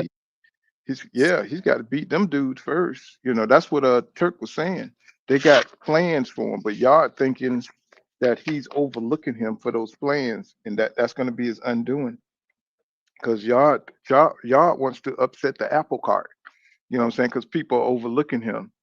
And I say, shit, this might be something crazy if y'all could go in there and give David a good one, you know what I'm saying, and take it down the line, maybe get a split decision. Shit, they may have to. Hey, you and JB, I would like to know your thoughts on that fight because that's an interesting fight right there. A very interesting fight. Yeah. I think Yard is highly skilled, man. People sleep on Yard. Yard had Kovalev fucked up until he just ran out of gas, man. You know what I'm saying? Yard he don't spar. He don't spar. So, you know, that's his problem. I think if he was to work some sparring into his game plans and stuff, I think he'll be a better fighter. I think he'll last longer. He'll have more stamina. Him and Canelo had the same kind of conditioning, you know. After 6-7 rounds, you know what I'm saying, it's a wrap for all that slick upper body movement. You know what I'm saying? It goes out the window, you know. You know, David is gonna press the shit out of him. He's gonna make him work. If his conditioning is not right, he's gonna burn out faster than we usually see him burn out. Because David is gonna keep punching, he's gonna keep coming. Can Yard hurt David? Can Yard hurt David? Yeah, I think he got the power to hurt him. You know, he hurt Beterbiev. You know, that was one of Beterbiev's toughest fights as far as he took some shots and he got hurt a couple of times against Yard. But like y'all said, I don't think he's gonna be able to sustain it over 12 rounds. I think the first 5 or 6 rounds gonna be very, very interesting because I think he's gonna be landing some shots because David is susceptible to getting hit with punches. We've seen that in his previous fights. So, but I think as the fight goes on, I just think the overall punch output, the volume, coming forward all the time. I think he's gonna systematically break down Yard, man, with his overall. He just gonna outwork him, and I think the volume is gonna take over toward the second half of the fight. The volume of punches every round gonna take over. David is gonna have to come out like Zab Judah came out on Mayweather. He's gonna have to come out because he's a front runner, and whatever he's gonna do, he's gonna have to do it early, and he's going to have to try to get David hurt early. He's going to have to incapacitate him early because the longer the fight goes on, the Mexican monster is going to stomp his ass out. You know what I'm saying? And it's like at some point in the fight, you know, Yard is going to gas out, bro. He's just if he hurts David, he's going to have to finish him, and Yard ain't the best finisher. You know what I'm saying? He's got to go for it. Sometimes, you know, Oscar De La Hoya, one thing about him, even if he was going to be tired and punch himself out, he going to go for it. You know what I'm saying? Mm-hmm. And Yard got to go for it, bro. He can't conserve his energy because he ain't that kind of fighter. He's not a long 12-round fighter. You know, once he get his opponent hurt, he got to go all out. You know what I'm saying? Mm-hmm. Do you think it's because of road work? Like, why does he gas out? Because this Mickey Fricky he's a very good fighter. A very good fighter. Muscle mass, all that muscle he got on. He's a muscular guy. And when you got those muscles, you throwing those punches, I think that muscle wears you down over a fight. AJ had that problem. A lot of those guys that's muscular have those type of problems. You know, they fade in fights. So is there a way to combat that? Like, because that is, I'm sorry, go ahead. It's the braids, man. It's them braids. It's them braids, man. Yeah. I don't know what it is. He need to get another hairstyle. I do believe if he did. Because, you know, I agree with what you said, especially the Beterbiev fight. He was really controlling the fight. He was controlling the fight, and it just looked like he hit a wall. And once that wall happened, it was like, okay, bet. I got you now. And you're right. You both of you are right with the pressure from Benavidez. Besides the pressure, man, this is a thing that, you know, a lot of people don't give Benavidez the dude is very savvy in that ring, man. He does very nuanced things that's just like old school. Man, he When he pulls, he'll parry a punch, he go to your body. Pow! He hit you right in the damn kidney. yeah. Boom. Or he'll tap you on this area, but to occupy your space over that way to shoot the spot. He punches to vacancy well.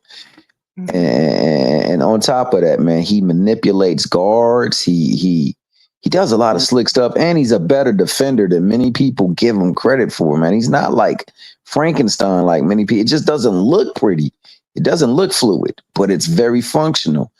And he has to be a lot of people, because they just see his movements, they think that he's just Herman Monster, and that is not. Well, he's not graceful. He's not a graceful, because the way he stepped forward, he's not a graceful mover. You know what I'm saying? But when you throw them hands, those hands are graceful. You know what I'm saying? Yeah, they very functional. Very functional. Yeah, like you say, when he's manipulating your guard, he admires. He's so tall, he admires his work. That's why if he come across a better beef, it's gonna be interesting to see if he get hurt. Because Absolutely. he admires his work a lot. He be sitting there, ooh, that was nice. Cause it's when he answers in the interviews, he say, "Did you see when I pulled his guard down and I punched him dead in his face?" I be like, David, you know what I'm saying? Come on, bro. You know what I'm saying? Yeah, yeah, you did some nice stuff, bro, in there, but you can't admire your work like that against somebody who can punch. You know? But you get. Mhm. No, I was just gonna say, I didn't mean to cut you off. I'm gonna let you finish. No, I was done. Oh, I was just gonna say, but like going back to even our academic times, man. In order for you to do well on the test, you had to know that you had to study the material. You had to cover it so that you would know what it looks like, even if they phrase it a certain way, because they could put sudden words in there that would change up the thing, and you got to know it. And I think that, see, a lot of times people don't look at Benavidez. I know this is the case because I know somebody that's in the camp of Morrell, and I'm telling them like, yo, this, how you guys feel about? Oh man, he doesn't do this. He's Frankenstein. He's so stiff, and I'm like, bro, do you guys watch this Mickey Freaky? Because when I look at him, I'm seeing something different, and what I'm seeing more so than anything, fight by fight, he gets better and better and better. He's adding to his bag, and his bag is pretty damn deep. It's like reminiscent of old school. You sure? Because what we see from him is not taking advantage. He's multi-layered with talent, but he doesn't use like fundamentals, and he doesn't use savvy in the ring. Whereas this dude is all fundamental, all savvy. It's just ugly, and they didn't give him the proper respect. And then it was still a good fight. It was a really good fight, but it just could have been a better fight for Morrell if he would have studied this dude and saw what he does, man, and so he was prepared for what's coming his way. Yeah. Speaking of Morrell, man, I think he linked to a Callum Smith fight. They've been talking about it for a while. They ain't got nothing finalized yet, but he got to bounce back after that. I thought he lost that fight, actually. The fight he fought after he fought Benavidez, he fought that guy from Kataz. Yeah, I thought he lost that fight, but he got the decision. He showed a lot of heart in that fight, but he got dropped with an overhand right, pretty much, and right at the end of the round, he was able to come back and make it competitive. But I thought he lost that fight, Morrell. Yeah, Morrell, I just told you, man, the man only had like eight fights, 10 fights. I was like, the man is not experienced enough. Yeah, he's got a good pedigree. You know what I'm saying? This Cuban school boxing ain't no joke. But when you're talking about championship fights and guys who's trained in different camps with Triple G, you know what I'm saying? People who are trained like David. David is well trained, man. He has like no fear. He's got all the confidence in the world. It's like they should have knew better. You know what I'm saying? It's like, come on, bro. I mean, I kept telling people, give him a few more fights, man, before you put him in there with somebody like David, who has he is not self-conscious about nothing he does in the ring. And oh no, Morrell, he is athletic. He's this and that. I was like, he ain't ready, bro. He ain't ready. Even though he did fight, he fight okay. You know what I'm saying? He wasn't like He fought pretty decent. Yeah, he fought decent. And you could see he was like a couple of fights away from, giving David any trouble, a couple of fights away, an educational fight here or there. But the dudes he's been going through, that doesn't compare to what David was going to put him under. And he rocked David too. He rocked David a couple of times. But David ate that shit like an M&M and kept coming. With attitude. You know what I'm But saying? see, it goes back. It goes back to what you said, having the experience. What do you do when you get him in that position? How do you start to maximize that opportunity? And like you said, the inexperience, but more so, the false sense of security that you have in just your talent. I think it let him down and it let his camp down, man. They didn't respect Benavidez, dog. You have to respect your opponent in the ring. But it's one thing to see it from the outside, and maybe what David shows, it looks like you can deal with it, but they don't really know how actually fast he is in real time, and how actually big and imposing he is until you get in the ring with him. Because Morrell is a big dude too, so they're looking from the outside and it look easy. People look at Crawford. What I'm saying, they look on the outside, he just look like this small dude. But when you get hit by him, with the timing and the mind behind what he does in the ring is different. When you get in there with him. So it's you got to get in the ring and get the experience. You know what I'm saying? Because it's not easy. On the outside looking in is different than being on the inside. With these guys. So it's a lot of experience. That comes with David, and he don't get that respect as being a cerebral fighter. They don't think he's a thinking fighter. They think he's just a brawler. Yeah. And it's more to him than that. It's more to him, and they're gonna keep losing until they learn that.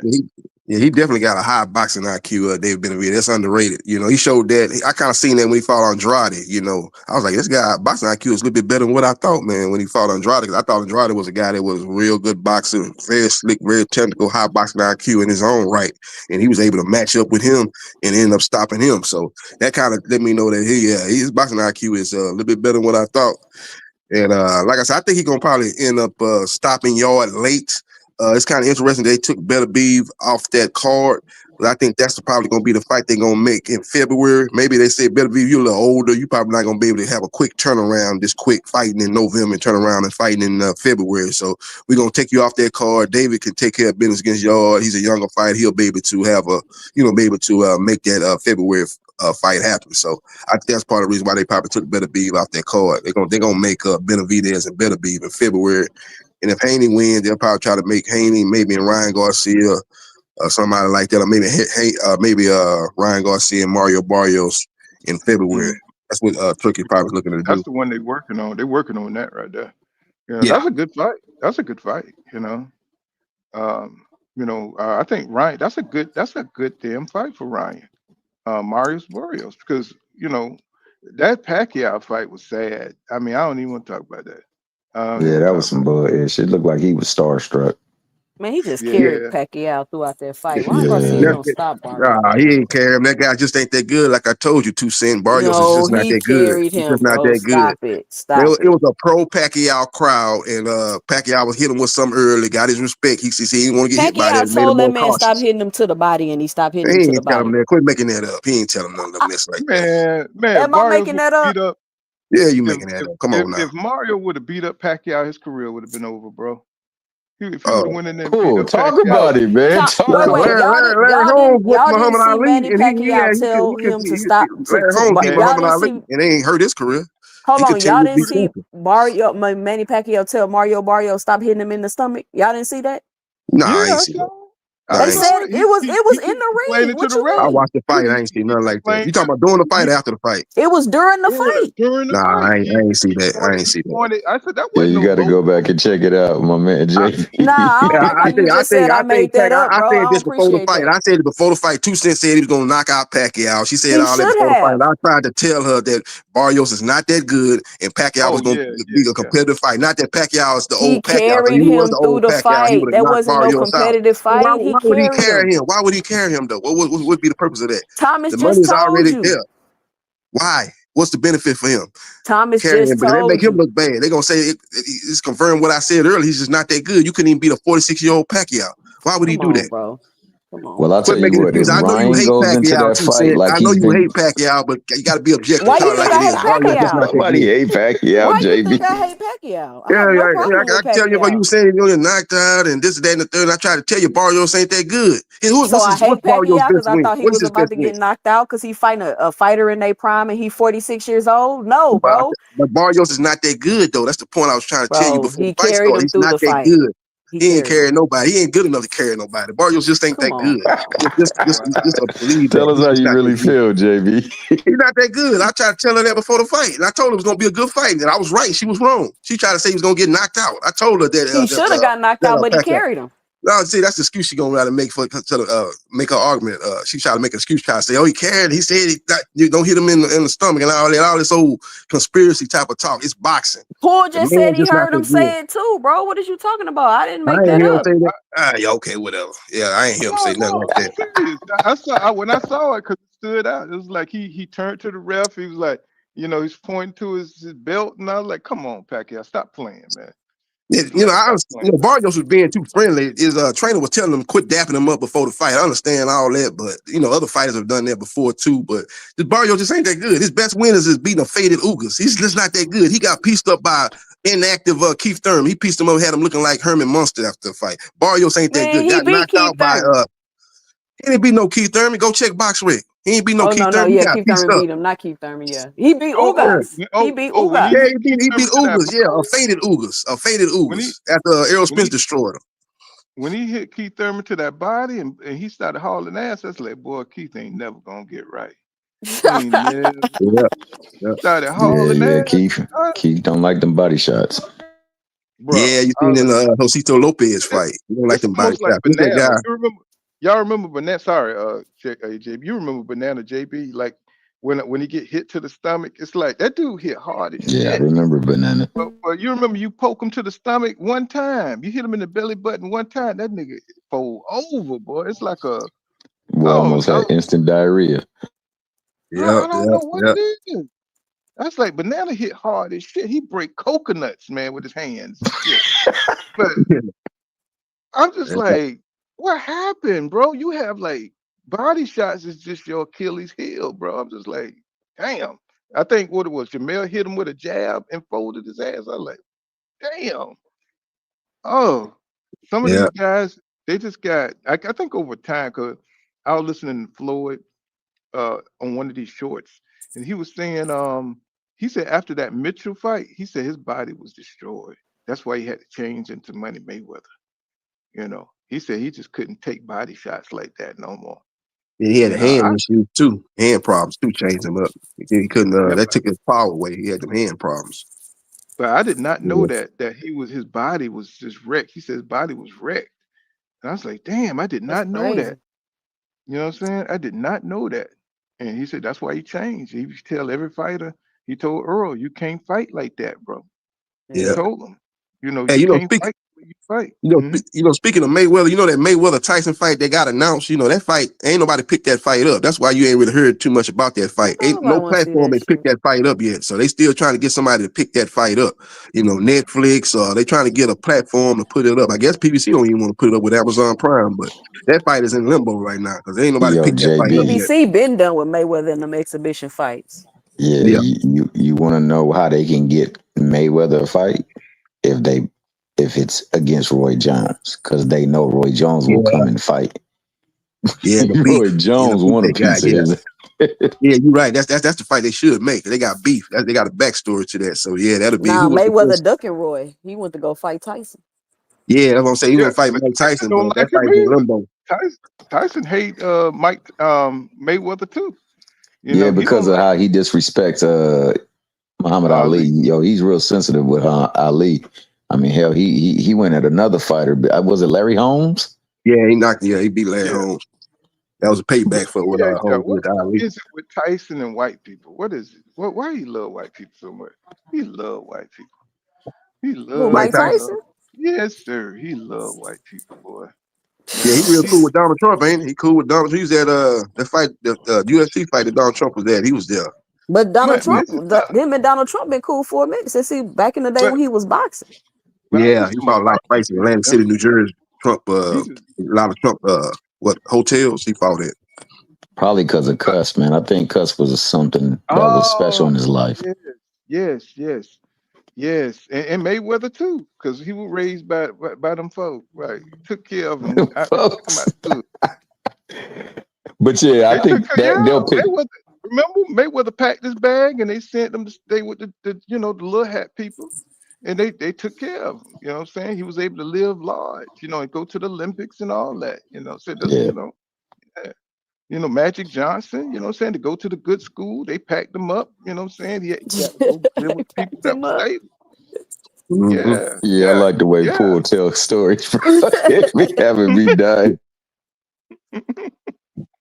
But that's But what yeah, happened. That's yeah, what I happened. think that. Oh, I'm sorry, my bad. Hey No, go Thomas, ahead, go ahead. when Poole came on my show, they thought he was Leroy from the Exodus Files. Hey, I ain't gonna lie, man. One day I was listening to the Exodus Files. I was like, "Is that Poole What's the Exodus talking?" file? What's that? It's though I it's got to those check this out. it's a channel where they've been making documentaries about Crawford and Haney and Mm. Victor, and they've been making like these movie style production type documentaries though. I ain't talking about like Uh, regular YouTuber. They're very, very good documentaries. Yeah, Very, no, very the what it's production is called? Trump tight. yeah, the What it's production called? is You said Exodus Exodus Exodus Files. file. Files. The Exodus Files. How you spell that? Exodus. EXODUS. DUS. Oh, EUS. like an Exodus. Okay, I got you. Like an Yeah, like the Exodus. book of Exodus. Yeah. Yeah, yeah, like Exodus files. Okay, I gotta check that out. Yeah. You Mhm. check it out. You gonna laugh at. You gonna be laughing at 2 cents. Cause I ain't gonna lie. I thought it was you, dog. I'm like, this nigga Poole with the Exodus Files. I And started then out like that. I started out trying to do a documentary. I did somewhere on my thing. I got like the black murders roast type stuff. And I started out like that, but it was too much, man. I was like, shit, it was a lot, bro. It is a Yeah, lot that when you shit a go lot back of to work. Sam Lankford and oh my God, bro. It's so many fighters get looked over. yeah, Yeah. It's man. like it's Yeah, just a man. lot. Whew, But yeah, man. that Floyd and what's his name? The mafia Mo, put some Gotti. shoes on. Hmm. Oh Arturo That man. right there ruined everything for Floyd and pay per view. So if this gonna be a pay per view, it's someone that they think is gonna come in there and they're really not gonna mean business, but they gonna get in the ring and try to take his head off. Did And you that was Gators. see? Leroy Jones. Did y'all see where Yep. Gotti's son and stuff left here, man, got deleted, man? I was like, what the hell did Gotti get into, bro? It's like, Yeah. Yeah, everybody saying something crazy going on with that. I was Yeah, he like, committed bro, suicide, didn't he?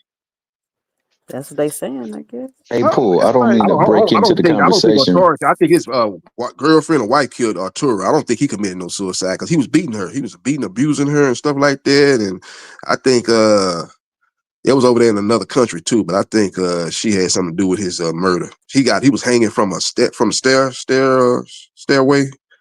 Going up the something stairs, like he was that. hung from that in a hotel or whatever. It looked real fishy. Even Mickey Ward, who's good friends with tour guy, they had 3 great fights, memorable fights. He said, nah, he ain't kill himself.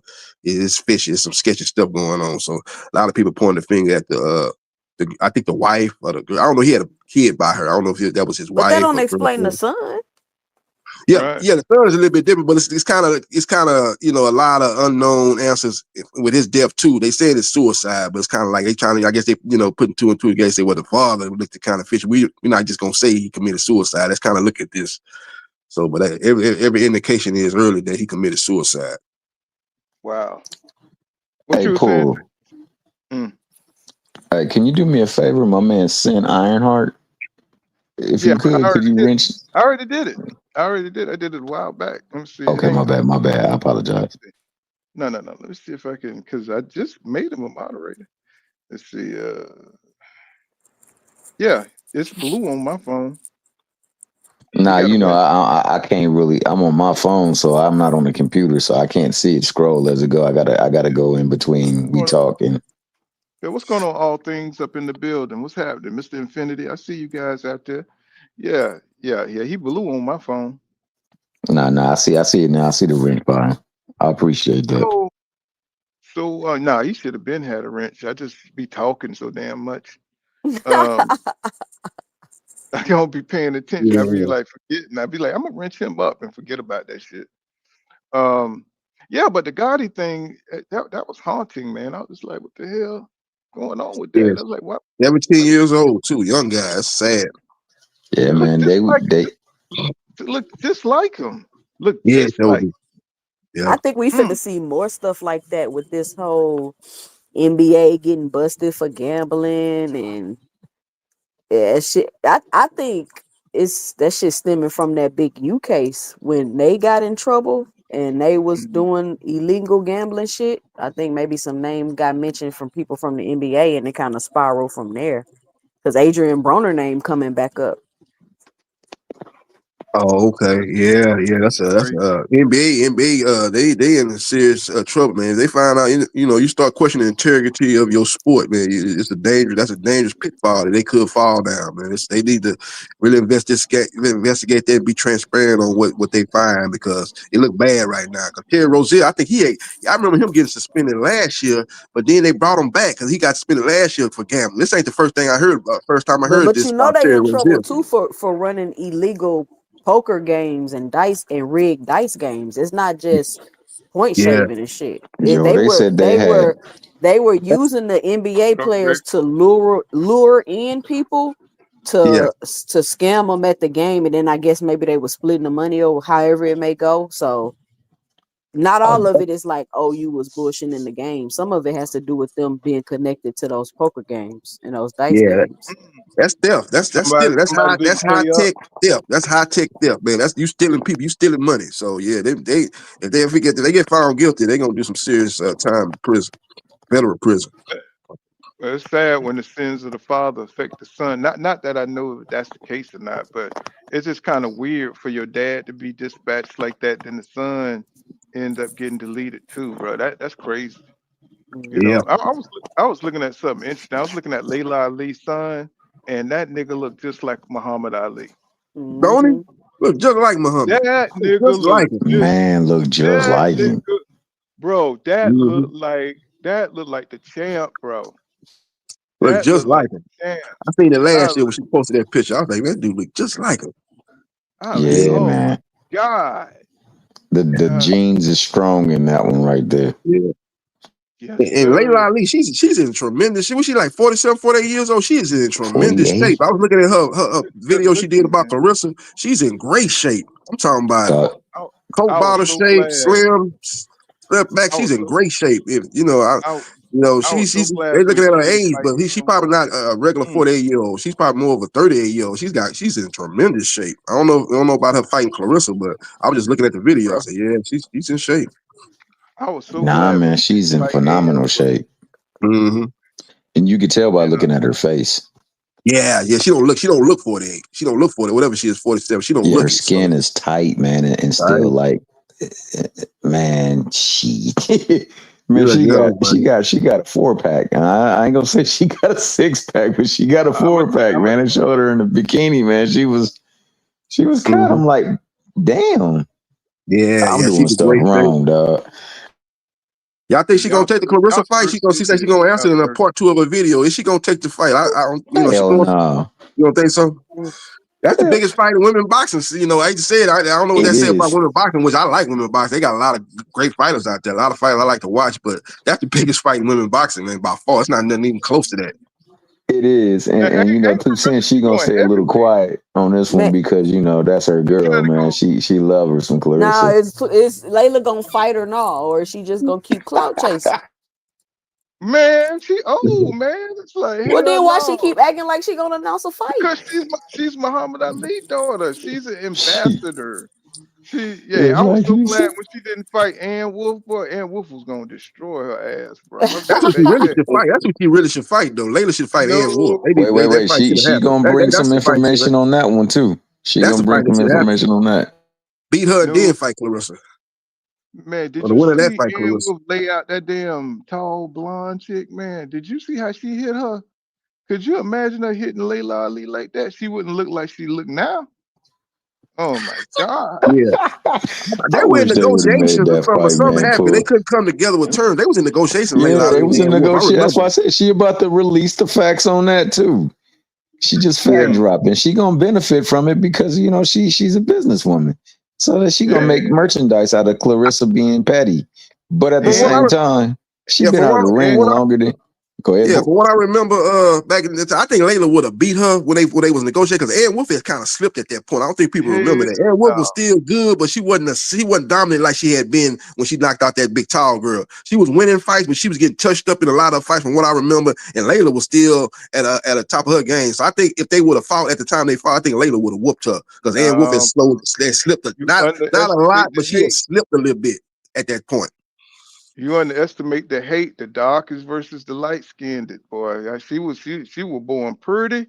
Oh Yeah. boy, Wolf gonna destroy her, bro, just cause And she like was born Frazier, that pretty. third fight, I ain't the same, but I'm gonna be the same Mm. when I fight you. Yeah, I ain't gonna be And then the Layla had a lot of mouth Hey, too. Oh my hey, you can God. see it. You can see it in the beef between Clarissa and her greatest.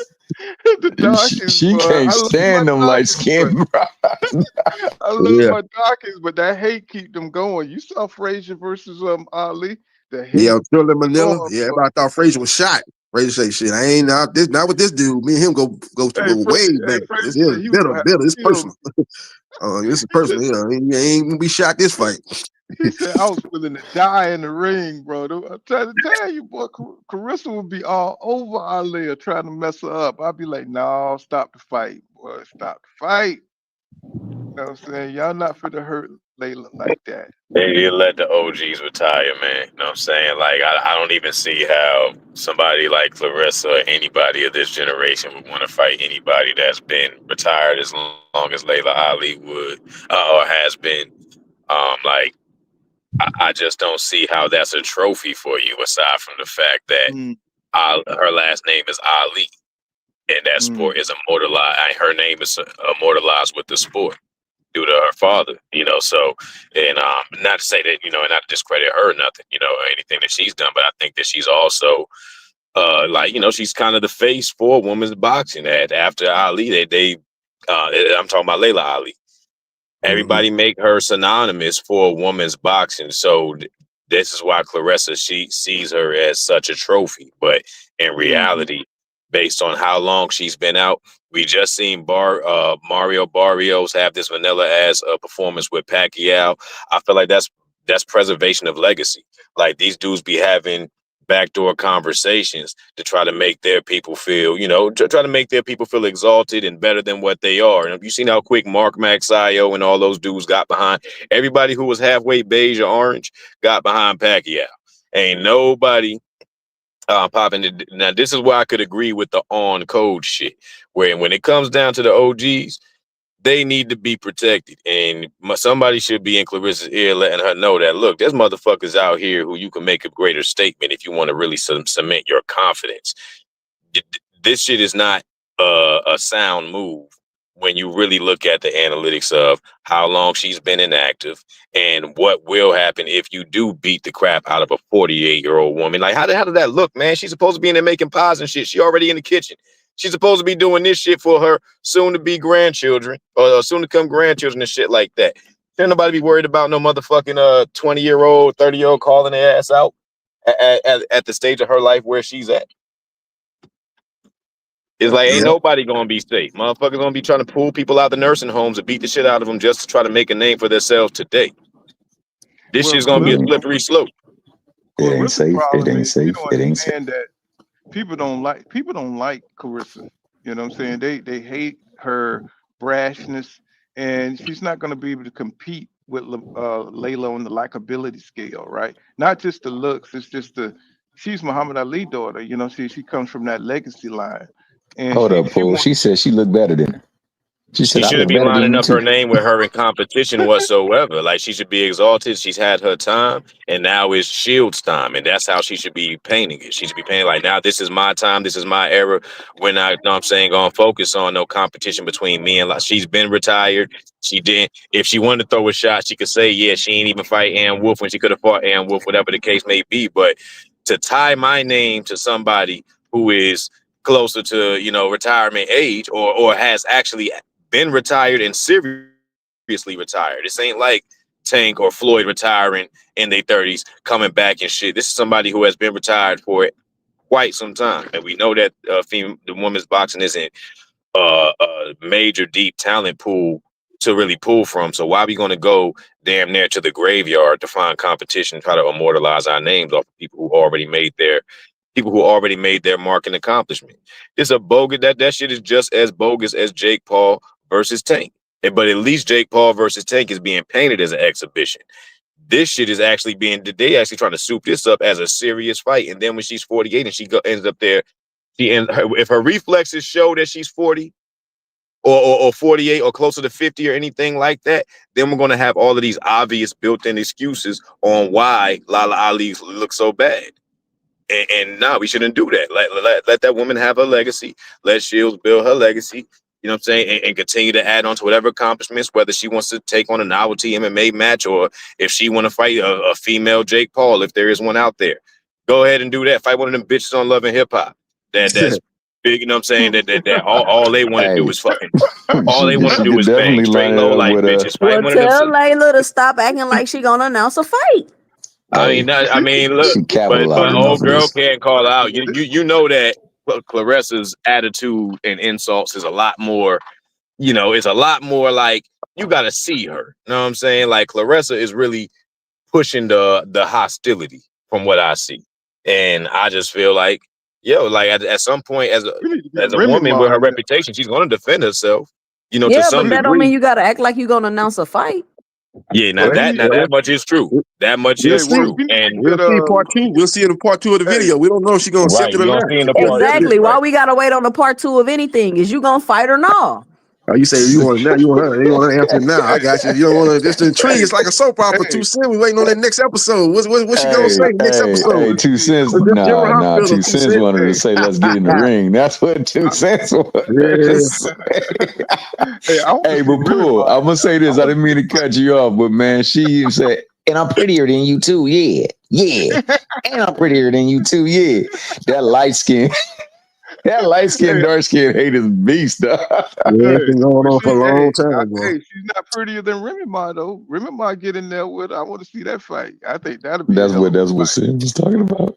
Got a glass bottle or a glass or some champagne glass. She ain't finna win that fight. Was she that girl on the airplane and got caught up with it? Hit that girl with a glass or something. You remember, Mom? She got glass in the ring. Even with that, she ain't gonna have no chance. Nah. Remy a shooter. She ain't got nothing. She ain't hit nobody with no bottle. Remy a shooter. She ain't gonna push. She can't shoot them gloves, but she'll shoot that. You talking about the brat? You talking about the brat with that bottle? Oh yeah, man. I'm getting mixed up. Now the brat is different. She Chi-Town's finest. Yeah. She put the drinks on you. You know what I'm saying? It ain't shit complimentary. Ain't Lisa Ray her sister? Ain't that her sister?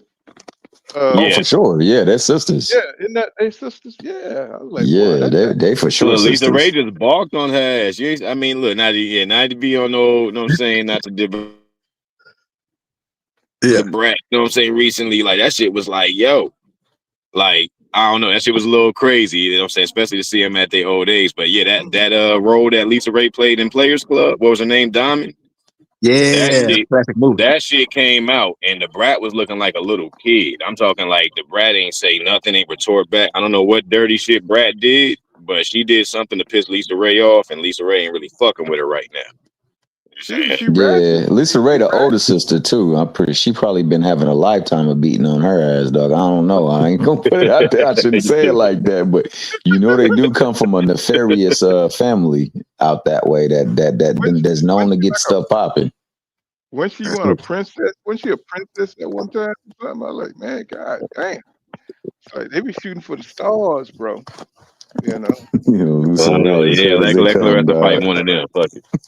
Yeah, that's the problem. Claressa ain't got nobody in her weight class. She don't have a big name in her weight class. She probably need to go. If she can't get the Layla fight, she need to go down to 154 or something. She don't have no big names at heavyweight or light heavyweight. She ain't got no names, no big fights there. I think she got a fight at heavyweight. I think she putting on weight. Yeah, she Look can like put. I'm talking, it's not a big fight though. It's not a big fight. It's not a Taylor Serrano level fight. She gonna have to go down to 160. She need to fight Shadeja Green. That's but not a she real going for big fight either. But accolades. it's just probably the best fight out there for her. If she don't get the Layla Ali fight Shadeja Green or fight But Cruz Deserve rematch. That's probably her two best options. she going for the accolades right now. You know what I'm saying? She's trying to rack up on the accolades. Yeah. You know Are there that's any female colleges, anything that's big for boxing? Like how do the females get they start in boxing? You know what I'm saying, as far as up and coming, aside, like, is every gauntlet the same as the woman, or do they? I mean, is every gauntlet the same as the men? Like, because I feel like it's some type of visibility that's not happening, like on the amateur level or juvenile level. Like, I feel Yeah. like, yo, is there some type of distinguishing where, or is there a college or anything? Apprenticeship, because I feel like for people like Claressa right now to strengthen the women's division, they should have some sort of apprenticeship programs for young females in boxing. You know what I'm saying? So that we could see more up and coming talent. I feel like a lot of people just, a lot of females, it's not marketed to women like that. It's still seen as a male dominated sport overall. Well, Which is because women are doing a sport don't mean women that don't watch sports gonna watch it. well, they don't watch the WNBA. They That's what I'm damn Well, sure don't saying. watch Because they watching women it now generally though. don't watch They sports. It watching it don't now. matter if women doing it. It's always gonna Oh be yeah. generally men watching the sport. but no, I mean, like, as far as for women like Claressa who don't have, like, because we hear the common argument that women don't have the talent pool. You know what I'm saying? The females division is not that deep with talent. So that's what I mean as far as strengthening up the fabric of female I boxing think it is getting altogether. better. Now I the think it female is boxers are getting better. It's some better. good, Yeah, I yeah, think for it's Okay, getting sure. better. because It's at I'm the missing. lower I don't weight know who's class, the hot. lower weight I don't class. know who's hot. I don't know all of who's hot and who's not, because I mean, everybody's you got not to get meeting into my it like you radar. do the men's boxing. You got to go check rankings, Google people, look at their fights. Like you just got to get to know, what's out there right now. It's just, I mean, the women's boxing actually is pretty big. It's the biggest I've ever seen it, honestly. Yeah, Yeah, they I put mean on a big card over there, all women's card on Netflix. That's a Rondo Taylor 3. That was an all female card. It Yeah, got like good like numbers Jake over there Paul. on The only Netflix. time I see women really being with a Jake Paul fight, that's the only time I really see the women like consistently being talked about or getting some real shine. And I hear names outside of Claressa, but Well, I don't that's because see he no got other all the platform. women. He got all the He women. They got have the all of them. MVP. Damn near, yeah. It's He got all of all of them them. at MVP promotions and then Clarissa, basically. Clarissa and Michaela Mayer, they probably the only two big names that's not with MVP. No, I So think Michaela Mayer with them. no, she's with Top Rank. She got a fight Oh, she coming up went to this Top Friday. Rank? Oh, I thought she Yeah, went she to got a fight. MVP. Yeah, that's another thing about Yeah. Clarissa. She don't like Jake Paul, but she probably need to go over there and work with Jake Paul or sign with Jake Paul because she gonna get That would be she gonna get advantageous frozen for out. She gonna get frozen out if she don't work with Jake Paul. Even though she's None of big them enough where she girls can is put in on her her weight own class card. anyway. How she gonna get frozen out? Shadeja Green is with MVP. So she can make the fight happen with Well, Shadeja then Green. She got to work with MVP. Shadeja Green gonna have to do what Clarissa wants to make the fight happen. Well, Carissa's not with a promoter now. Her contract with Salida is up. She is with a promoter. Who's she with? Oh no, she a free agent now, allegedly. Yeah. Like I'm saying, she's her contract is up with Salida, so she's out Yes, the there. leader. That's who she was with. She Yeah, probably her need to contract. sign with. She probably need to sign with MVP. Really, that's probably be her best move to sign with MVP because there's Shadeja Green's over there. I don't think Cruz Deserns don't have it's not with MVP either. So maybe she can make the Cruz Desern fight without MVP. But Shadeja, she's gonna have to work with MVP. So I think her best bet is probably to sign with MVP. That'll open up a lot of options for her. I don't know what Clarissa doing. She over there letting Papoose tell her what to do. She tripping. Well, we know who she walking out to. She Walking tripping. out with. She tripping. She told her Papoose told her don't do MMA no more. Like, nigga, who is you? Man, I mean, I don't want her to hurt herself in the NBA. I mean, she's already the top boxer, and they want to see her lose. I think people, they really dislike Carissa, because she's so bold and brash, and she talk her shit. It ain't no big women. It's not a big woman name in UFC anyway right now. If it was a big women name, they could make a super fight. Like, I don't know what happened to Amanda Nunes. I guess she's doing a family thing with a girlfriend. They got some kids or something. Maybe she's doing that. But outside of that, if it ain't no big name, why go to UFC? That's why she was going over there. They was trying to set up the fight with her and Amanda Nunes. That would have been a big super fight or whatever with the UFC. So Yeah, she ain't there. you, So it's nothing over there for her, Carissa, right now. you don't want them chicks to get no free fields over there. All I'm saying is, if I want to keep doing MMA, I'm not gonna not do it because you said that. I don't know Oh, you she like said, that. she said one of the women say, I ain't no little man No, tell me I'm she, an she, probably, independent she woman. probably know No, it I'm like no, it that. ain't that. It's that I don't know you like that. You get what I'm saying? Like, I don't know. You could be trying to sabotage me. Like, I don't know you like that. I ain't been with you that long. Oh, God And dang. you You still, you still married. So it's still a Oh chance my you might go God, back to right. your wife. worry about a man sabotaging her. Come on now. That man is trying to look out for Man, her best interest. Pepper, Probably so ain't no big Pepper, names over there in the Just UFC. like they He send says, women to these men to sabotage them, they do the same thing to women. oh, mm, okay. Yeah, it's always some sabotaging going on in this world. Exactly. Yeah.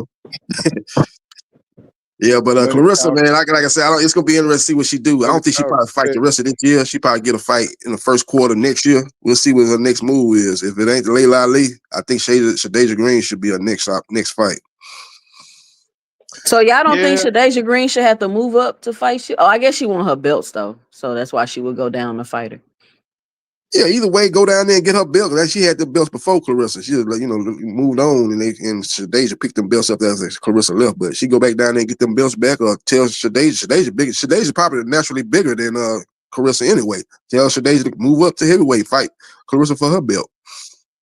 But why did Clarissa move up to heavyweight? What was the incentive for that? Just a accolade, history. Yeah, get more belts. She got like accolade. 23 belts or something. She's Mm. Oh, broke damn. all kind of records. So you get Damn. Well, another she belt, can talk talk. another division. She more accomplished than any dude in on the male side. You know what I'm saying? So she's going to get them accolades. So she can keep talking her shit. You know what I'm saying?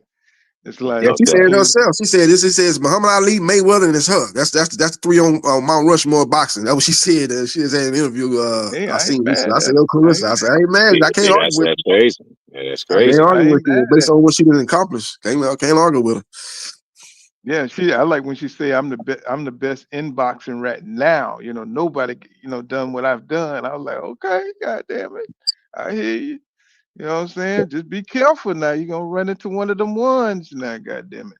You can't stay hot forever, Yeah, Somebody gonna have your number out there, man. Be humble.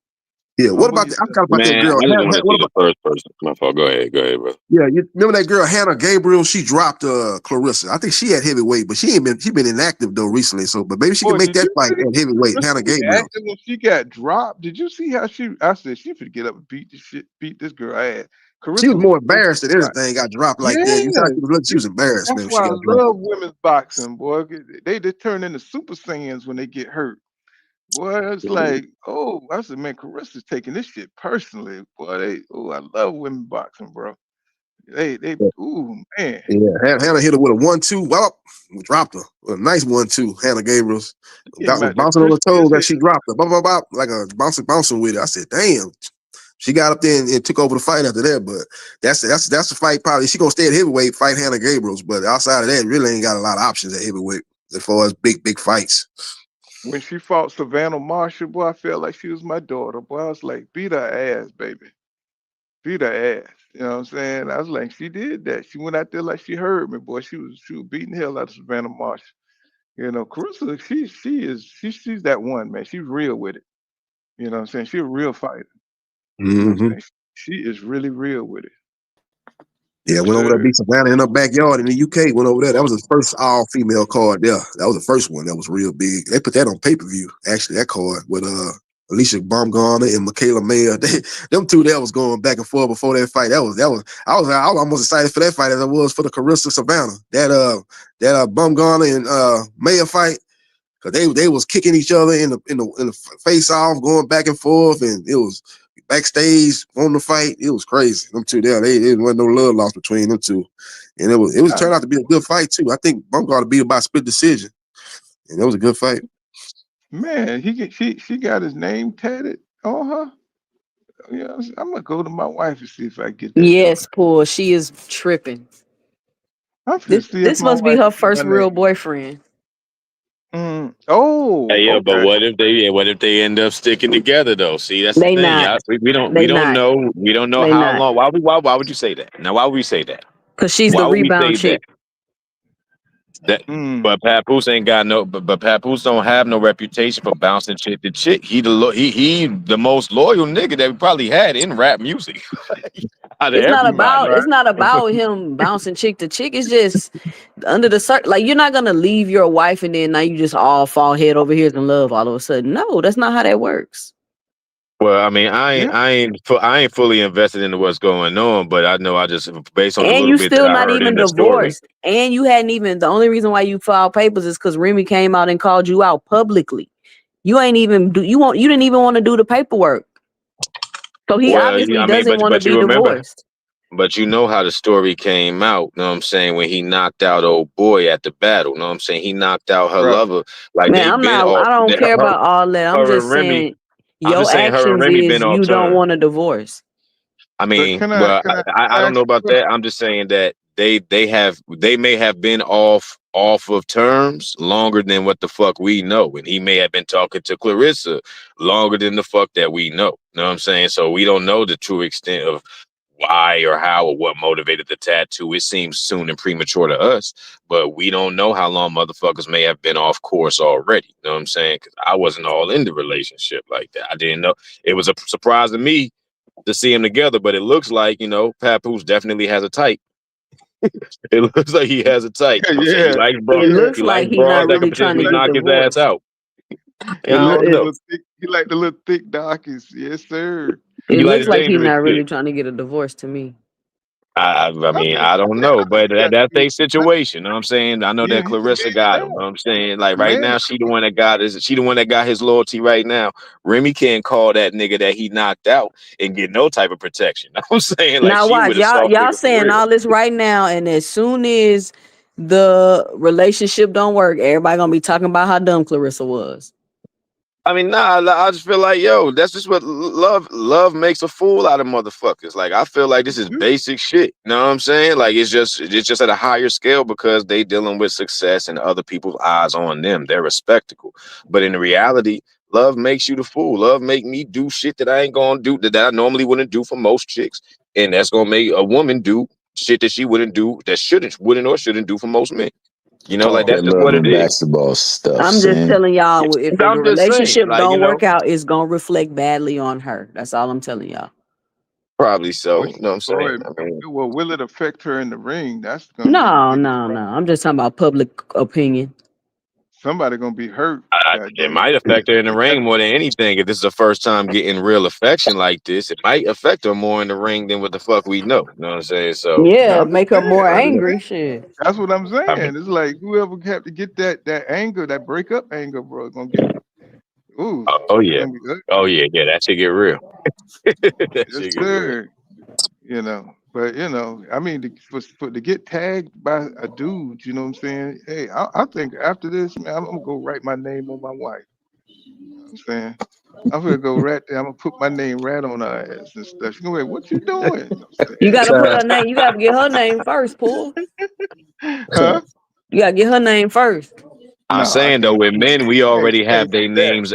See, that's That'll the be thing. Y'all women don't understand. Yeah. With men, if hold on. you got a female name on you, look like you getting pegged. Look like you getting pegged, boy. What? That's crazy.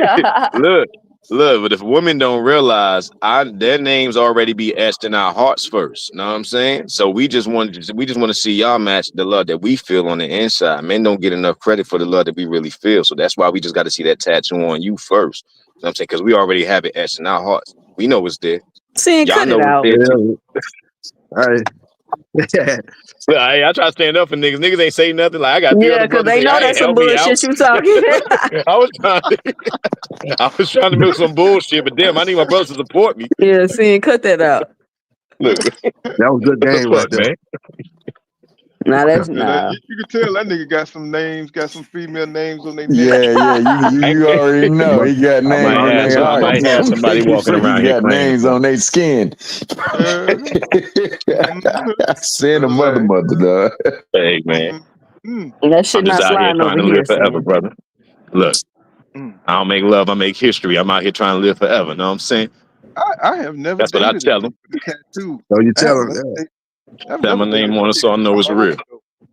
I'm old though. I never dated a chick with a tattoo just because of my era, my time. saying, that shit was for bikers and shit when I was growing up. Yeah, these people Bikers. be walking around here looking like sign-in sheets. They got so many people names on them. Mhm.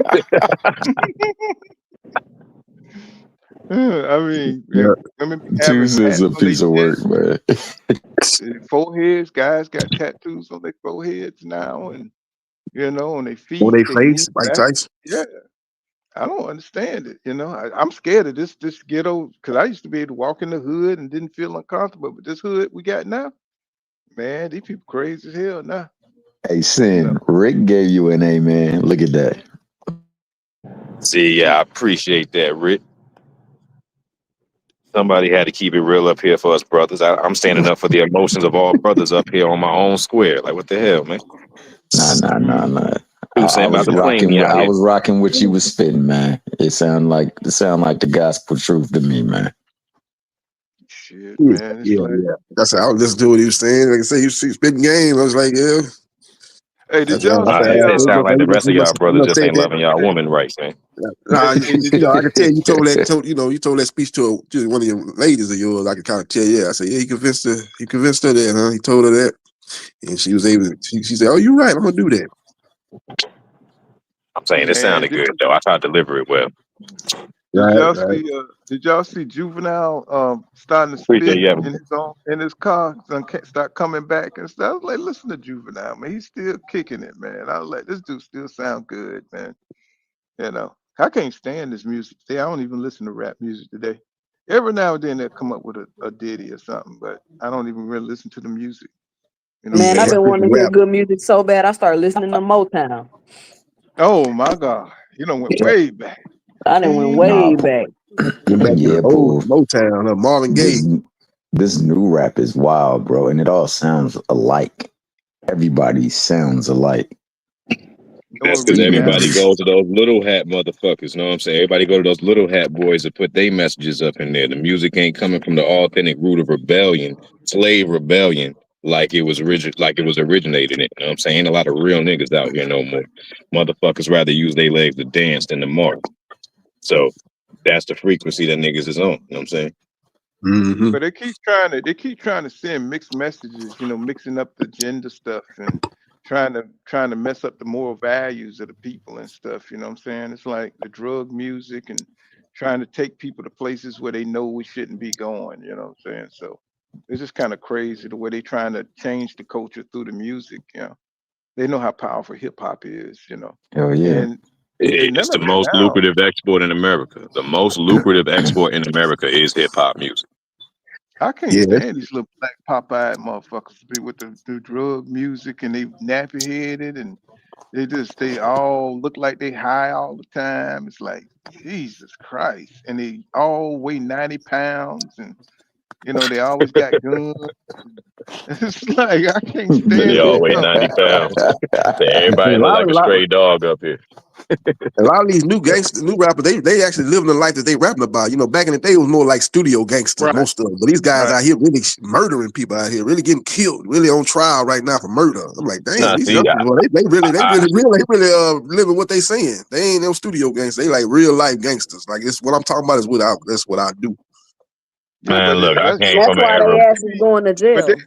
but they Yeah. be here today and then like the dude in Philly, he was talking about, the one who was who put on his thing where he was trying to uncover somebody's body that he had shot or somebody, and then they next 3 weeks he was dead. You know what I'm saying? They had got him. It's like, so they do that for a little short period of time. He got shot in his car. He was stuck in traffic and they came up the other way and got him. So they don't last long.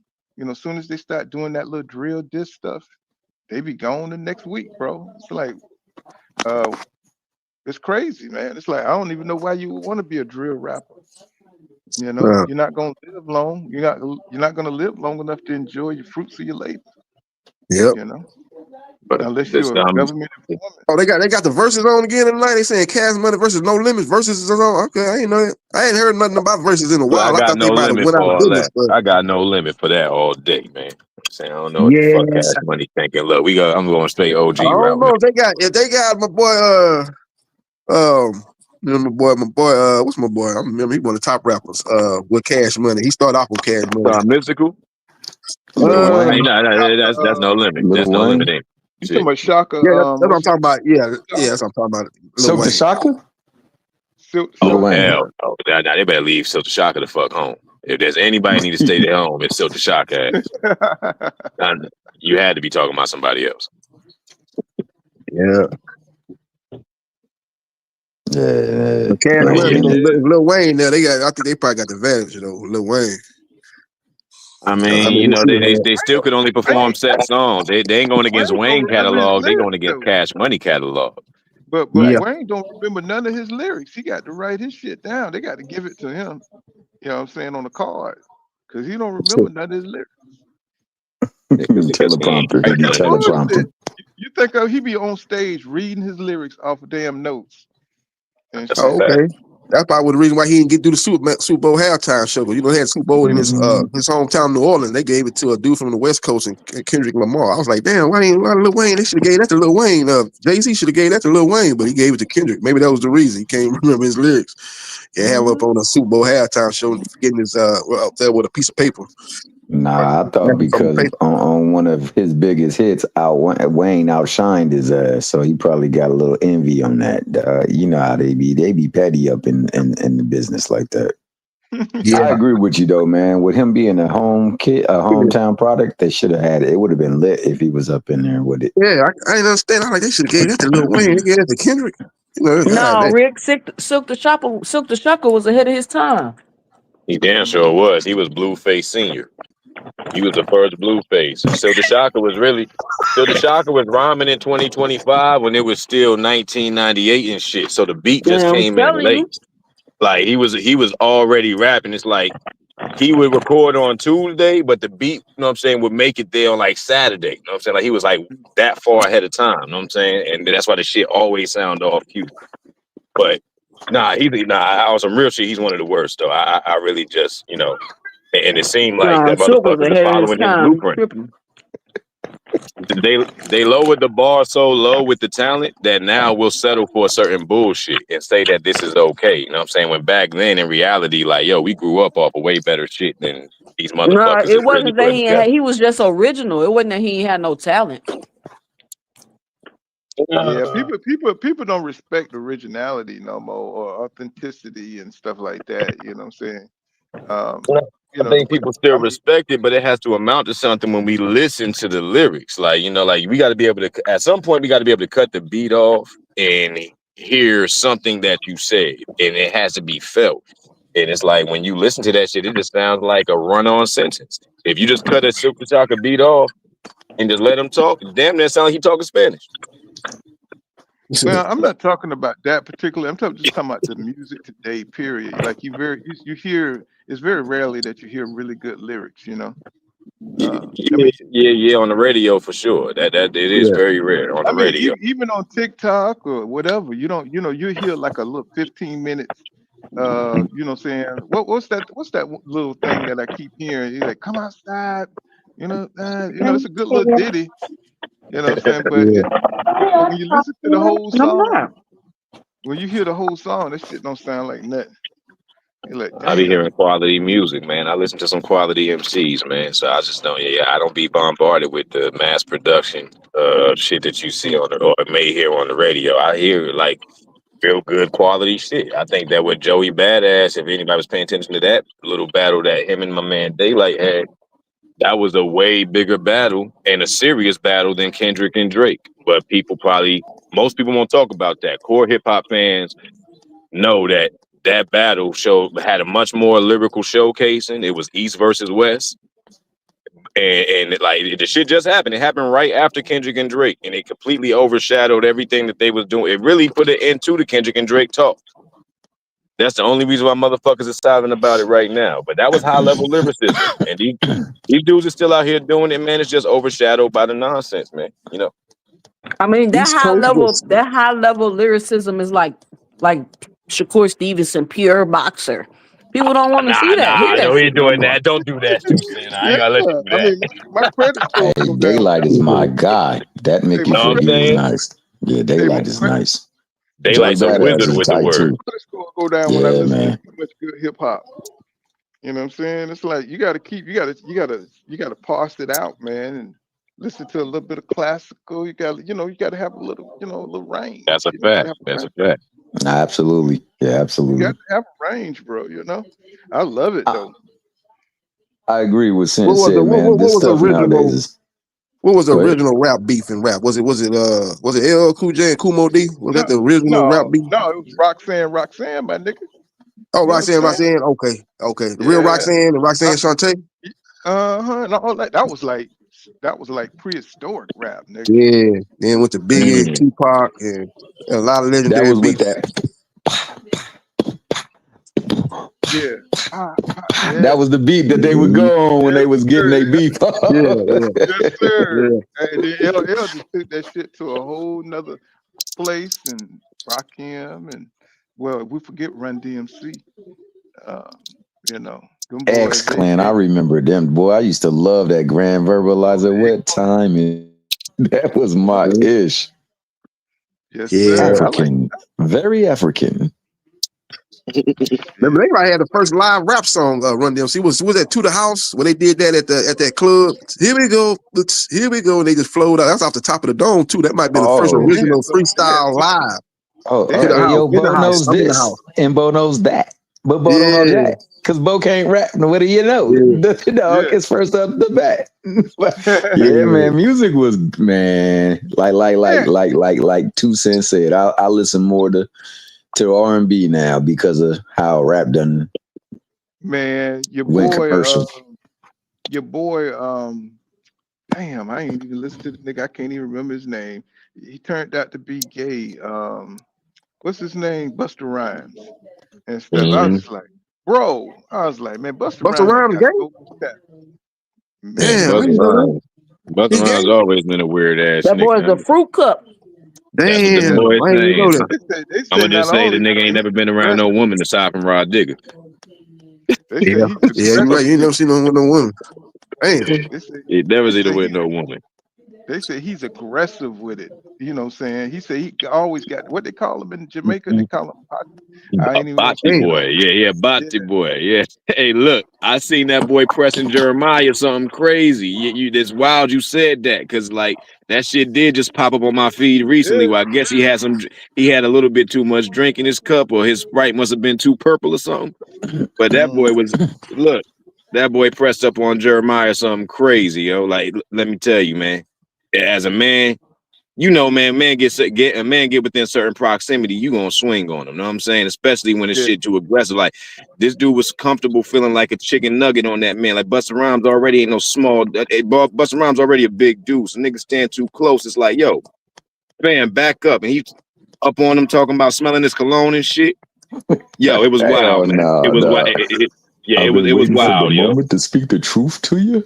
Yeah, no, I'm saying? Look, hey, it was just as wild as that shit you pulled up 2 Cent with old boy talking about yo, somebody just a gay dude just paid for my meal and I accepted it graciously and I don't know how to feel Oh about it. hell no. What my Hey, man say?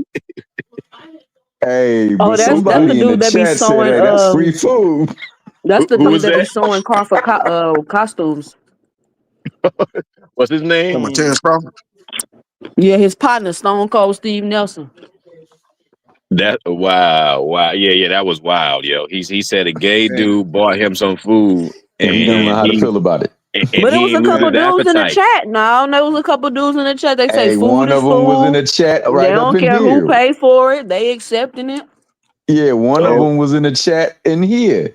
Said, hey, it's free food. Like, nah, nigga, that's a nah, violation. nigga. That's bait. That's in the Hey, fam. That's crazy, man. Well, the see, worst thing I seen in hip hop history was when P Diddy was pressuring Fab, man. That was like the worst thing I seen about in hip hop history, bro. I mean, man, when we gonna Fabulous. party? yo, Fab ain't answered that question good neither. You see how He said, high Fab voice got? I partied with you before, did he? That nigga got scared. I went to your Y'all party. know what Diddy was doing out there. He got scared. He was castrating them boys, man. Like he got up there, had them niggas nervous. Grown he men. said, when we gonna party? I was like, hey, oh hey, my Pool, god. to that point, remember when he was on the phone with LeBron and they was like, he got Diddy on the phone. He was like, yeah, when you gonna let your boys come party with me? Them Mickey Frickies both walked out the room. They got the hell up out of Dodge. Like, nah, no Diddy. So they walked out the room. 2 cents when he said that, because they were on, speaker. They got speakers around their house, so they're on the conversation, but you could hear it throughout the house. And it was like, yeah, when you gonna bring the kids over here, let them come party with me? Them ninjas walked out of the room. Wow, they got the hell up out of Dodge, dog. You talking about his sons? Bronny and Bryce got the hell up out of the room. Wow, the hell up out of there. And your boy LeBron sitting there party dancing, gyrating and gesturing and all that other bullshit. And he like, yeah, Diddy want to party with y'all. Diddy want to party with y'all. And them niggas said, deuces. Why is a 50-year-old man wanting to party with some little fucking kids? Some niggas half his age. Why is this even a comfortable conversation for men to be having? This shit is nuts, man. Like, this shit is nuts, yo. That's what them billionaires do to them, man. When he came in, that's they paid the influence. You know what I'm saying? All right, so look, this the thing though. You know what I'm saying? Because when did it stop? Because at some point, you got these children. You know what I'm saying? Like, this is what I see Hollywood as. Because I don't fuck with no celebrity for this reason. This is why I be talking crazy about fighters and some of everybody else. And I don't be giving a fuck. Because these dudes represent something spiritually. It's some shit that's going on. That like the shit Ryan said that happened to him when he was a kid. Like a grown man wouldn't willingly say that. A grown man wouldn't willingly say that they did this to me and compromise his own manhood. He may expose other motherfuckers, but for a man to volunteer himself to some level of humiliation means that something was happening. And this nigga's father is right here, not helping, not aiding. Justin Bieber going to spend the night with Diddy. Diddy a grown-ass man. What the fuck was his mother doing? Why is this little boy, you know what I'm saying? Like, and me and you was just walking with a white kid right now that we seen damn struggling to get across the street, motherfucker. We gonna get a full-blown federal investigation.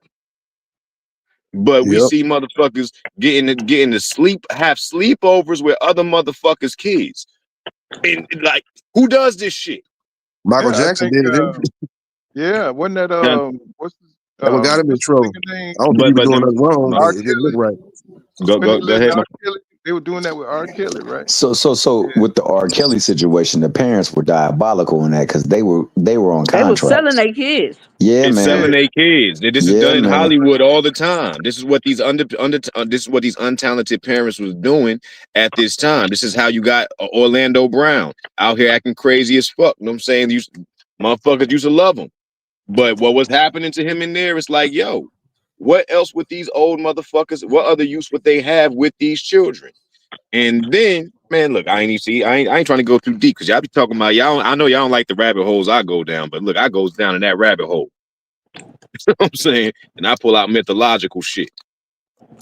And I know what's really going on. If you really study the spirituality of these motherfuckers and certain practices that's going on up there and why shit is happening, and then you look up the type of practices that the Pharisees or the shit, look, they rename shit in the Bible and rename certain things in so many different ways and dress it up in different ways that we don't know that we're really looking at an actual practice and we're just calling it murder or we're calling it abduction and we're calling it this. But when it happens at this rate in this particular spot all the time, or it happens in this industry, this is a network and a system that motherfuckers is playing with, and there's an energy that governs that. Know what I'm saying? So this is why I say this is why hip hop all sounds the same right now. We getting a similar imagery from everybody that makes it to a certain level, and the shit's being weaponized against us. And motherfuckers really be thinking that people just be making music to make music. These motherfuckers are enemies. Know what I'm saying? Like, they really are mobilizing against you in every way, especially through entertainment. Yep. I ain't trying to turn this into a Malcolm X stream up here, you know what I'm saying? But it can go there, you know what I'm saying? So somebody got to cut me off. You make some good points. Somebody got to cut me off. No, you make some good points. I'm listening to you. Yes. Yep. Nah, you speaking the truth, bro. Look, we cannot. I'm gonna just say to add to the point to really sum it up. We cannot sign no Jewish kid to our no matter how big our label is, no matter how good we are at rap. We're the founders of it, but ain't none of them Jewish motherfuckers that we signed to gonna let their kids sign to us. No matter how good we play at basketball, no matter what we do, no matter how much we build up and run their industries, we always go into another culture to dress it up and fashion it and put it in front of the masses. Why are we fucking with those people? Why are we letting them handle our well-being to this level? Yeah, I remember when when they the NBA, let's go to the NBA, when they went to that bubble and they was going back and forth with the owners and stuff. I think Kyrie Irving was saying, "Man, let's forget that, man. Let's start our own league." People were like, "Oh man, Kyrie, you crazy? You talking That's what crazy? What you Kyrie talking was about?" saying, right? But Kyrie was, Nigga, you want to lead a plantation? These niggas, these master treat us good over here. That's exactly what the fuck is going on. My man, who just said earlier, who was talking about Floyd going over there with the little hats? Who said that up here earlier? I think that was Paul. I see, because I didn't even know about that. But this is the reason why Floyd has the so-called success that he has. It's just shit that we don't talk about. You know what I'm saying? Because niggas be compromising their integrity for backing certain people that should not be, you know what I'm saying? That you should not have their support. Ali would not back those motherfuckers. You know what I'm saying? You know the square that Ali stood on. Floyd is the exact opposite of that. And that's why Tyson don't respect him, because Ali stood for integrity beyond fame. Well, That's what a real fighter represents. Floyd talking about all lives matter. He was saying that type of stuff when we was going through it with the George Floyd stuff. Yeah, he said Floyd was a straight pussy. stuff. Floyd represents the exact opposite of what a boxer was originated as. Like, as a fighter, the heart of a fighter, Floyd is a literal prize fighter. He fights for the prize. Whoever puts that money in his pocket, that's who he danced for. Ali was not like that. Ali was a real fighter. You know what I'm saying? Nigga fought for what was in his spirit. He told that white man, "I'll die right here fighting you before I go over there to Vietnam." Like, ain't no Vietnamese ever called me no nigga. That was the realest shit that a celebrity in his position could have said.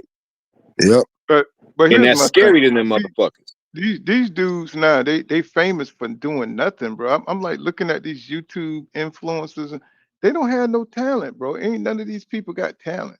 They internet famous.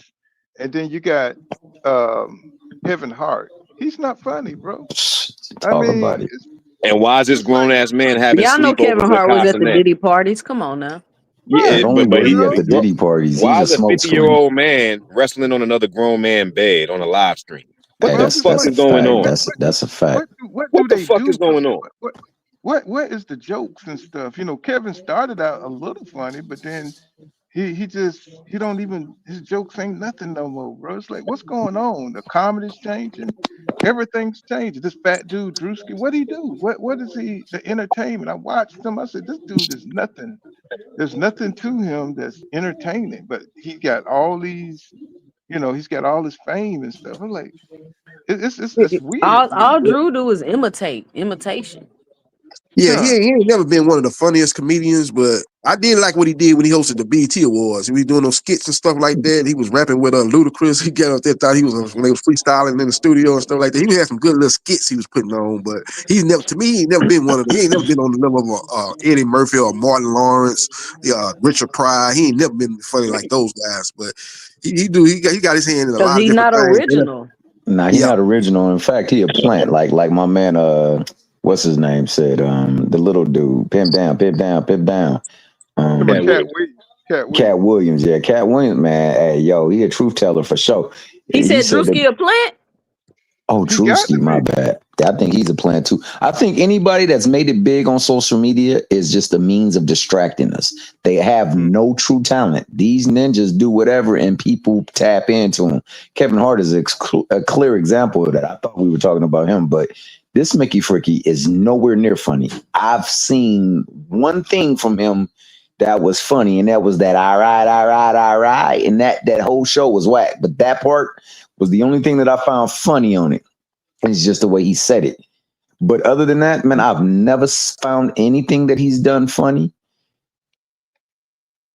Yeah, me neither. I'll be like, why is these people famous, man? They should be watching them and acting stupid in that little apartment or whatever room or whatever. and they just be on there talking loud, and I'm like, what? This shit is I mean, not I think a lot entertaining. of dudes ain't funny. Like I think Mike Epps ain't really funny. I think he can act out a role that's written out for him. Know what I'm saying? And shit, and he'll have moments in his skits, but his Yeah, stand-ups overall, if you gave him His an hour stand up long is stand-up, trash. I know can't what trash, I'm even sit saying? through one. You absolute know? trash. But then you got people like I think that the real funniest comedians were like, you know, to me as far as black Cat Williams, Bernie Mac, and my man Robin Harris. Like Yeah, those motherfuckers would take a regular conversation. Like I couldn't imagine riding to a grocery store with them and saying I won't want to say nothing to them because they can make anything funny. You know what I'm saying? Like anything could be a joke in their delivery. The For voice, sure. the voice. it's That man, ain't nobody was fucking with Bernie Mac, man. Bernie Mac animations and voice alone, his character was just like Eddie Murphy can't fuck with that. I don't care what nobody do say. you notice? You notice the industry plants try to destroy the legend, the ones with the real talent. We Cause were you ever just talking notice? about that Yeah, yesterday, wasn't we? Remember I You ever, said that look, we were just talking about this yesterday, Pool. I had a whole master class on this. Look, we need to chop up that conversation we had yesterday on your stream. But hmm. yeah, go ahead and what you're saying.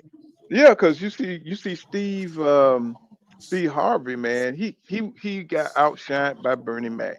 Boy, he hated Bernie Mac, bro. It's like he Mm-hmm. tried to take his movie deals. He tried to upsert his movie deals. He tried to push this man in the back the best way he could, but he couldn't do that shit to Bernie. He Did couldn't y'all do that to see? Bernie. Did y'all see when Bernie Mac had the cast to his show? They were sitting them down, you know, I guess taking photos for like, you know, cover, you know, DVDs, whatever case may be. And they tried to sit the boy in his lap. And he was like, Moved to try to sit the big ass boy in his lap. Not the little girl that's supposed to be his grandbaby. They tried to sit the big ass boy in his lap. Mm. The boy moved over, and then another executive went to him again and tried to like try to ease it on him. Like, yeah, we just need him to sit on your lap. That Bernie was move like he wasn't having no discussion and want to know nothing. It's like, nah, take that shit over there. So when you already know Bernie wasn't gonna wear no dress or do no crazy shit. You know what I'm saying? Mm. So when you're dealing with that, that's when you can see why certain people are famous and why certain people get railroaded the way that they do. And yeah, it's man. crazy how they'll weaponize us. They'll weaponize us against them. You know what I'm saying? Against the people who's really standing up for the bullshit, you know, or standing up against the bullshit. Pardon me. Yeah, but Absolutely. they'll make a billionaire out of you. You know what I'm saying? Like, if you're willing to screw your people over, For your silence. Yeah, for the Yeah, sake for the sake of your silence, they will make you a billionaire. That's the reason why yeah. all these motherfuckers. That's the reason why these motherfucking entertainers get paid more than me as an HVAC worker. I'm out here supplying fresh air to these big head motherfuckers out here in America. But I'm sitting here watching people that ain't got half my talents, probably can't handle a sawzall, power drill, nothing else. Can't Mm. add no value in the room that they put them in. But these people is getting paid more than people who risk their lives dealing with electricity, dealing with iron workers. You know what I'm saying? It's like these are dangerous ass jobs that really build the country, but they'll pay you more to hold somebody else's focus and sit them on a couch. Why is that? Why does an entertainer get paid more than a tradesman? Because Messages that they shoot. people like entertaining, man. It's like anytime you can, entertain somebody, it's gonna be worth more. Like we But pay for boxing. Boxers get I paid don't more. pay for boxing. You know what I'm saying? I watch it though, but Yeah, but, you know what but I'm that's saying. another You know, story. Yeah, I feel you. you know what I'm saying. Mhm. I feel you. But But y'all, I gotta get out of here. My wife calling me. She mad with me. You know what I'm saying? Hey, Cause mm, man, Paul, we didn't mean to get you in trouble, man. I no, y'all appreciate ain't you been bringing to. us up It on the just show, man. Excellent panel. Always love listening to my brothers talk. Last thing that smoke screens, distractions, and subliminal messaging.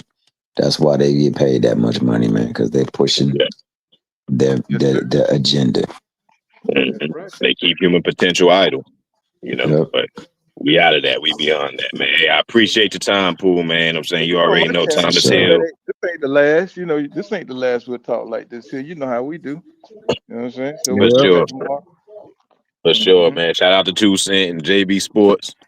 Hey, You know what I'm also saying? thanks for wrenching up my man Sin and Rick, All man. Them right. solid Shout out to you. individuals Oh, right it was there. overdue. It was overdue. Oh Yes, yeah, sir. For you sure. appreciate it. Appreciate it, yo. You already know I'll be back around showing support, showing love, you know. For sure, for sure. You know, just get my AC fixed, my nigga. You know, Hey, you know the nigga I volunteered do that, right? commercial, bro. Yeah, I you do know. commercial. He said bring Amazon. some value to his Hey, room, player. look, I do this shit for Amazon. Jeff Bezos paying me right now. You know what I'm saying? So y'all niggas go ahead and damn, you'll say shoot a couple. You're going. Okay. I'm charging the premium What right now. happened to the Black Power, my nigga? What's going Hey, on? I'm building up the black power off of what the fuck he's leaving out. The crumbs he's leaving me right now. I'm building it up. You know what I'm saying? We taking Okay, back the infrastructure. we got you. Mhm. All right, y'all. I'm gonna get out of Holla here. back, See you man. guys tomorrow. You know, tomorrow we'll be back on, and just look out for your notifications and smash that like button on your way out, my brothers. I'll see you guys in the next one tomorrow. Peace out, y'all. All right, peace. Mm.